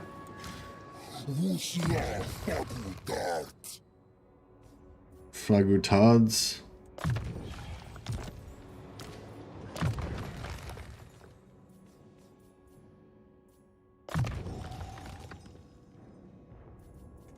Don't think I equipped any of them. Wasted 3 points. Oh, is it all like ones that are for shitty units, like, you know, plus melee attack for harpies and crap like that?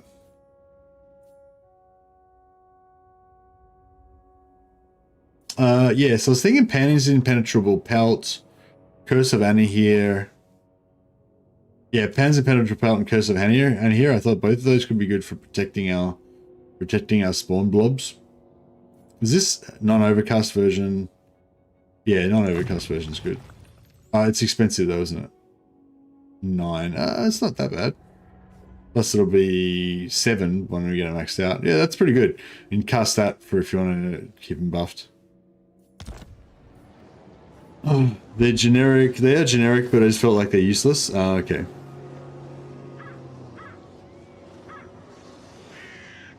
You want to be bored of it, but you can't. What are you? What are you trying to be bored of? Warhammer 3.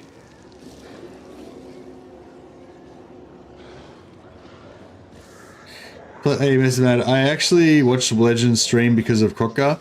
Legend plays factions nobody else touches. Yeah, that's true. Yeah, that's true. And yeah, I've been enjoying that recently as well. I played Tehenoan a week or so ago. I don't know if you caught that stream, but yeah, I had a really good time. That's the thing, like whenever people ask me like what my favorite faction is, it's kind of like my favorite food, you know, like I do have foods that I eat more often, but I tend to always enjoy, you know, I enjoy most campaigns that I play quite a lot, you know. It's just, but I just have to play them less. Like Lizard Man, I feel like are one of the least fun factions, so I play them a lot less. But because I play them so rarely, when I do play them, it's fun. You know, that's pretty much how I operate. But yeah, I had a really good time. It was not even just one of my most favorite Lizard Man campaigns. It was probably one of my most favorite recent campaigns because it was just so different.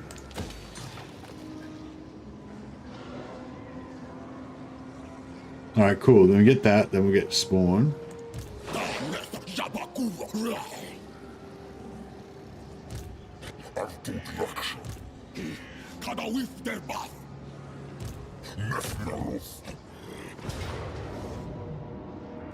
But I just played Tenno in like it was like three campaigns ago or something. So I probably won't play Lizardmen again for a while. Sorry, Plush. Effect, but I'm glad that you're enjoying the Crockguard campaign.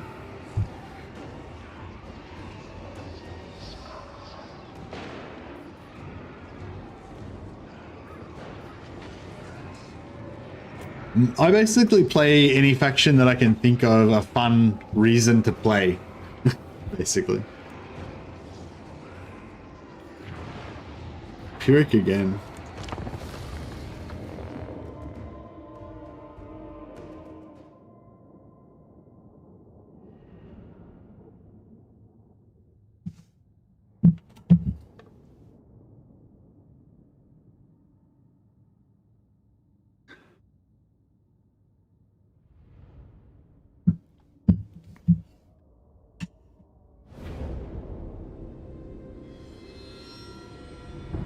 But now legends are also good at like legend knows what is good at like giving variety and playing different factions.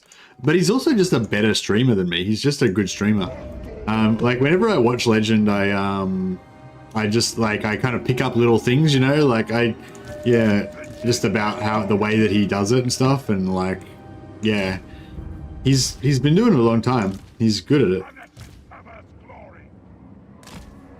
All right, how are we going to do this?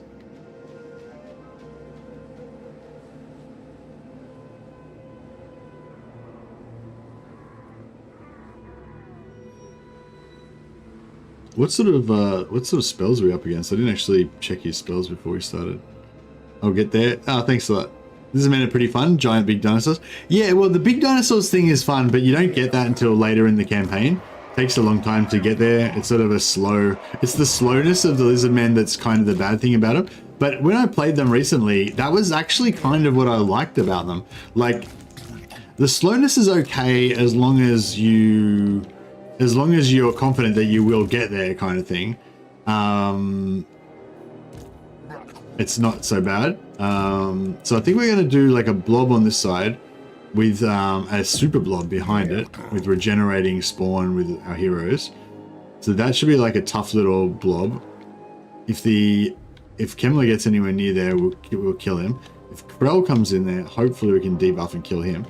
Then I want to have like a heavy cav squad with like these guys.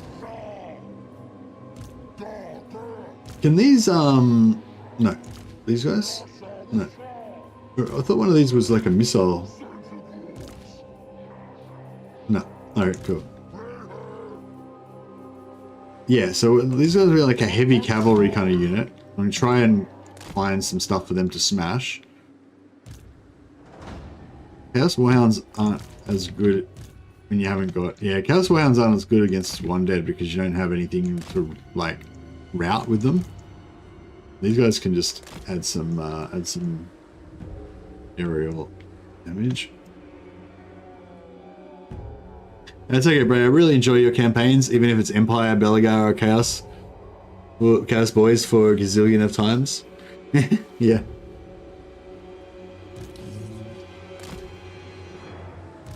Yeah, I guess I need to feel inspired when I want to start a new campaign, you know? And like, so yeah, so factions that I really enjoy a lot, it's easier to get inspired about, whereas the less that I enjoy a faction, the more, you know, the more extra that I need to try harder to think of a campaign theme or an idea that I'm going to get excited about. Alright, let's see if we can bring some reinforcements on. Looks like he's gonna let us take our time.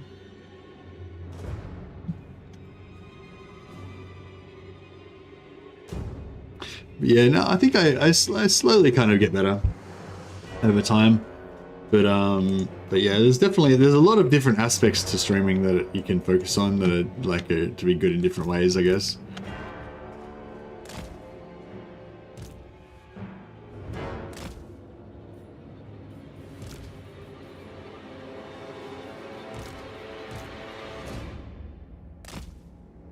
Alright. So yeah, we have our archers behind here. How much speed stuff have they got?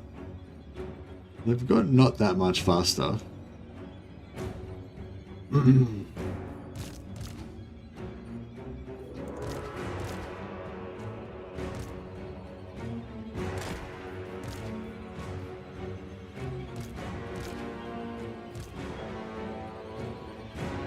Alright, so we're gonna have our like our heavy blob, our heavy tanking blob here. Got our melee stack there.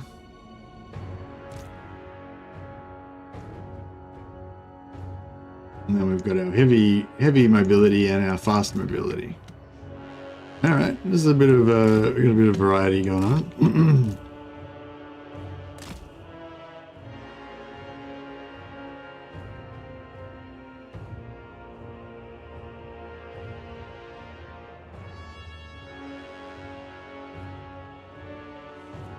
So who's on a chariot? I think you're on a chariot, aren't you? No, you are. Yeah. All right. Cool. You can hang out with these boys.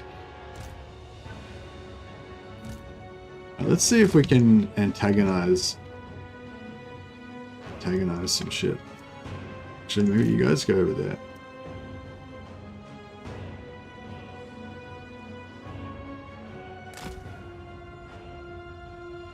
What's that? Ah, nothing.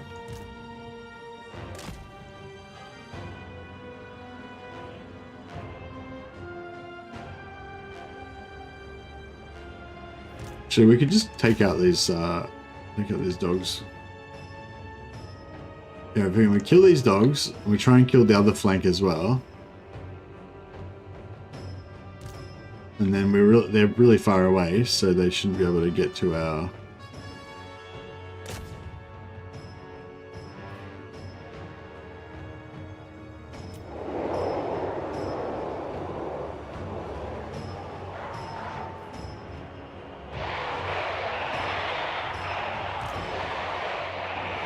Get our fast mobility back out again. What they got on me? Ah, Trickster shot, yeah, that's nothing.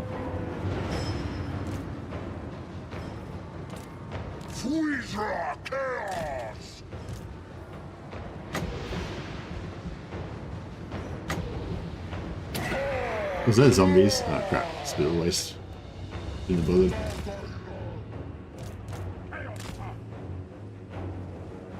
Oh, they got more dogs. That's...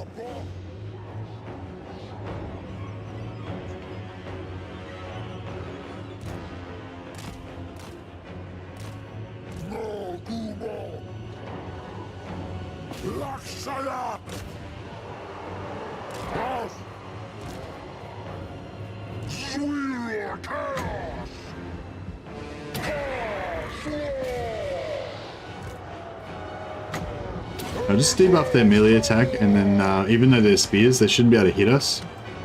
So it shouldn't do much damage.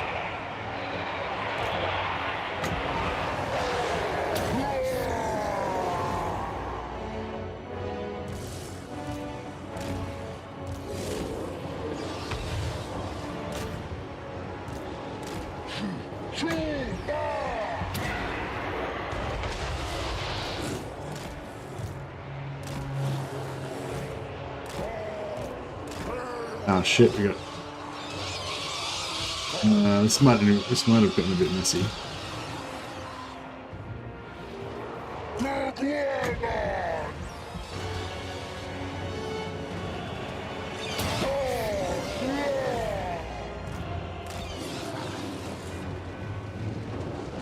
Yeah, Razor Gore herd's gone ballistic.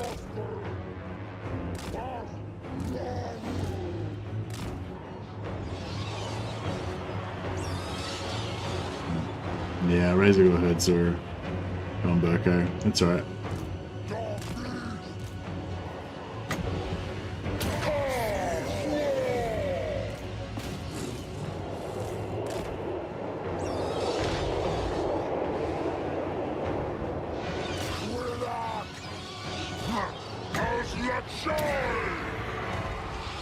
Oof, cast that a little bit too late, hit my own units.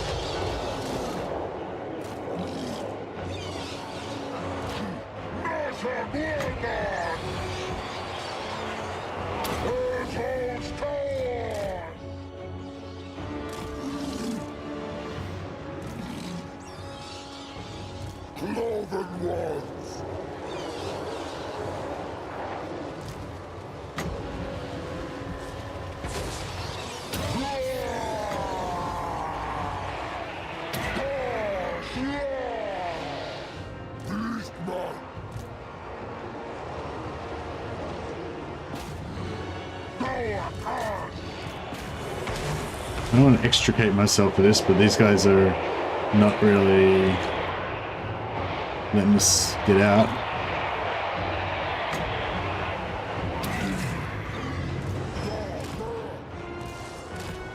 I don't know if we came out on top out of that exchange, really. If we got most of their mobility is dead now, then it's worth it. Even if we didn't win on material, if we've kind of got rid of most of their mobility, then I'll accept that.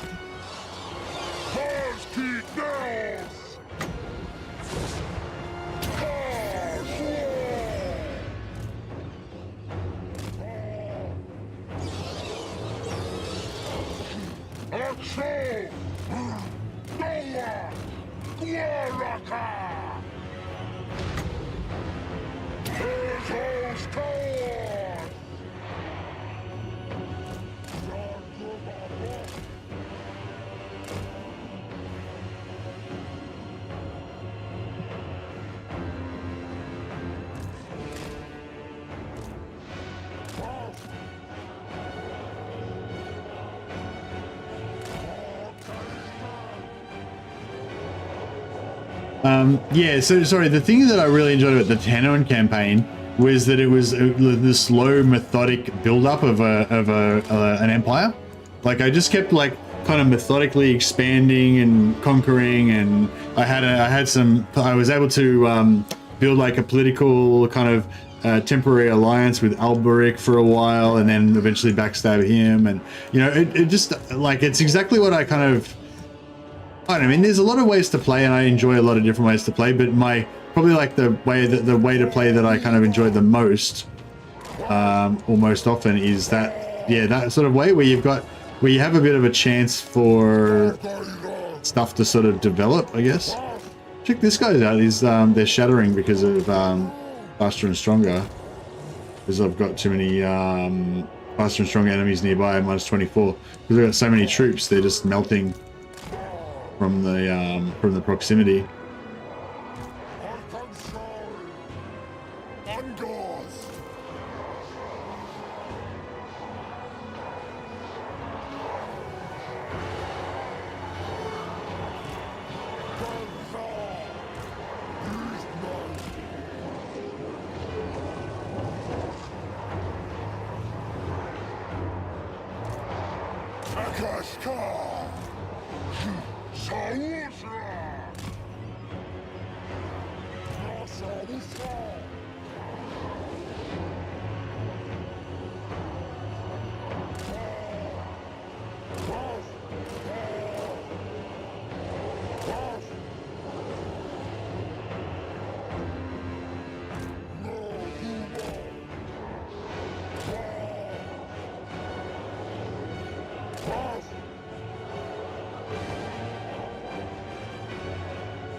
Encircle the prey, indeed.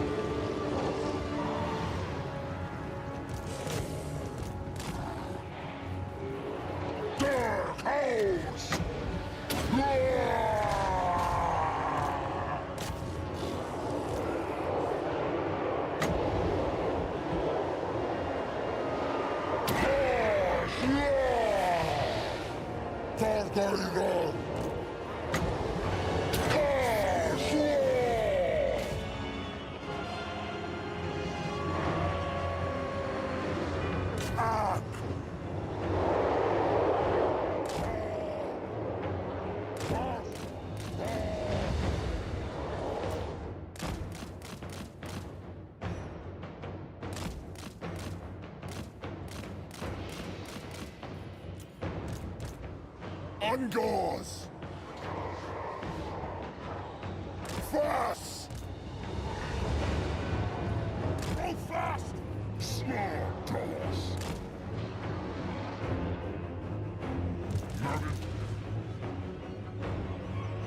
Yeah, so this is nice. Now I've got 3 units splitting off to get chewed up.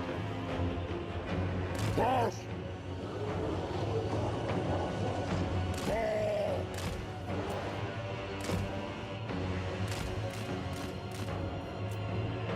Fast! Fire! What's that? Just the... that's,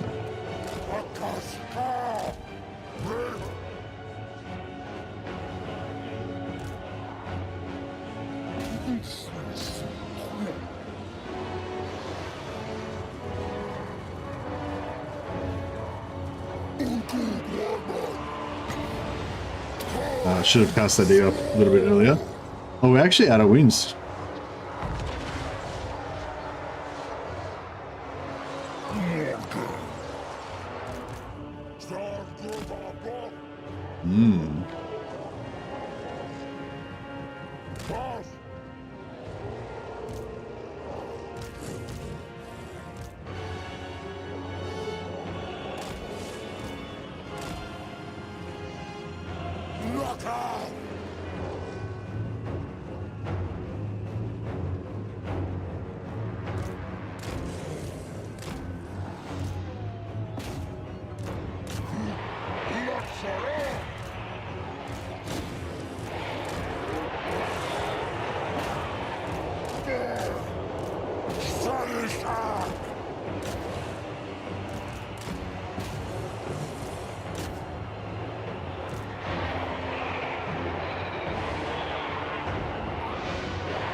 Dark beast!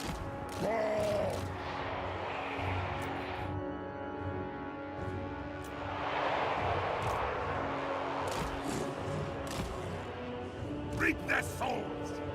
Running! Dark ass! Quipshot! Sila Dawud! Akashak! Fast!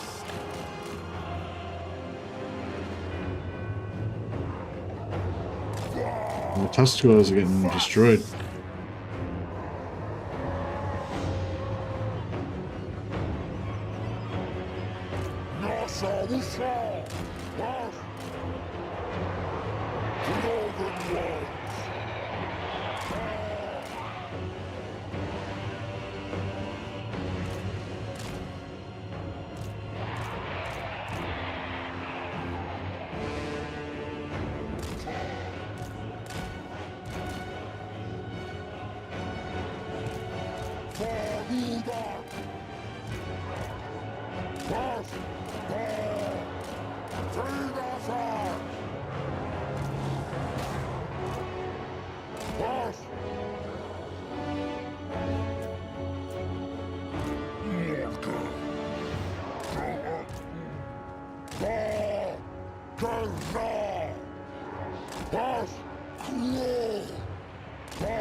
Did they do Crow yet? Not sure if they did Crow yet.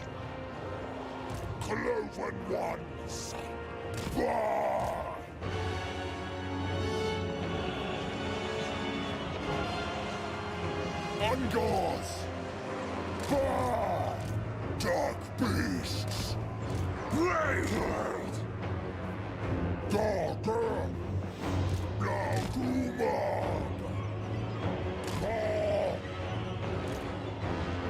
Fast!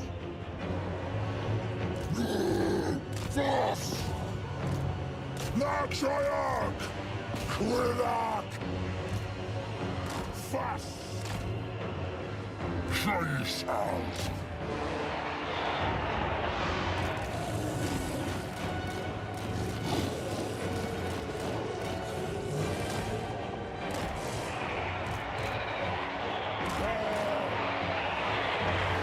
Nearly got rid of them, nearly got rid of the scriptors, but not quite.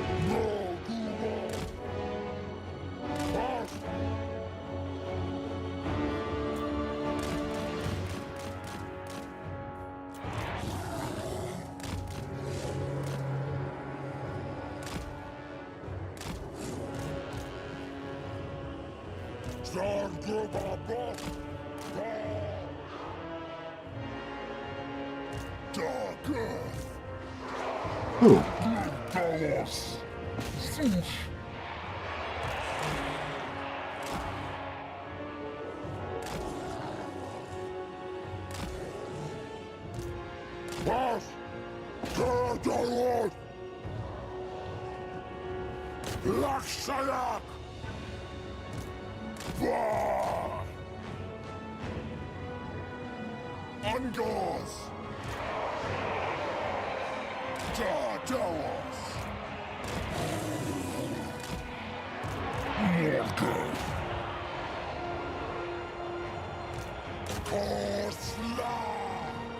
All right.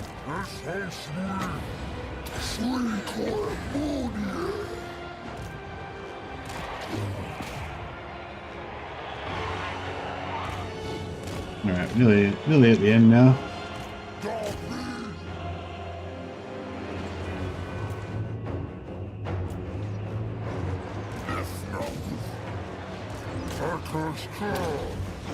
Where's Krell? I didn't really notice Krell coming into it.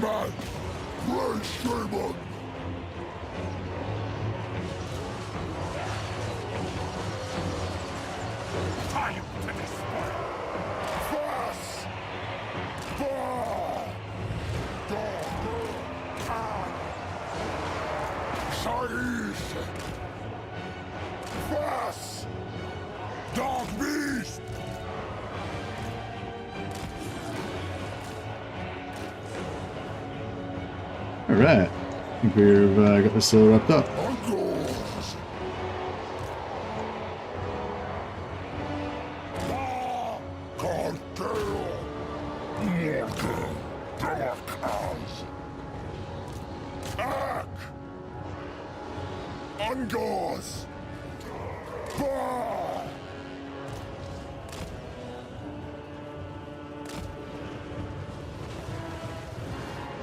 Quill's getting wrecked.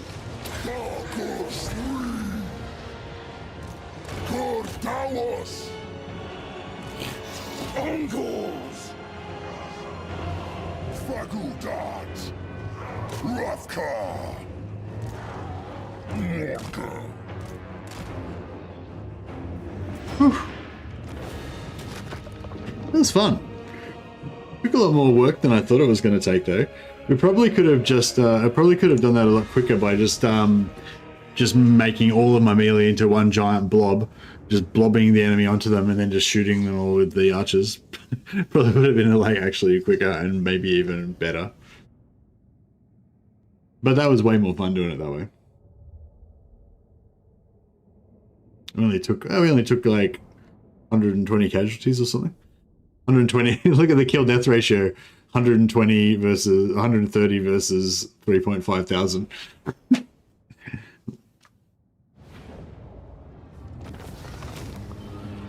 35 to 1 kill death ratio. It's pretty good.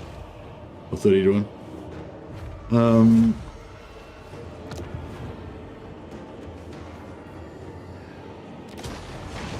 Oh, wish I had a backspace that.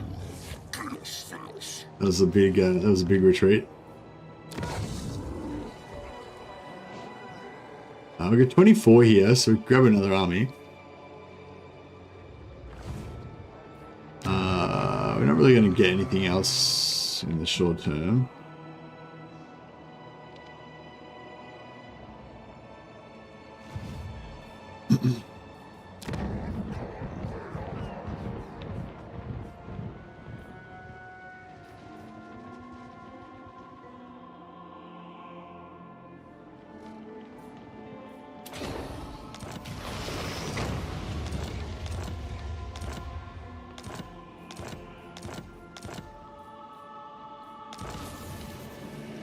Hey, Halo, how you going, buddy? Lots of undead in this man farm. Yeah, we kind of farmed out the I was maintaining it pretty good in the first episode, but I think we started to over farm our man farm a little bit. So I had to just let it go fallow for a while, but it's now pretty much all recovered now, except for Laurelon Forest. Everything else has been rebuilt, so it's probably ready for another crop pretty soon. The only thing is it's mostly Chaos Warriors now, so.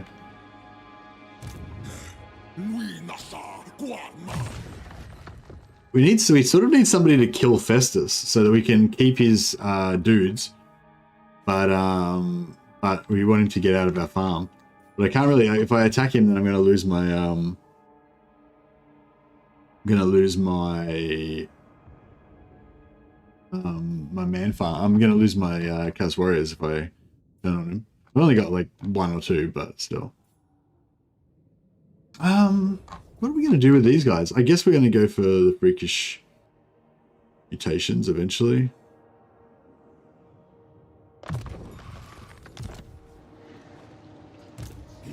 I think like the idea of regenerating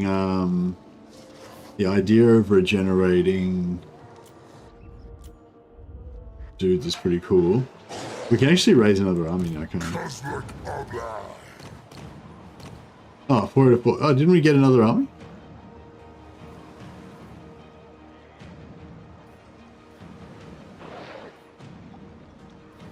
So, capacity plus 1, capacity plus 2, capacity plus 3.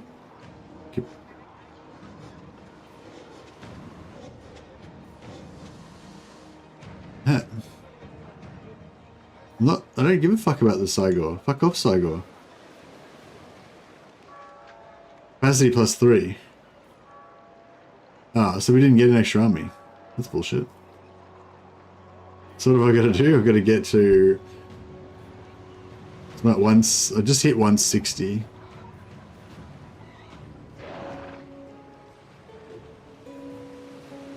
You get to 220. That's a long way away. That's like 3 or 4 more Hearthstones. If we do our quest battle... Does that give us,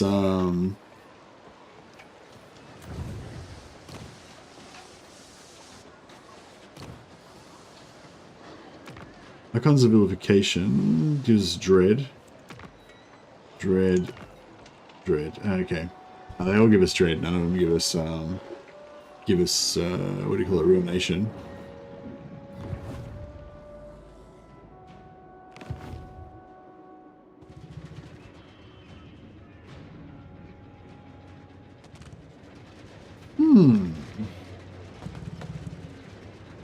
You can get an army. Yeah, you can get an extra army for 1500, but only after you reach level 8 Ruination. So yeah, we still have to get millions of Ruinations. We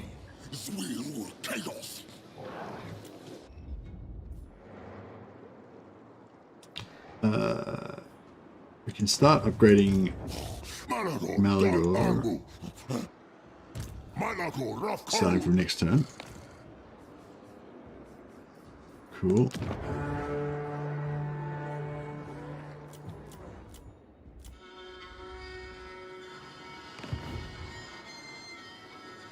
So...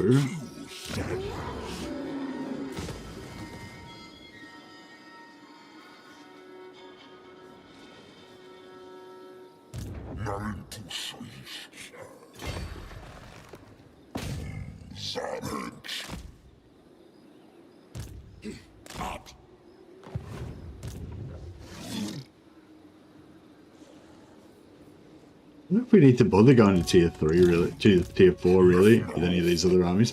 Oh, actually, I probably should do the Dread, yeah.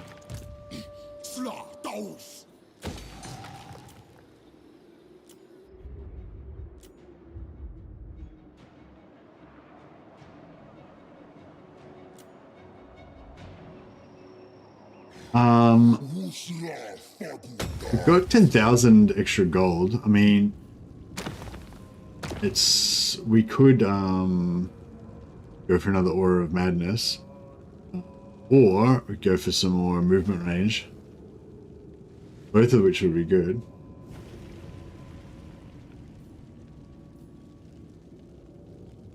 Have we got 2 Auras of Madness? I think we've only got 1 at the moment.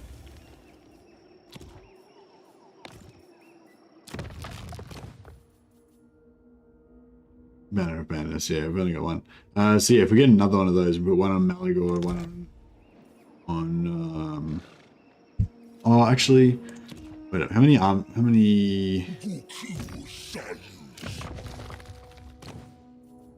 Battle Squad, Angor Reddit. So we need 4 of them, and soon we're going to need 5. So I guess I should get them first.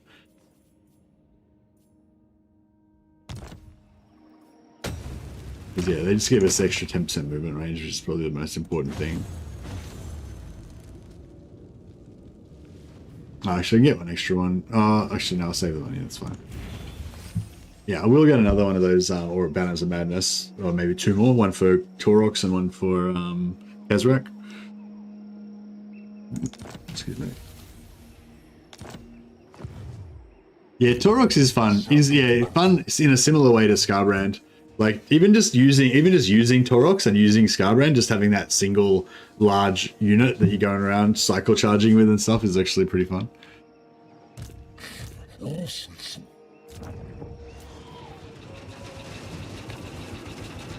Right. Yeah, unfortunately we can't sell Marienburg. Pity we can't sell Marienburg to anyone. Oh, maybe we can sell Asbestos, could we? Oh yeah. Nice.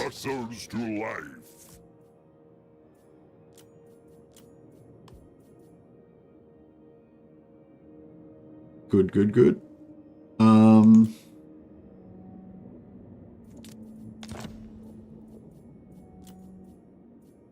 You have not.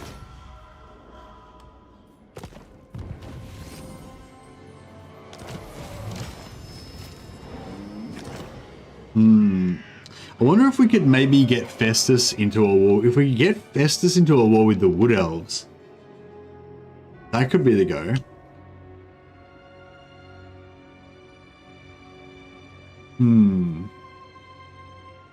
I need Festus to be in a war with somebody that will wreck him.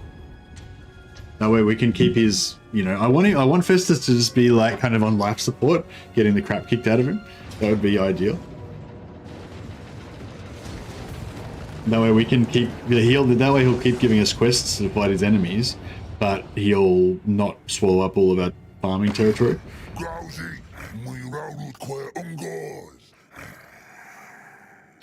Festus is like the cane toads. He's like the cane toads that we introduced to kill all the bugs, and now the cane toads are taking over everything.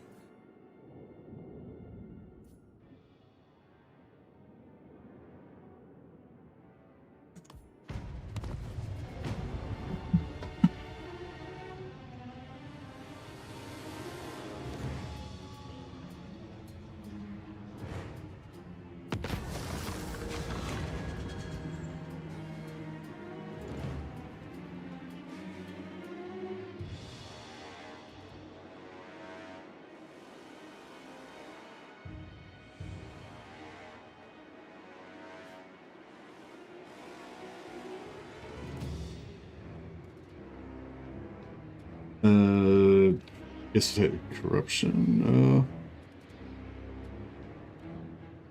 Actually, no, I might take the minus corruption because, like I said, I don't really want the so the normal way you play Beastmen is you want to wipe everything out and you don't want anything to ever grow back because you want to just scour the earth of all life kind of thing. But that's kind of the opposite of what I want to do. I want to just keep like just constant carnage. Like I don't want to ever win, you know, because if like it's the fight that's the fun part, you know. Like I don't want to. I'm like the orcish mentality, you know what I mean? Like I don't want the fighting to ever end. I just want it to be constant bloodshed. And in order for constant bloodshed to exist, you need to keep your enemies alive and strong. So yeah, so I think I'll actually do. I'll reduce the chaos corruption, give him a chance to try to regenerate a little bit. Oh, nice. Oh, potion of healing. Yes. That potion of healing is going to change my life. That is glorious. Glorious. What you're saying is you want the old Beastmen back. No, that's not what I'm saying at all. What I'm saying is what I just said. Nah, old Beastmen was shit. New Beastmen are much better.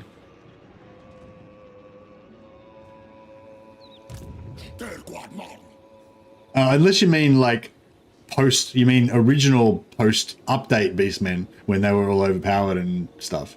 I don't know. I feel like they're better now than they were then. But they've still, both versions have the same problem, which is that their campaign's all about just wiping everything out really fast, or like kind of just wiping everything out and like, I don't know. Yeah. Anyway, I'm enjoying this campaign. It's fun. I'm just intentionally trying not to wipe anybody out so I can keep stuff to farm. And I'm just, and every time I do my ritual, instead of locking the zone so that nobody can settle there, I just immediately destroy the settlement so that the native wildlife can come in and reclaim the area again. So our hunting grounds can replenish. Blackstone Post would be a pretty cool place to have like a permanent, oh, what's this one? Casualty replenishment in local region. That's pretty lame. What's this one? Board recruitment capacity, ambush chance. +1 melee attack on fighting against Bretonia, charge bonus faction wide. Okay. I don't know, maybe it would be cool to set up some of these permanent ones. Oh, what we could do is come back and set up these permanent ones, but like never actually do the rituals. So they'll just end up with like huge ritual bonus. So that one gives permanent charge. This one gives +5 recruit. Yeah, I don't really need that one. This +1 melee attack against humans, all humans. This one's +1 melee attack against Bretonia. Just Bretonians. I like it. It becomes +5. Yeah, I get it, yeah. So now, yeah, it becomes +5. So if we max them out at tier 5, this one will be +5 melee attack against all humans and +5 recruit rank for Play Shamans, which is still pretty handy as well. And this one gives us +5 charge bonus on it for everyone and +1 melee attack against Bretonians. So if we have them both tier 5, we'd have +10 melee attack against Bretonians, +5 melee attack against all humans, and +5 charge bonus against everything. So yeah, I feel like this one with the charge bonuses kind of is pretty good, especially. So yeah, so I think what we'll do is once we've like brought back all the human tribes again, then we can like resettle, and we can maybe like permanently settle Corone and permanently settle Altdorf. It's hard to like keep Altdorf alive without Oh, actually, the good thing is once we upgrade this to tier 5, we don't even have to like hold Altdorf. I can just occupy Altdorf and it'll be like, boom, it'll be tier 5 again. Do you have to build, like if I control Altdorf, do I actually have to build the landmark, or is the landmark just sort of built in to the, is the landmark just kind of built in? Yeah, I think I want to just try to eradicate Kemler.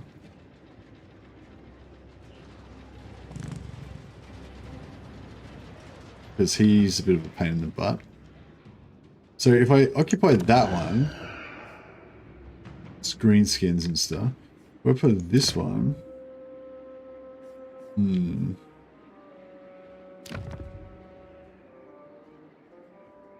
oh yeah, if I take Musion,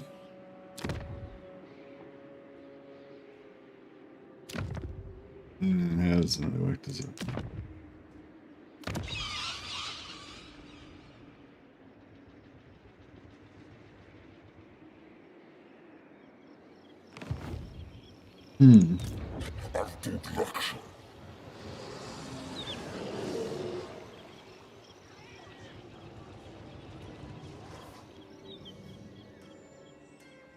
I guess I could set up 2 different ones.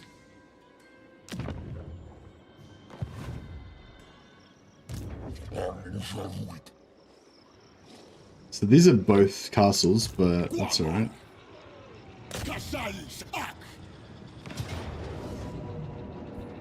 Crushing defeat.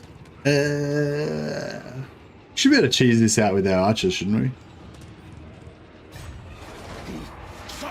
532. What do we need? 1500?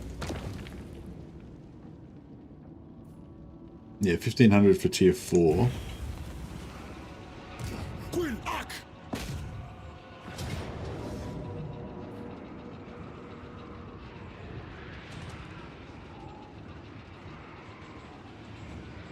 I feel like this can't be that hard, can it? Crap map. Let's see how we go.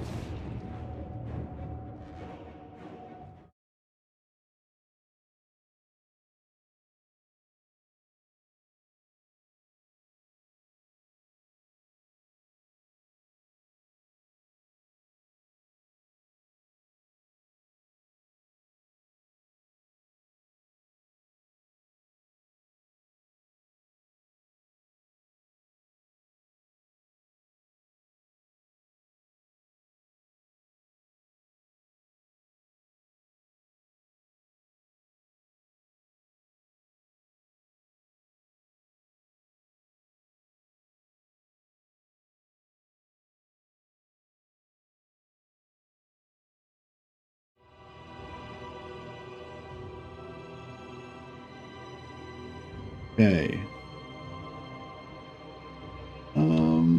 So I think I had a new theory on this. I think I had a new theory about this one. What was my new theory? So yeah, so I always usually squeeze in here and try and attack this way so I don't have as many towers shooting at me, but I think I decided that I actually prefer this one because they usually abandon this wall and then this area just feels easier to push into or something.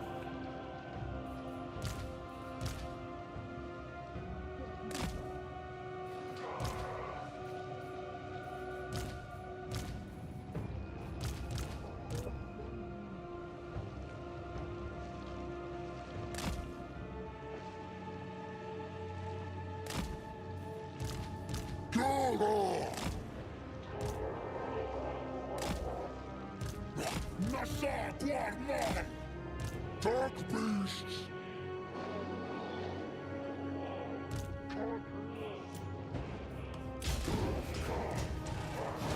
Cool!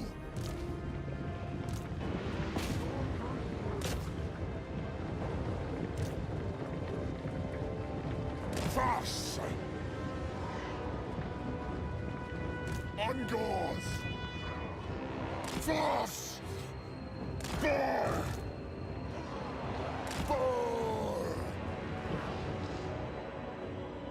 Alright, let's see how this plays out. Dark beasts! Aft!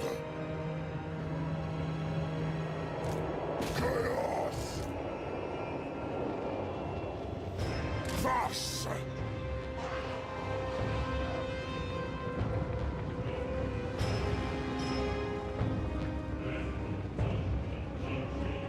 Oh. This guy's lonely. Lonely. Left by myself and I'm lonely.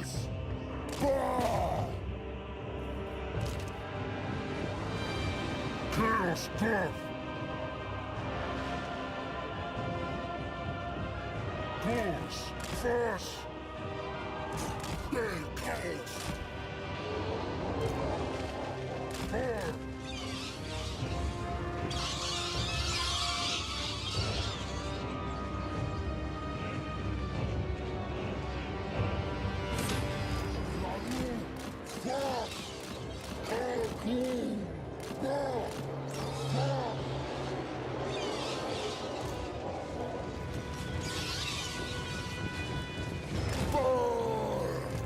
Nasa Wusta! Fast! Fast!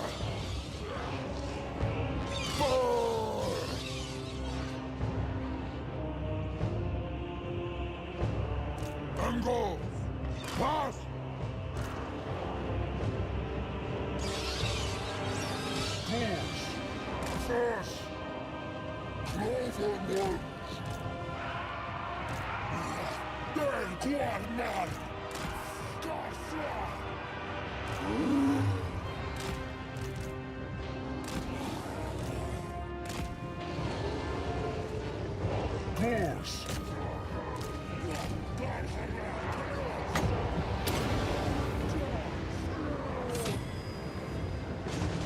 Chaos Girth! Darkness! Fast!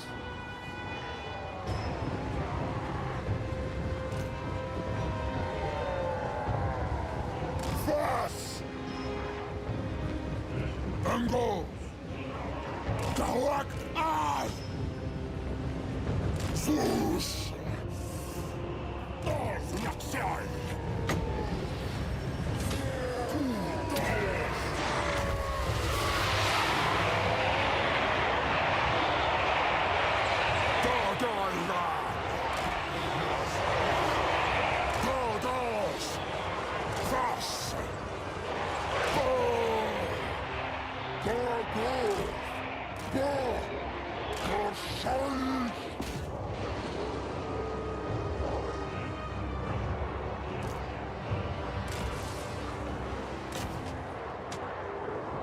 Chaos good.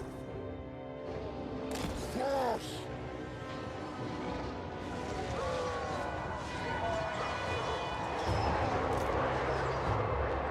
Undoors.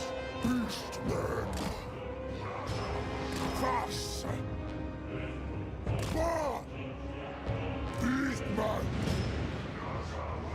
Bah. Fast.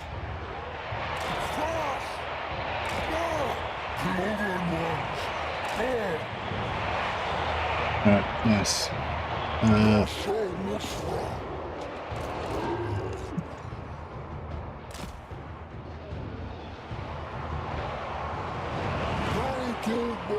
That didn't work out too well.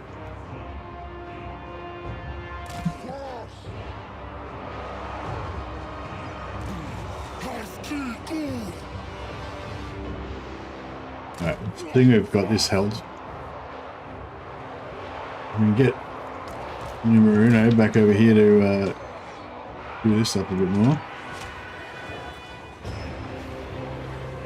100 meters. 100 meters.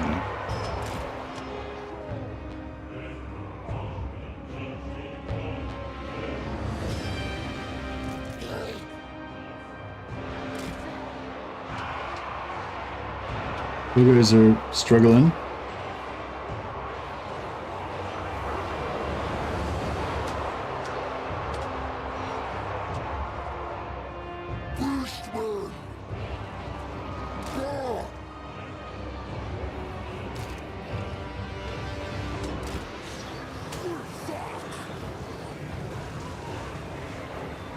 Oh, they were terror at it.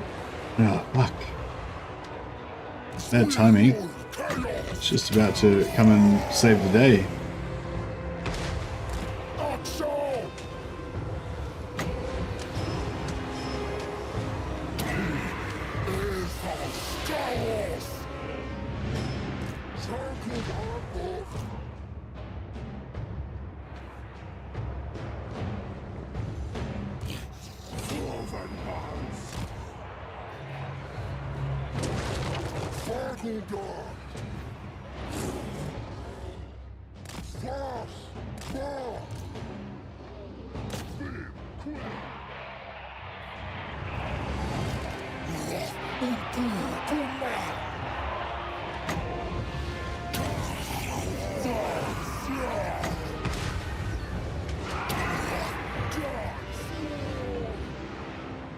Ungors! Sawushra! Bar!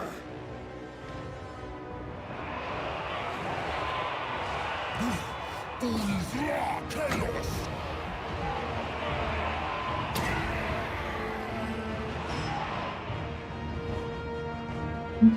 Course! First! Nagumab! Bar! Dog I ran! Fast! I can't say. Fast and go.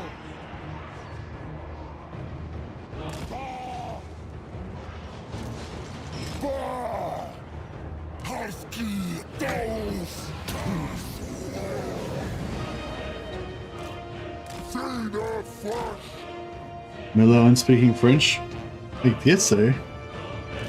Dark beasts. Fast.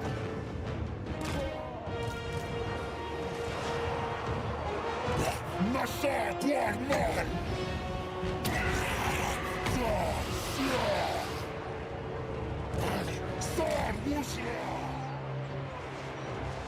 Gauze! Gauze!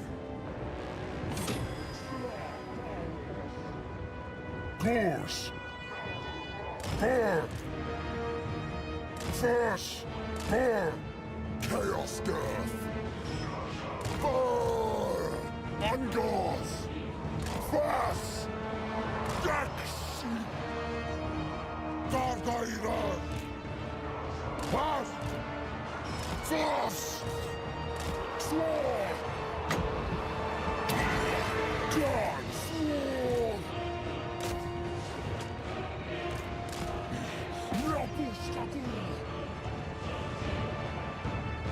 In there. It's happening.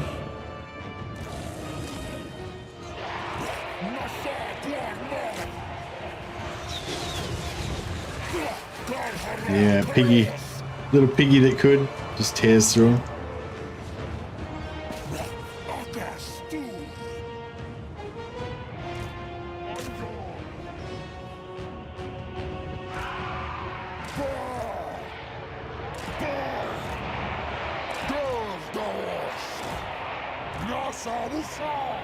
Chaos good! Fast! Uncles! Pause!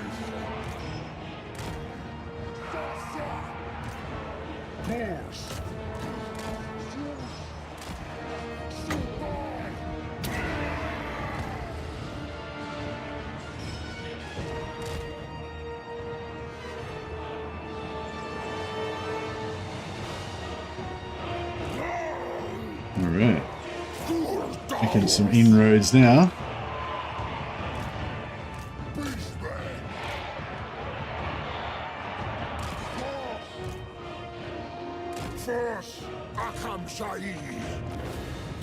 There we go. Why not both is what it says. Ah, really? What was that in reference to? Oh yeah, dos. Por and dos, they're like Spanish words, aren't they?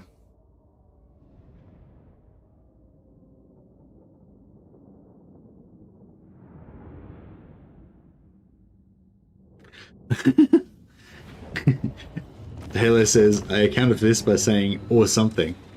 Touche, touche. Have to get up pretty early in the morning to get around the Halo Shock and his or something. You got me there.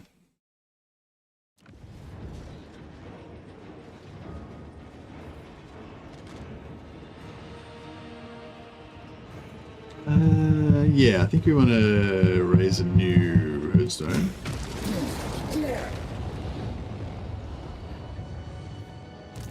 Yeah, are there any regular Beastmen players in the audience tonight? And I don't know, no one's really addressed this at all, but I wanted to know what you thought about this whole like just constantly destroying my headstones again. Whether like I don't know, like it's turn 25. I've got 160 marks of ruination. Is that like about normal? Is that a lot? Is that not many? Like, what do you think? Yeah,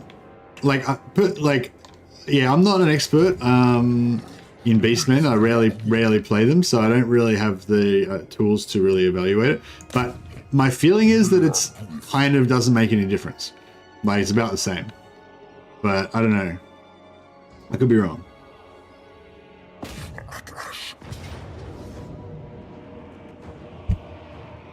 I think it's fine, yeah.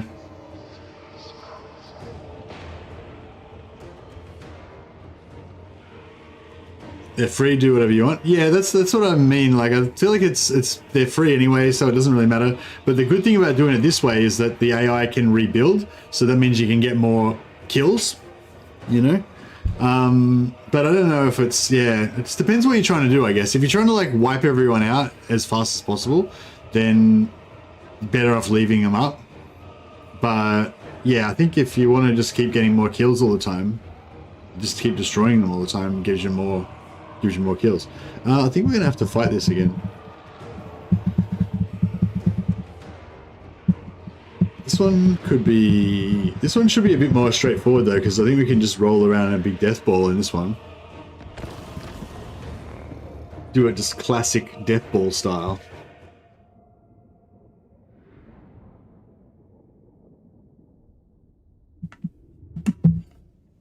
I don't know, maybe it's functionally not really even any different at all from a normal campaign. It's just mentally in my mind, I feel like it's working that way. Like I feel like we're getting more respawns, you know? And so that's making me feel more engaged or something.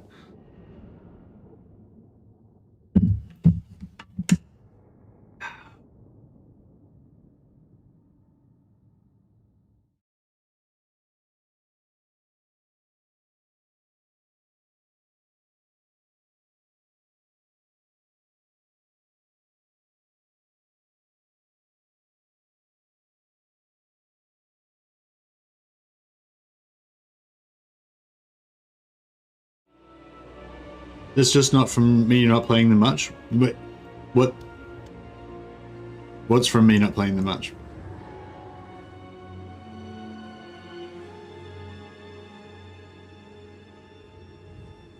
I usually go this tower on this one. I usually go like the stealth thing. People are going to be flying units. Do we have any shit units? Oh, we got dogs. They're not really going to be that good in this. Put some dogs over here. The feel of it being a new campaign. Yeah, true, yeah. Yeah, it's probably not even like, it's just, yeah, that's kind of what I was, that's what I was saying. Yeah, it's kind of a different way of what I was saying. Like, it's probably not even like that different from a normal campaign. It's just that I don't play them very often, so it feels fresh. Yeah, good call.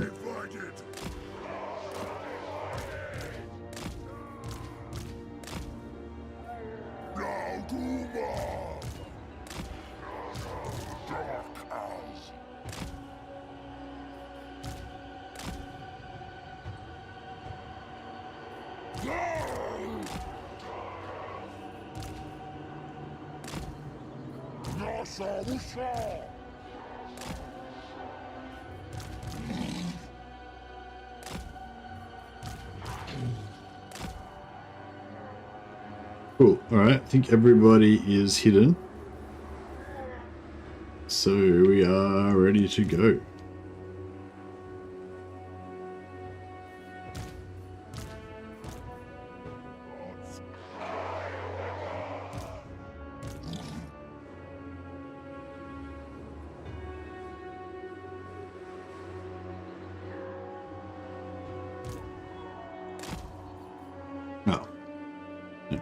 Step back over there.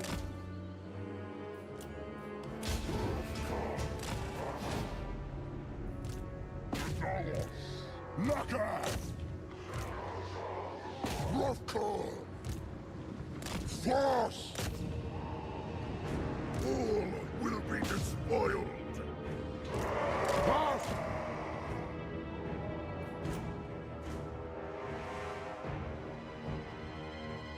Yeah, this one should be a lot easier, a lot more straightforward.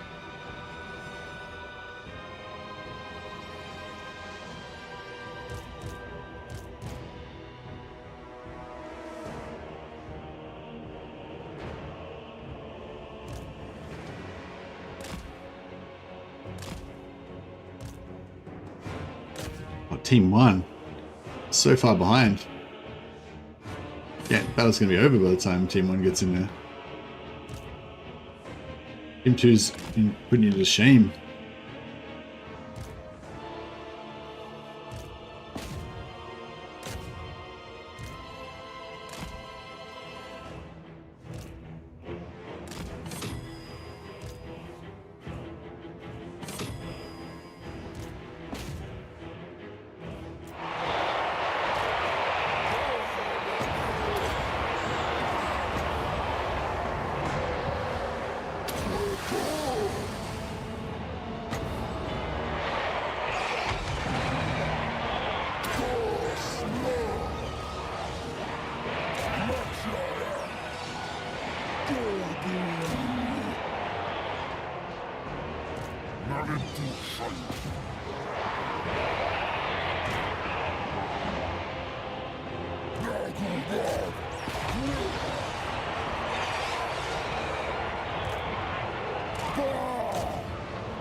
Dark Woman! Slow! Mortar! Josh! Shines and go! Doors!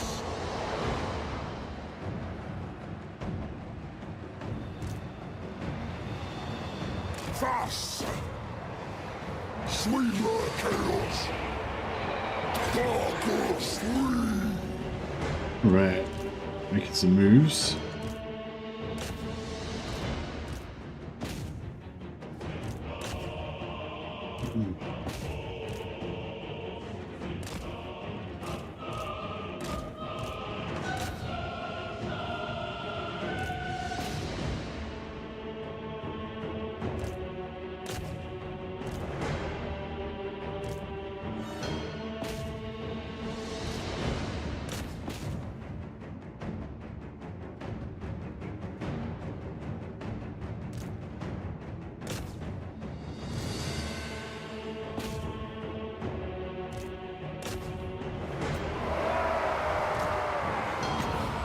Might just get a debuff on there. It's pretty nice debuff. Minus 24 melee attack, minus 24 melee defense for just everyone in this aura, you know?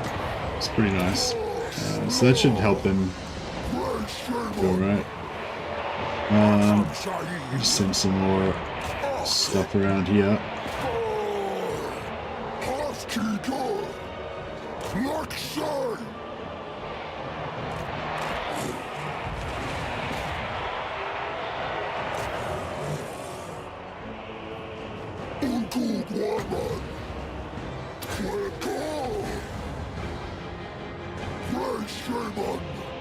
Chaos!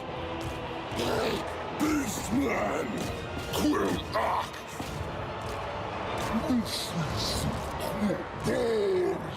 Look off!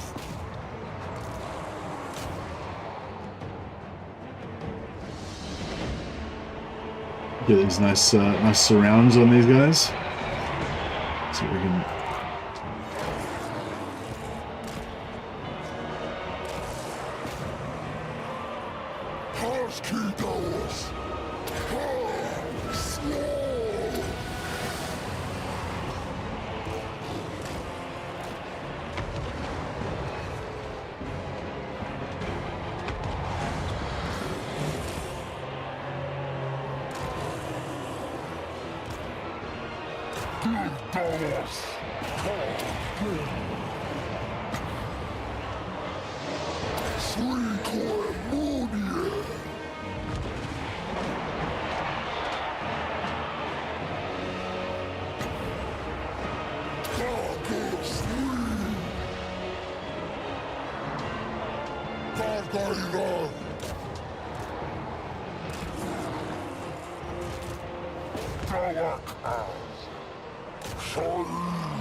Should be get there now.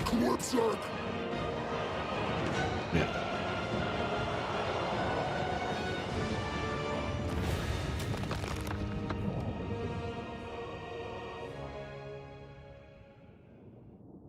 Good.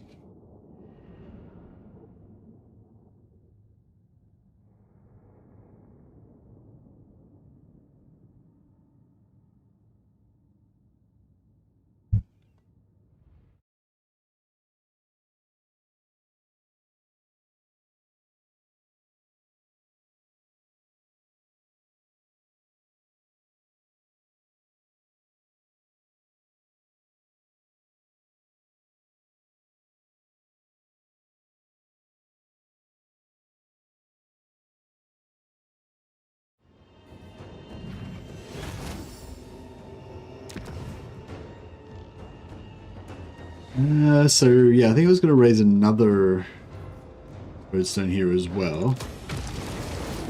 So yeah, as much as we're sort of weeding now, so like we want to keep our Empire human farm going up here, although we need to figure out some way of dealing with Festus to stop him getting out of control. But we're kind of weeding. We're trying to weed out these vampires down here, so we don't want them back.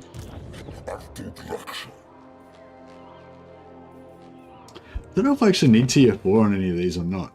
I mean, I guess it'd be good to get tier 5 to get the 100 dread, and oh yeah, cacophonous assault. I forgot about that. That's actually good too.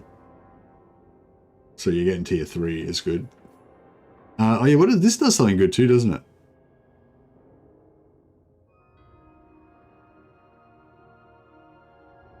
Oh yeah, we can suck out their ammunition. Yeah, that's pretty cool. But that's more like luxury items that we'll get later on. We don't need those right now.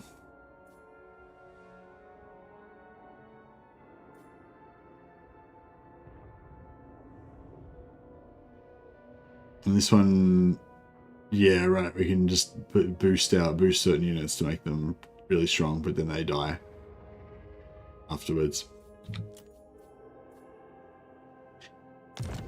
Malagor the Dark Omen.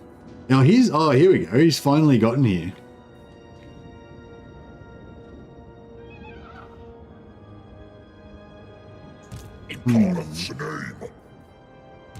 Who goes first out of Malagor,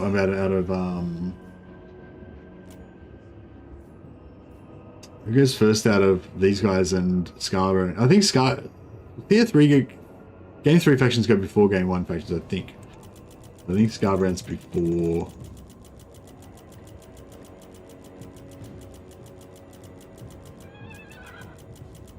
Yeah. So here we go first. So, this is... because I was sort of thinking it'd be cool if I went here in ambush stance, like right on the edge of these guys, and that way he would maybe come in and attack them. But he may just not, and then if he doesn't, then I'm fucked. So that would suck. I think we'll just... Yeah, I'm glad that he finally came down here though. Alright, what we might do is we'll hang out there. And that way, if they do attack that, then we're in range to ambush.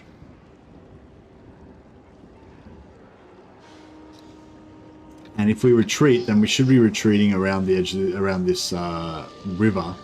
Like we'll go all around here and end up over there, and they won't be able to get us.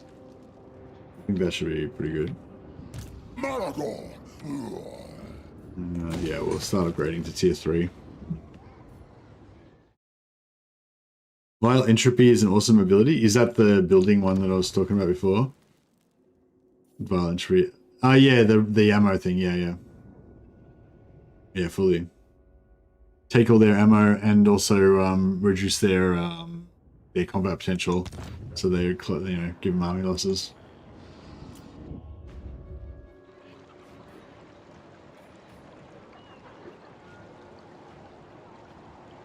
Oh, give him Shadowstone. That's cool, actually, as well.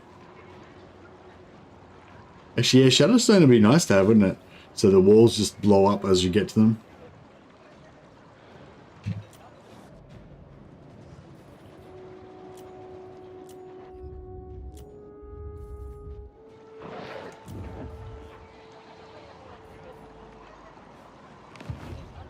Khazrak Abba.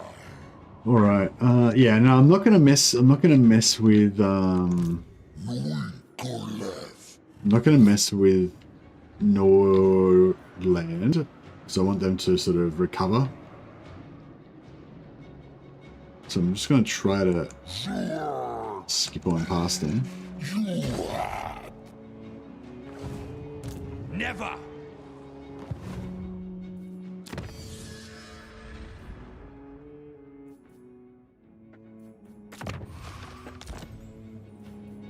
I don't want to actually pay for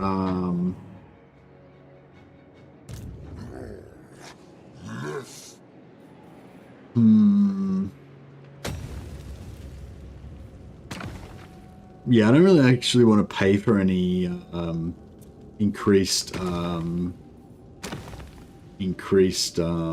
spawn capacity, because I'm hoping to get those followers, but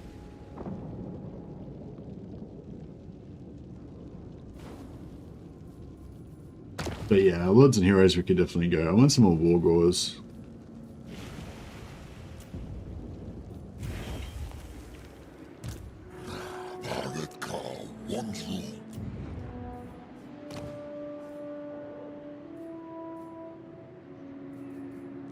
Yeah, I'll just go for tough.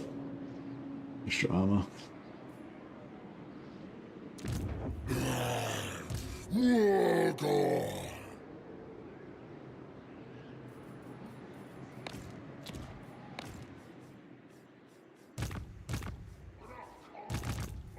We'll see how this plays out. So yeah, so Scarbrand's gonna go first.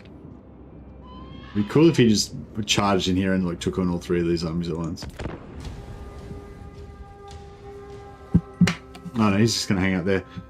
Oh, that'd be cool if they thought he was weak and they went in and we got the ambush reinforced on him.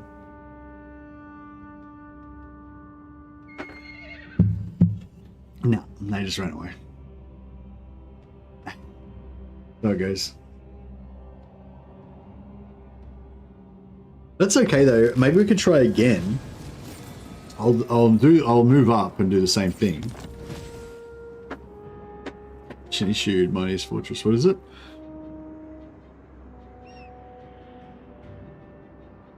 We got to get to season. Let's go to that level 3. At least you're not fighting both at the same time. Yeah, true. Well, I'm trying to get missions. I'm trying to level up my allegiance with him.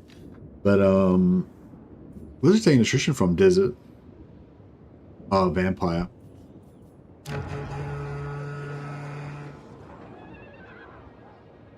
Yeah, they've got too much vampire and not enough. Too much vampire and not enough chaos. Okay, so he's about there. So if we go to like there, maybe. Hopefully that's enough distance for me to be able to retreat. Yeah, it's sort of annoying with this. Like, if you're in this hidden encampment stance, you're also kind of like in ambush stance. And if they discover your ambush, it pops you out of it, which means that you're visible, but it also cancels your building because you can only build when you're in your ambush stance. So it's kind of like annoying. Yeah, it's kind of annoying. I've had campaigns where they just keep discovering me all the time. Like, I don't get wiped out, but they just keep discovering me all the time. Like they'll walk into my ambush, I wipe them out, but I'm out of ambush, so I can't finish my building. And the next turn, ambush them again, can't build my building. It just keeps happening over and over. Because yeah, even if you win the battle, you still get popped out, don't you?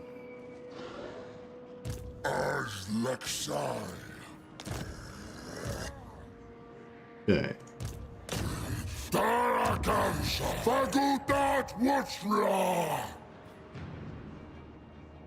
Fagotad.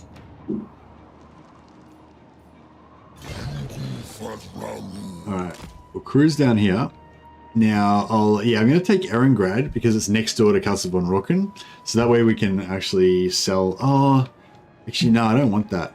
I don't want that. No, I want to take one that's next to the Tower of Crack so I can sell it to them.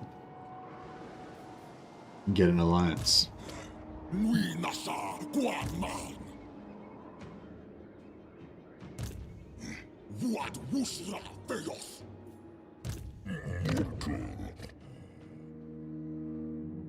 could have sworn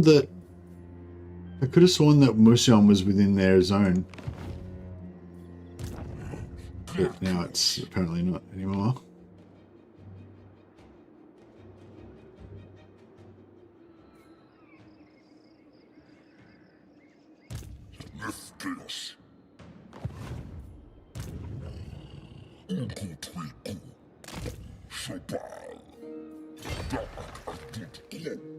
Hey, Click Monkey. What's going on? What have you been up to, young man? Very late. to no good, no doubt.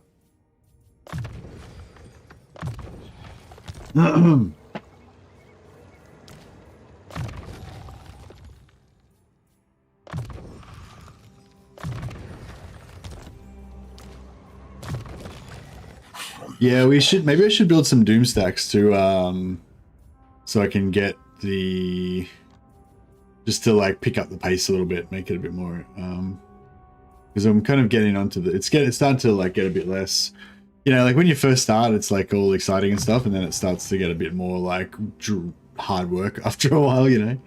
No, we don't need that crap. Touch of corruption, damage over time. Yeah, that's nice. Cool. So you reckon don't bother with these ancillaries because they're all shit, and don't need that.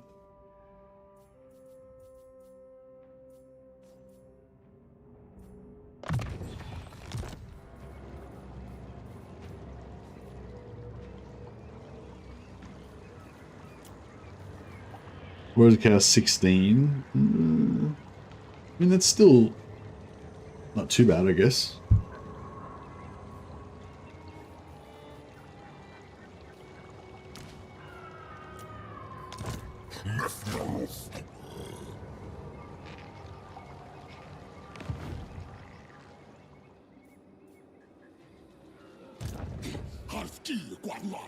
Man, we're not going to get another army for ages.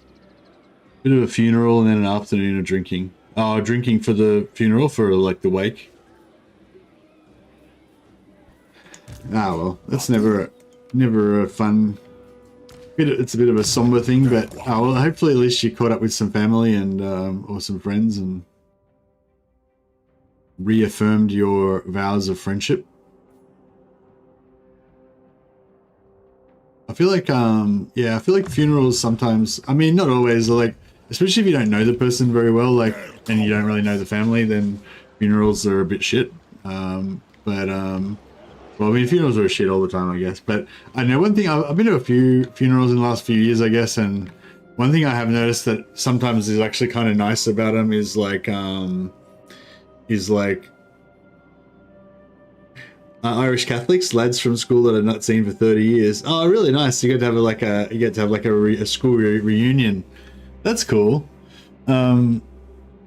Yeah, I don't know. I feel like there is something. Sometimes there is something nice about funerals in a way. Like, obviously, you lose somebody, but I don't know. Like, yeah, I used to think. I used to be, when I was younger, I was very like anti-establishment, I guess, anti-everything. But then as I get older, I'm like, oh, you know, maybe there is a good reason for this or whatever, you know, for some of these traditions. Ilhart finally got built up. All right, let's pop build Ilhart. And yeah, so with funerals, I feel like it's like, yeah, obviously they're not super fun times and everything, but it's like for family, it's like a time of, it's sort of, I feel like it's a good time to like reaffirm your bonds. You know what I mean? Like if you have a family member that dies, and obviously everyone's hurt by that and everyone's like lost somebody and stuff like that, but at the same time, it's like, it's your opportunity to be like, you know, Uncle so-and-so is gone, but you know, we're still here. I've still got your back. If you ever need any help, I'm here for you, kind of thing, you know, because a lot of times, you know, you get a bit estranged from your family. You don't really talk to them that much or whatever, you know, or maybe you don't talk to them as much as you wish you did or whatever, you know. So anyway, long story short, yeah, I feel like there's kind of like, there's obviously the bad part of funerals, but there's also kind of like that kind of good part as well, as reaffirming those relationships maybe or whatever. Sometimes, I don't know, maybe there's some bad funerals. There's some bad funerals as well, actually. There's definitely some bad ones.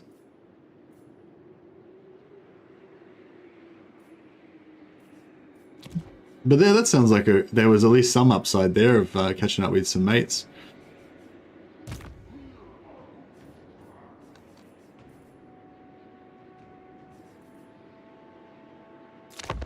I just noticed that Mercy talks to everyone by looking at the chat box and not at the camera. Exactly.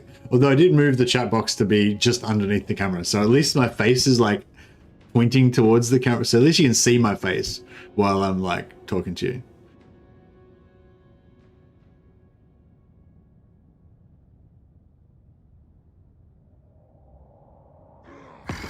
Do you find a lot of streamers like look directly into the camera when they're addressing the chat? Like, hi chat, I'm talking to you.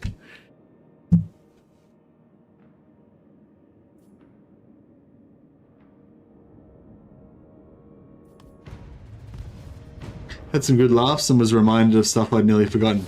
Yeah, it's funny. Like, do you have like one of the like I've got like this one mate that like always remembers just everything. Like he just remembers all these details about like, you know, it was the summer of 1924 and you know like this happened and this happened. You know, just like remembers like every detail of stuff that went down.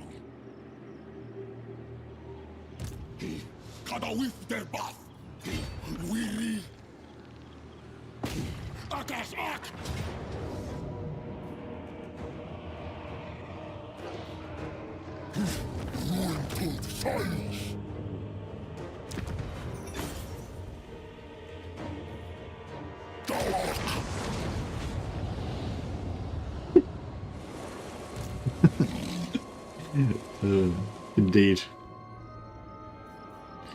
All right. So we've cleared out some of the weeds out of here. And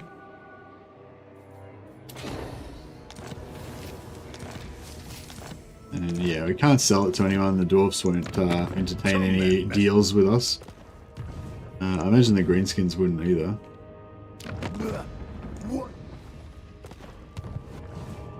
Yeah, so we'll just trash this so that somebody else can come and resettle it. And yeah, I wonder if this map will actually change. Like once that gets deleted, I wonder if the map will actually change.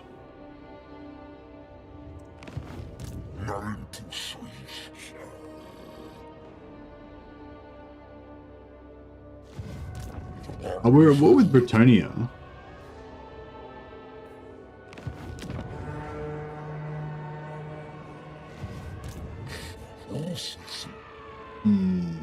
Might try and... no, that won't work with it.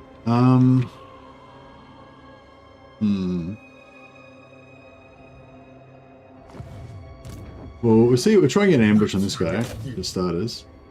Nope, no ambush. Ixnay on the ambush nay. Can we still get him? Nah.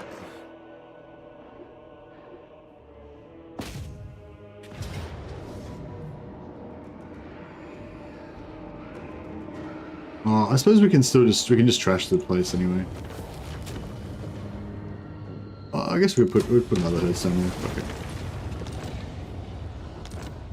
Yeah, we'll just get rid of these. Get rid of these filthy filthy undead. I'm not sure if it's. I suppose it's worth. I don't know. What do you guys think my priority should be for my stuff? Like my inclination is to just spend all my points on getting more heroes.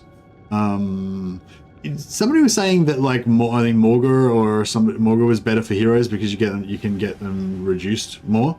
I know there used to be like a moon thing that you could get every now and again that would make hero. I think it was a moon thing. No, actually no. Is it? Oh, Torox gets cheaper heroes, doesn't he? Is it from his moon thing or is it from something else? I feel like there was some sort of event that would pop every now and again. It'd be like 50% off Gorbel heroes or something. But yeah, anyway, so we've got heroes we could get. We've already unlocked all of our confederations. That was my top priority. But then, yeah, the other thing is we could get the upgrade here. See, if we upgrade this to tier 4, then every time we do a settlement, we'll be getting tier 4 settlements instead of tier 1. And then if we actually manage to sell one occasionally, we'll get a bit more money. Also, there's a quest to do for tier 5. That's not such a big deal, but, you know.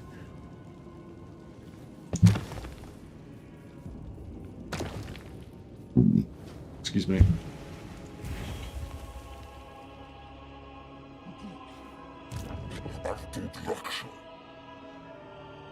Whatever the event called, I'd vote for it being renamed to the moon thing. It's called the Dark Moon.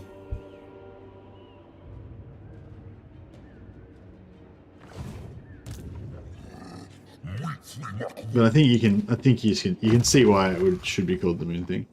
Makes sense. We'll get some scouting going. Alright, we've got our Chaos Warrior Overseers here. Oh, bro, where the fuck, Scarbrand, you prick? Come back here! Yo! Malagor's like, yeah, Malagor's fucked. Is he at war with somebody else yet? No, he's still not at war with anybody else. So I can't like, yeah, I can't fucking do anything. Maybe, oh wait, maybe I'll go and take out Floating Village.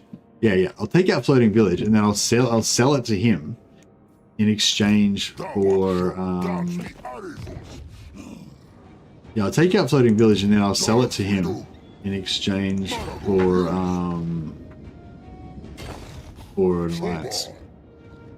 For going to war with somebody so that we can get him into a war. Okay, and then we'll get Gaze of the Dark Gods. That gives us the regeneration. Now we just need some actual...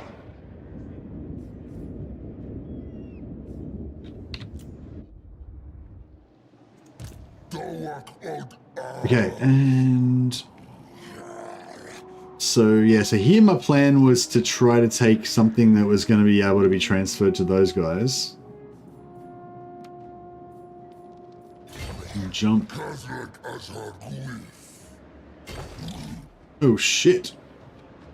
That was a bit of a bad jump. Luckily, these armies aren't too strong, but yeah, that was like pretty bad. I jumped, so I'm in. So if he attacks me, his army comes in, the settlement comes in, this army comes in. Like I'm just, and if there's another army, then it'll be all of those plus that for a full 4 stack against me. Well, not a full 4 stack, but four different armies attacking me. Good spot, but that's right. We can always just retreat, and then they won't get as many armies on us. I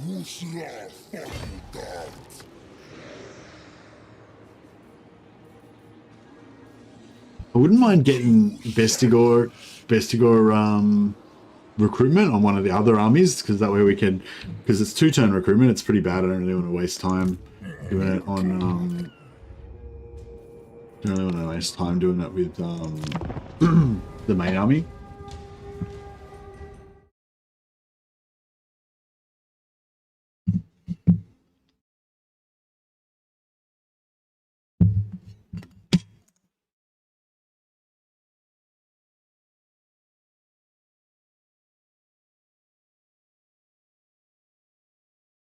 Don't think you can retreat in underway teleport sense? No, you can. It's only if they catch you, like when you actually teleport, they have a chance to intercept if they're close enough. So yeah, if they actually catch you, then you get wiped out if you you don't. Oh, what the? He just, how the fuck did he take that? What? Confused. What happened? What happened?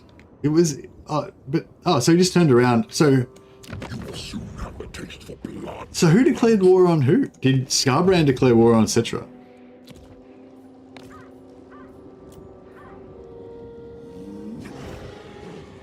Does that mean is the order like it's the first one declared war on the second one, right? Or they just declared war on each other? You don't know. He turned around, yeah. Okay, so that's cool, but yeah. So this what this means now is it means that we can potentially sell him Qatar.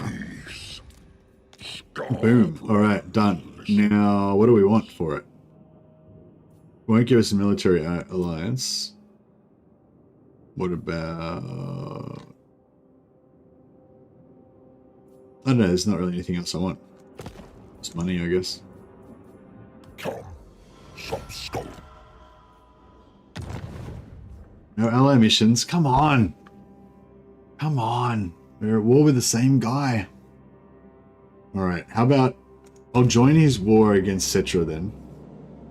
That might give us a bit more of a target-rich environment. Yeah, I don't know why he doesn't want to give me any war. He doesn't want to give me any missions, but. Alright, there we go. We're both at war with the same dudes now.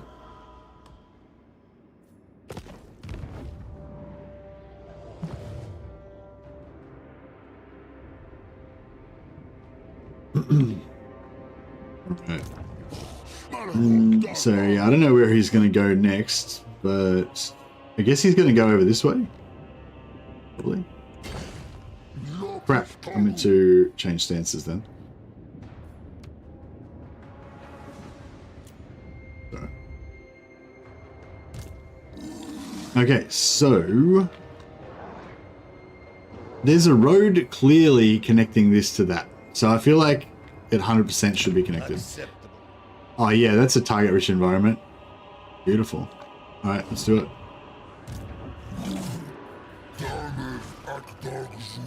Come to me as a friend. I was a great friend. Just ask Sigmar.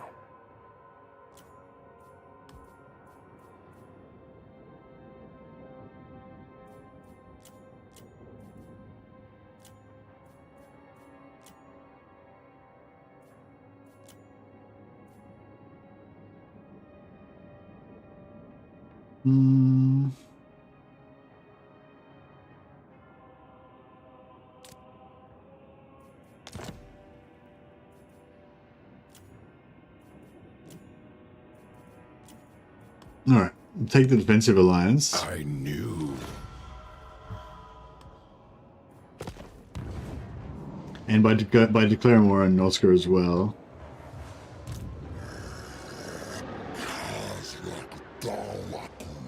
Yeah, I don't think he's got any armies nearby, so this should be pretty groovy. I could fight him first, but then I won't have a blood ground up, so I need to take this first to get the blood ground up. Oh, crap. Why is this so not in my favor? Doesn't seem accurate. Let's get some gear happening.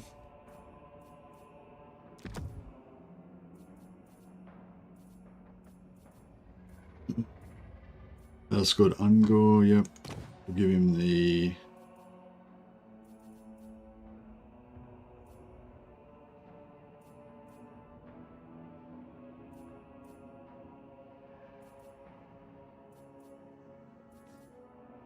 Banner of Madness.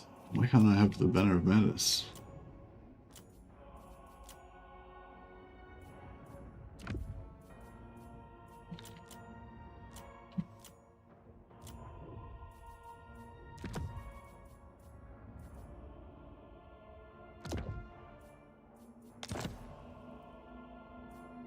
Alright, cool. The gun sleds are about to pop off in auto resolve? Yeah, maybe. So I guess we'll give one of the healing potions to this guy. Blackened plate.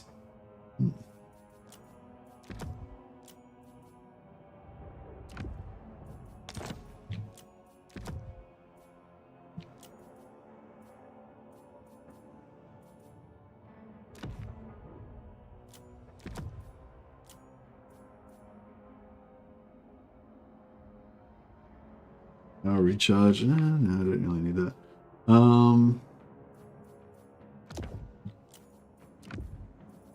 Any ancillaries that you can put on individual guys?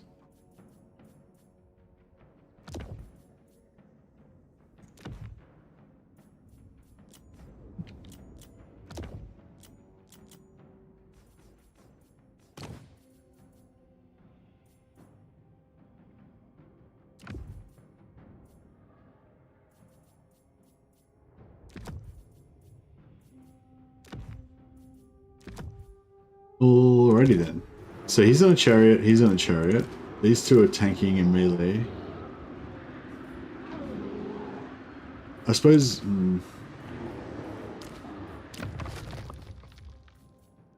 could give Warrior Bane one of them.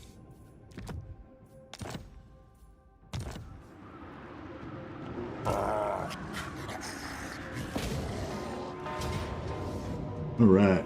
So, we'll give Aura of Madness to this bad boy. Melee defense. Defense and missile resistance to those guys. Actually, no, let's give them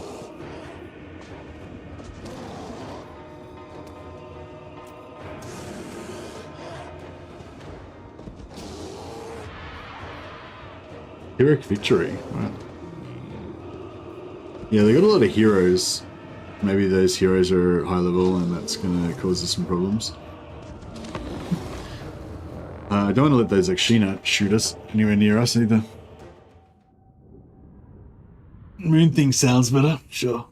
Sure does. Oosh. Shit army? What do you mean, shit army? Army's full of raw bestiality. Oh, maybe that's not the right word.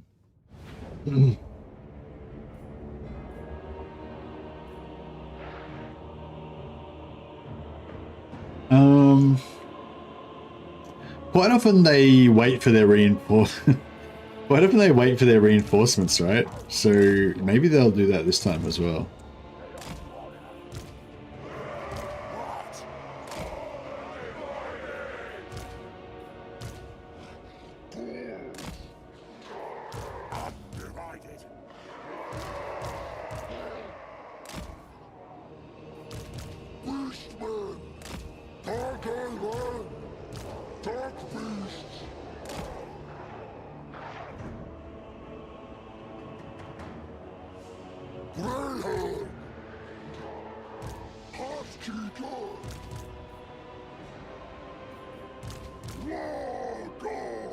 Actually, I'll put these guys just in the blob for now.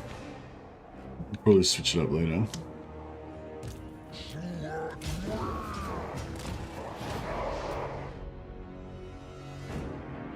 Yeah, I think they're just going to wait. So, yeah, we'll wreck these Akshina as soon as they come on the field.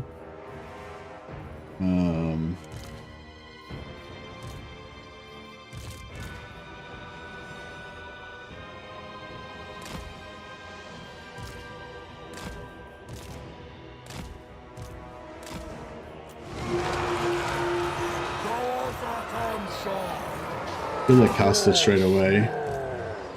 And yeah, they shouldn't be able to shoot or cut these, turn these off. Yeah, there's no point shooting into that because they're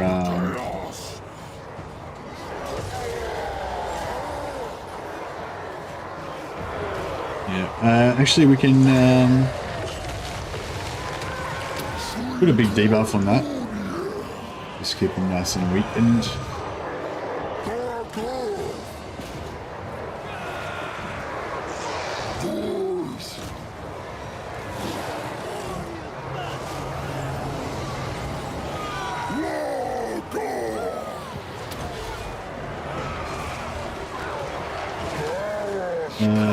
So we dropped the caster already, do we? She's wrecked already. And he's nearly dead. The healer. These guys are getting absolutely jiggered.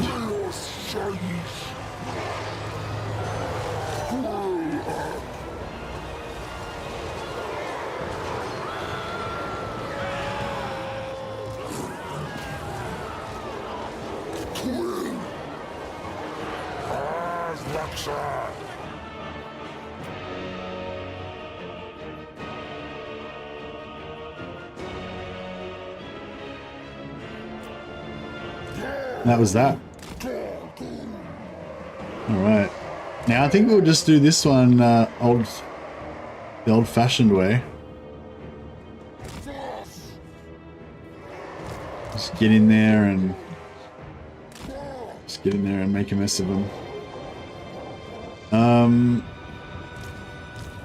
Do you hate it how when you put a healing potion on, you got two heroes, you put a healing potion on one of them, it's always the other one that takes the damage?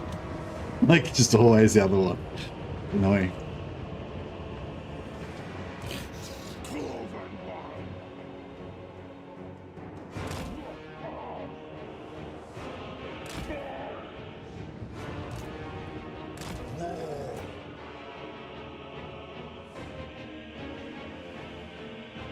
Should be some Akshina out the front here somewhere. Oh, do you reckon the Akshina are in that gap, or do you reckon they're out the front? They're probably in that gap on there.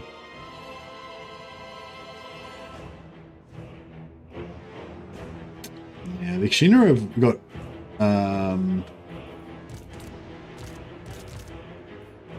the Kshina have got armor piercing melee attack as well as range, so I kind of want to charge in with the chariots to shut down their shooting, but they do actually have armor piercing ranged as well, armor piercing melee as well.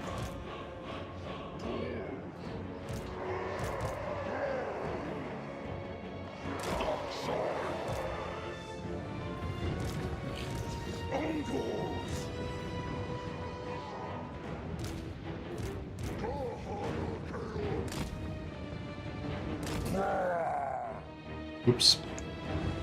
Khazrak! Uncles! Gardaws! Quipzat! Dark Earth! There's the Kshina. Are they Kossars? Wait up. Where's the Kshina? Shit. Oh, is there no Kshina in this one? Or is there only another one? There is only another one. Uncles! Crow!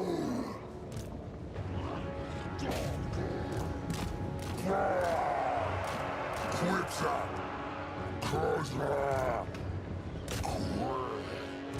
Khaslo! Khazrak! For your service! Liquid! Nuggets best at a glory! Boy! Darker sleep!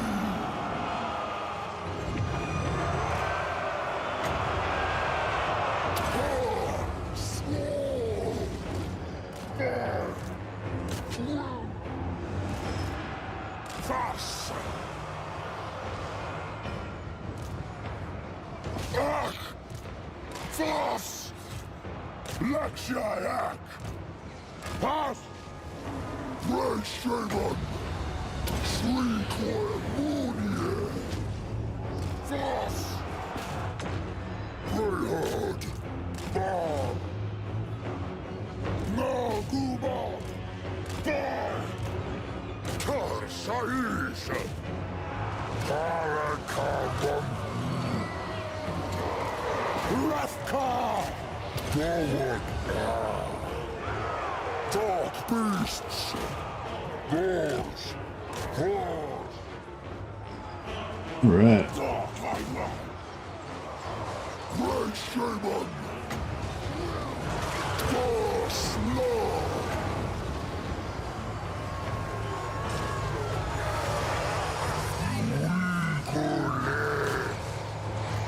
Cartusek!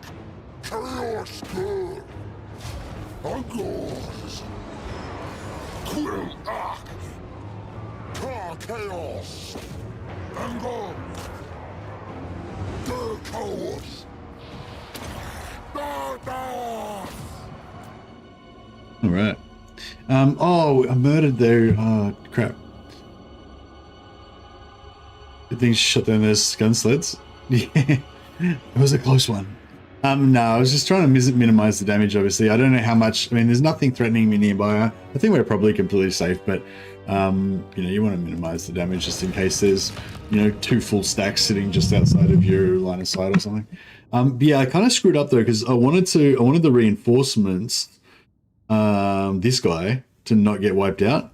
But since he's only got 14 guys left, I probably wiped out the whole faction, the whole army. I actually wanted to leave him alive, possibly, so we could keep farming him. But that's right. So I assume that if you occupy like a tier 5 settlement, you could just instantly do the ritual because you'd get 10 points from it straight away. Oh, that was pretty good. We got 150 dread. Oh, they didn't get wiped out. Cool.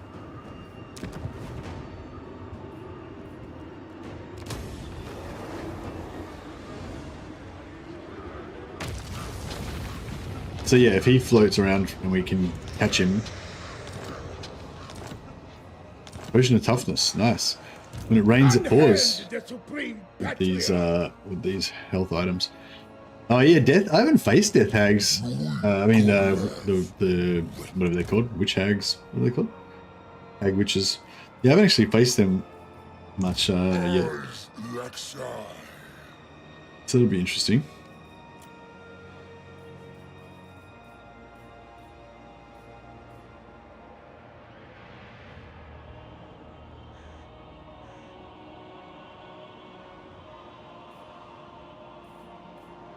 I thought I had the building. Vestigor herds. What do I need to build Vestigor herds?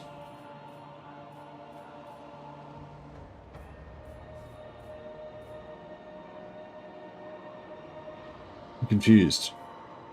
Doesn't it says why is it says Vestigor herds there? But oh right, Khazrak, this is my yeah right. So I can build them now. Just don't have any capacity right now. This is the troll country down the bottom. We could also get some poison dogs. I wonder if poison dogs would actually be better. Probably poison dogs would be better because then we could use them to like if sometimes I use my dogs to help tank. If they're not very good for that, but the poison ones are like slightly better.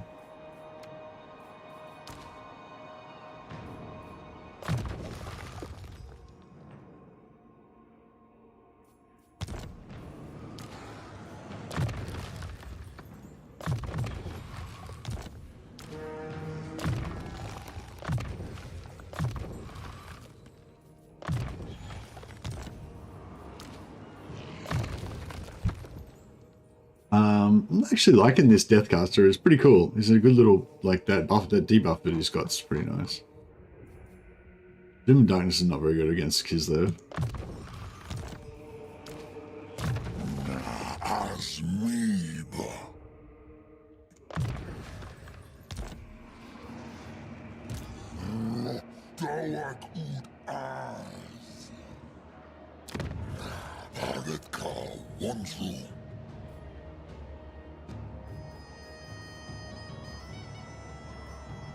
Oh, can you never recruit Vestigors from... Oh, you don't get Vestigors from here.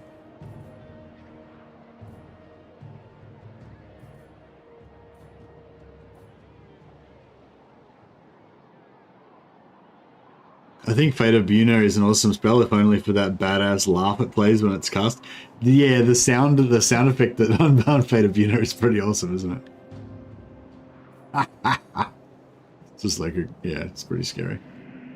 So yeah, so we could go for like 2 hero capacity right now, or we could go for we could wait a little bit longer and go for tier 4 herdstones.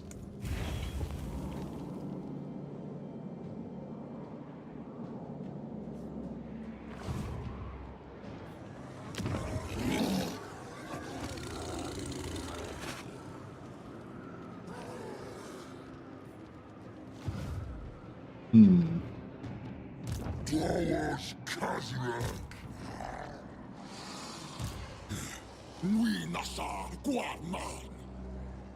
Right. Well, yeah, I'm not sure what to do with this campaign now because I feel like it's, I don't know, it's pretty fun. I feel like we could go a bit more, but also, you know, viewership's like pretty much crushed today, which is just because Legend was streaming, but it probably won't bounce back though, you know, so it's, yeah, it's kind of a bummer, like the way that it works in that way, but like, yeah, like normally there'd be a bit more of a gradual drop off, you know, you'd maybe get like 80 to 100 the first day, maybe like 60 the second day, then 50, you know.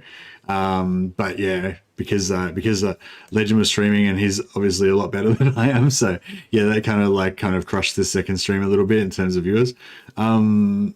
So yeah, so maybe we could start a new one tomorrow. I guess.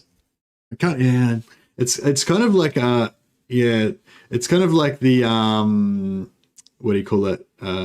The only bad thing is that, like, if you like, I don't mind starting new ones all the time, but the only bad thing about that is if you only play like 1 or 2 episodes of each idea, then you burn through the ideas like really fast. Whereas if you got like 3 or 4, if you do 3 or 4 sessions, they last a bit longer. But yeah, I don't know. I mean, it definitely kind of would be fun to keep getting all of the better stuff. But yeah, I don't know. I think that I sort of scienced it as much as I could. You can always yeah. I mean, in theory, you can always revisit the save later, but yeah, but in reality, you never do. Like, I don't know about you guys, but it's always like, you know, that, like, whenever, like, I might be playing like an awesome high elf campaign, and I'm like, you know, I've done like 4 sessions of it or something, and I'm really liking it, but then the grass starts being a bit greener. It's like, oh, but I wouldn't mind starting a new Empire campaign, and then you're like, oh, I'll come back to this later, but you never come back to it later, because whenever you're thinking about going back to your like turn 50 high elf campaign, you could always just start a new high elf campaign that would be even better. You know, I don't know, that's how I am anyway. Like, whenever I'm starting whenever I want to play a faction, like, there's always, the grass is always greener if you start fresh from the start, kind of vibe, I think, for me anyway. But yeah, but anyway, but yeah, I hope you guys enjoyed this little foray into the world of Beastmen. I certainly did. Yeah, I'm not sure what else I want to play. I was thinking about playing Nakai. So Nakai is like on the list, but we played yeah, you're at week 12, but I'm saying if you had gotten up to like week 8 of your Vampire Counts campaign and then thought, ooh, I'd love to play some Empire, then then after you've like played your Empire thing, you probably wouldn't come back to this Vampire Counts campaign. You probably just start a new one, is what I'm saying. Yeah, Nakai would be cool, but I just played Lizardmen recently, so I feel like I'm gonna keep pushing that back. Bretonia, I kind of want to play, but we've kind of got this idea for like a Bretonia roleplay campaign. Sam Altschul's been having some good ideas. He started actually on the Discord under the Bretonia science section. We've got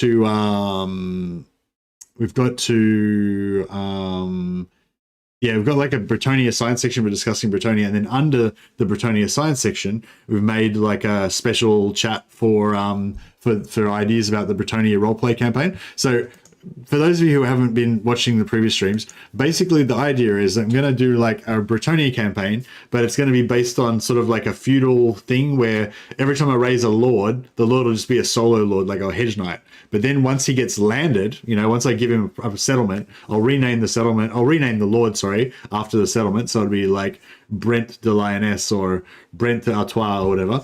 And then he'll get like that settlement, and then he can get some retainers, you know, his land will allow him to support some soldiers. And so, yeah, so basically I'll have all these lords with like a few dudes, you know, just with a couple of units each or whatever. And then I'll have like these hordes that will go around with like a bunch of lords with their, you know, a few followers, a few heroes and some followers and stuff. So that's the plan. But the other thing is like to have like, probably going to have like a wheel that we spin every few turns or every hour or whatever. Just, you know, a few times during the stream, and it'll be like, okay, this time are we gonna promote one of the lords? They're going to be given a new land, or we're going to launch a crusade or something like that, you know. So anyway, if you guys got any ideas for that, check out my Discord channel. There's a link in the description below for the Discord. Actually, I could probably pop a link in here as well. But yeah, if you got any ideas for that, yeah, basically at the moment I've got like, yeah, there'll be an actual wheel. Sam found this program that spins the wheel on the screen. So basically whenever we do it, I'll be like, all right, it's turn 10 or whatever. It's wheel time now. And then we'll put the wheel up and it'll have like crusade, promotion, quest, fucking whatever. Yeah. So if you got any other ideas at the moment, I've got crusade. So it'll be the whole faction goes crusade against another race. It'll be a quest for a particular night. And I guess I need some ideas for what those quests could be. It's got to be a bit of a balance between like role play and something that would actually work in a stream, because it, you know, I've done this before. I've done chat games like this before, and they were fun. But like one of the other ones we did was really fun. I was like chat assassins, where chat would like take up different characters and then other people in chat would try and kill them and shit. It was kind of fun, but it ended up taking like half the time I was streaming. So this time I'm going to be very streamlined. So we're going to be like, you know, keeping the game moving, but just every now and again, just have a quick break, kill a particular enemy as a quest. Actually, that could be cool. Yeah. So you can have like a quest, and then if it's a quest, then we like roll again to see what type of quest it is. So it could be like, kill a beast, you kill a monstrous beast or something, and like, you know, that lord has to like kill a monstrous beast or whatever in combat, or it could be like, I don't know, rescue a damsel. I don't know, how would you rescue a damsel? He's got to reinforce Carcassonne in battle. the lady there or something. But yeah, anyway, yeah, you get the gist of it. Monster hunting, yeah. So anyway, that's the idea. But I'm still cooking that one. So I'm basically the gist of it is we're not going to play Britannia for a while because I got to think of that. Got to get that going. There was also play dwarfs, but we already did that. We played some Slayers. Beastmen, we just did that already. Oh yeah, the other one was like I wanted to do like yeah, it's like Mountain Blade. We're playing like Mountain Blade campaign, but with Warhammer. That's the plan. That's the theory anyway. So I'm gonna, if you guys have any ideas for that, yeah, we'll see if we can get that going. What was I gonna say? I did have an idea. I wanted to do a vampire campaign with like vampire counts, but with vampire coast allies, so that I could get depth guard and have them have depth guard with my vampires. But yeah, I don't think it will work because it'd be too hard to get the allies, to get the vampire allies, I think. Because it's like, yeah, I figured out, like, if I play as Kemler, I could probably meet up with Noctilus or whatever, but it would take ages.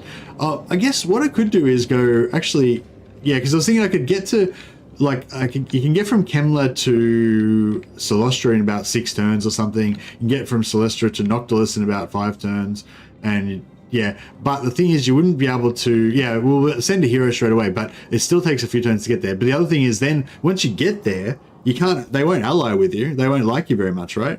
So I think that the way to do it actually would maybe be to try to blitz south and get to Sartosa. And then, because then we could like give all of this land, we could like gift all of this land to Sartosa or something. Maybe that would work. I don't know. Like, yeah, because that's the thing, how would you make them ally with you? Unless we're just going to give them mad gifts. We can just give them heaps of cash. Could work, I guess. Anyway, like, so that was one idea. What else we got going on? Let's just have a quick look at the options available. So, yes, I played High Elves recently. I haven't played Dark Elves for, you know, a handful of streams. So probably almost time for another Dark Elf campaign again. As I hold Gal Maraz, I am ready. Oh, Wood Elves. Yeah, I wanted to play Wood Elves. I keep wanting to play like a Wood Elf campaign that's like Wood Elf only or something. I was thinking about maybe playing like Orion, but with no Orion and like no tree spirits or anything. Because I feel like the actual Elven Lords don't really get any playtime like ever. Like you pretty much, like the tree men are so powerful that you pretty much just only go for tree men all the time, you know? I wish the Dryker could get ensorcelled Elven Lords. That would be cool. But yeah, Dryker can't get Elven Lords at all. I think she can only recruit tree men.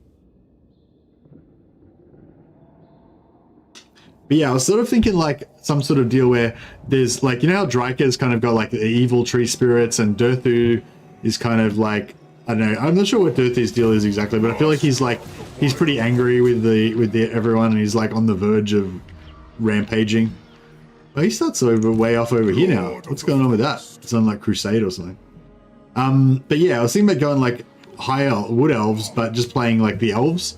And yeah, like the roleplay vibe would be that all the tree spirits have gone mad or something and they've decided to genocide the elves or something. So the elves have had to like it's a survival campaign.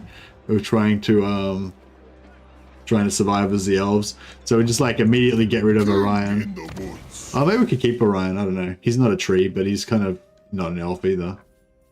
He takes over that middle ground, but he's got some good like. He's got some global. Does he have global stuff? I thought he had some global like range damage, global range damage boost or something. Oh, maybe it's in here.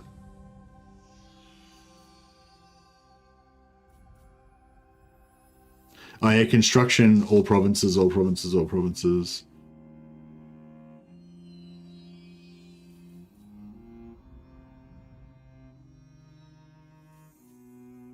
Never bring a hunt. Nah, so it's just that's only that, just that construction. So yeah, I don't care about that. We can get rid of that. He's the king of the mortal elves, and he triggers the wild hunt. Yeah, true. Wood Elf co-op campaign where one only recruits elves and the other only recruits trees. Yeah, that would be cool, actually. That would be really cool. You have like Durthu, like an alliance between like Durthu and Orion, where like Durthu leads the forest spirits, and and the other one leads the So Durthu would just have all like tree man, tree spirit, those tree heroes, and like whatever. Yeah, that'd be cool. But yeah, so I was kind of thinking about doing that. I kind of prefer the sisters because they're actual elves, and not the sisters are actual elves and not weird goat men or whatever Orion is. But yeah, it is kind of cool with the tree men are just so good though. Yeah, no, tree men are super good. Like, but I mean every high elf. Like, I just find that whenever I play wood elves, I just go full on tree man, treekin all the time, and I don't even bother with their, like, I don't even bother using their, what do you call it, their normal elves anymore. Like I remember when I first started playing wood elves, back in the day, plus 15% range for the Lord's army. That's sick. Orders.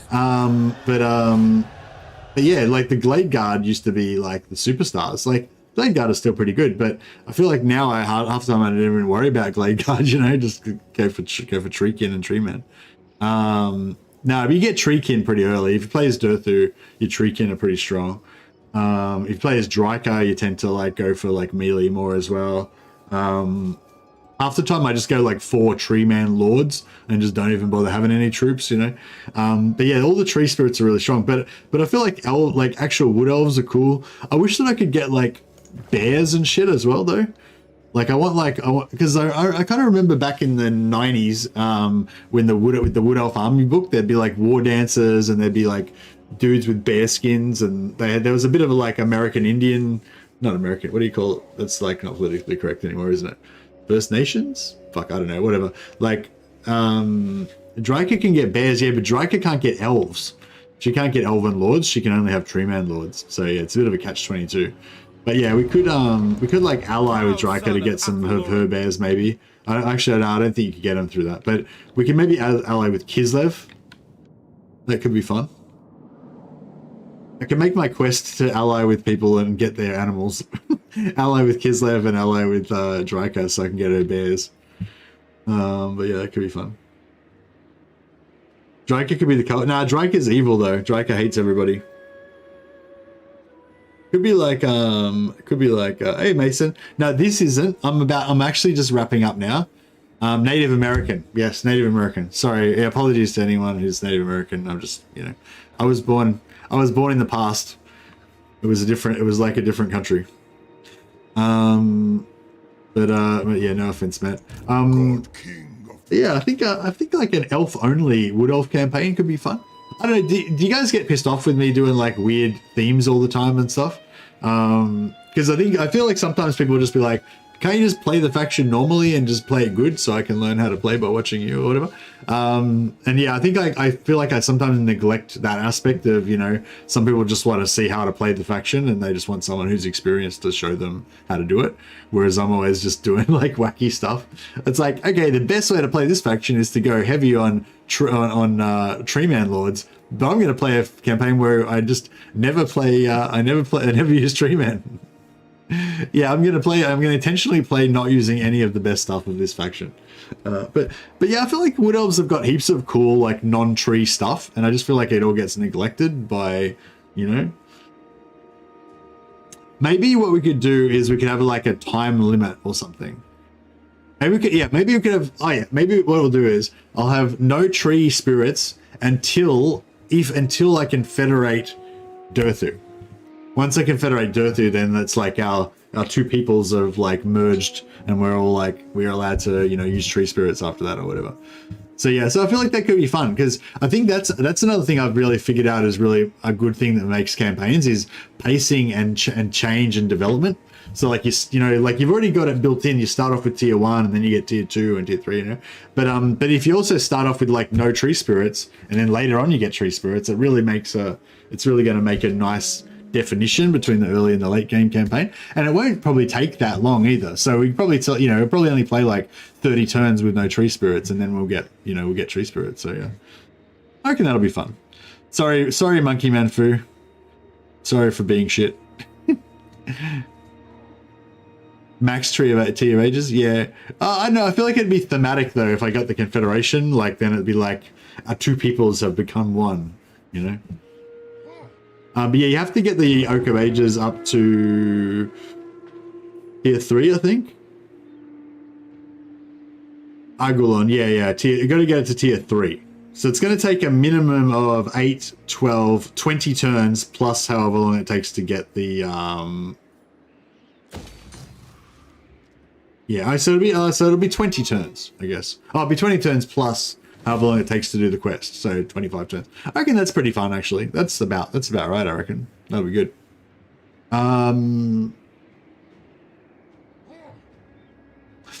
Maybe we could make it like, yeah, that could be cool. Yeah, and actually, yeah, and I'll make an extra rule as well. So it'll be like no tree spirits. That includes none of those little tree hero dudes either. No tree spirits until we confederate Durthu.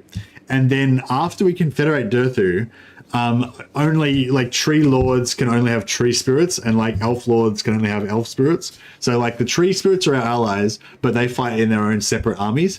So that way it'll be cool as well, because even after they join in, we'll still have the variety. So like once one bunch of armies going east or whatever will be like all elves, and another bunch of armies going like west or whatever will be all trees. So we'll have like every time we fight battles, it'll be like different and stuff. That'd be fun. All right, I think I'm pretty decided on that. We'll see how we go. I might change my mind, but you know, you never know. But anyway, I don't know if I might have a day off tomorrow. So it may not be tomorrow, but yeah, I'll put it whenever I'm gonna do it. I'll do it. It'll probably be tomorrow or the next day. But yeah, I'll start it up. So we'll see how we go. Like the idea of co-op game more. Yeah, no, the co-op idea sounds really good, the Halo, and I highly recommend that to anyone who plays co-op. I just don't really play co-op, so yeah, it's not really good for me. All right, well, I think that's about it for today, guys. We should, if Legend's still on, we should chuck him a host. Oh no, he's finished already. Damn, that would have been funny, because he always whinges that no one hosts him, but he's finished already, so we can't host him.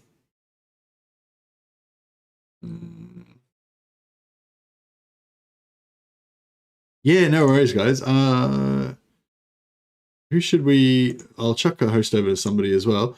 Who did we chuck a host to last time? Tom? Was it Tom or?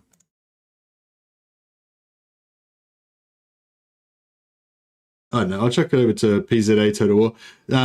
So yeah, PZA Total War is playing Oxyodal campaign.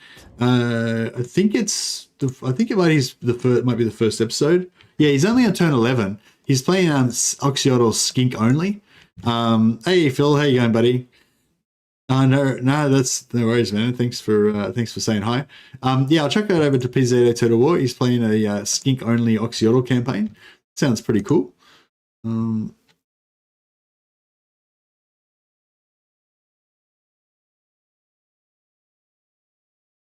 I'll just check. Just give me a second. I'll just set up this host.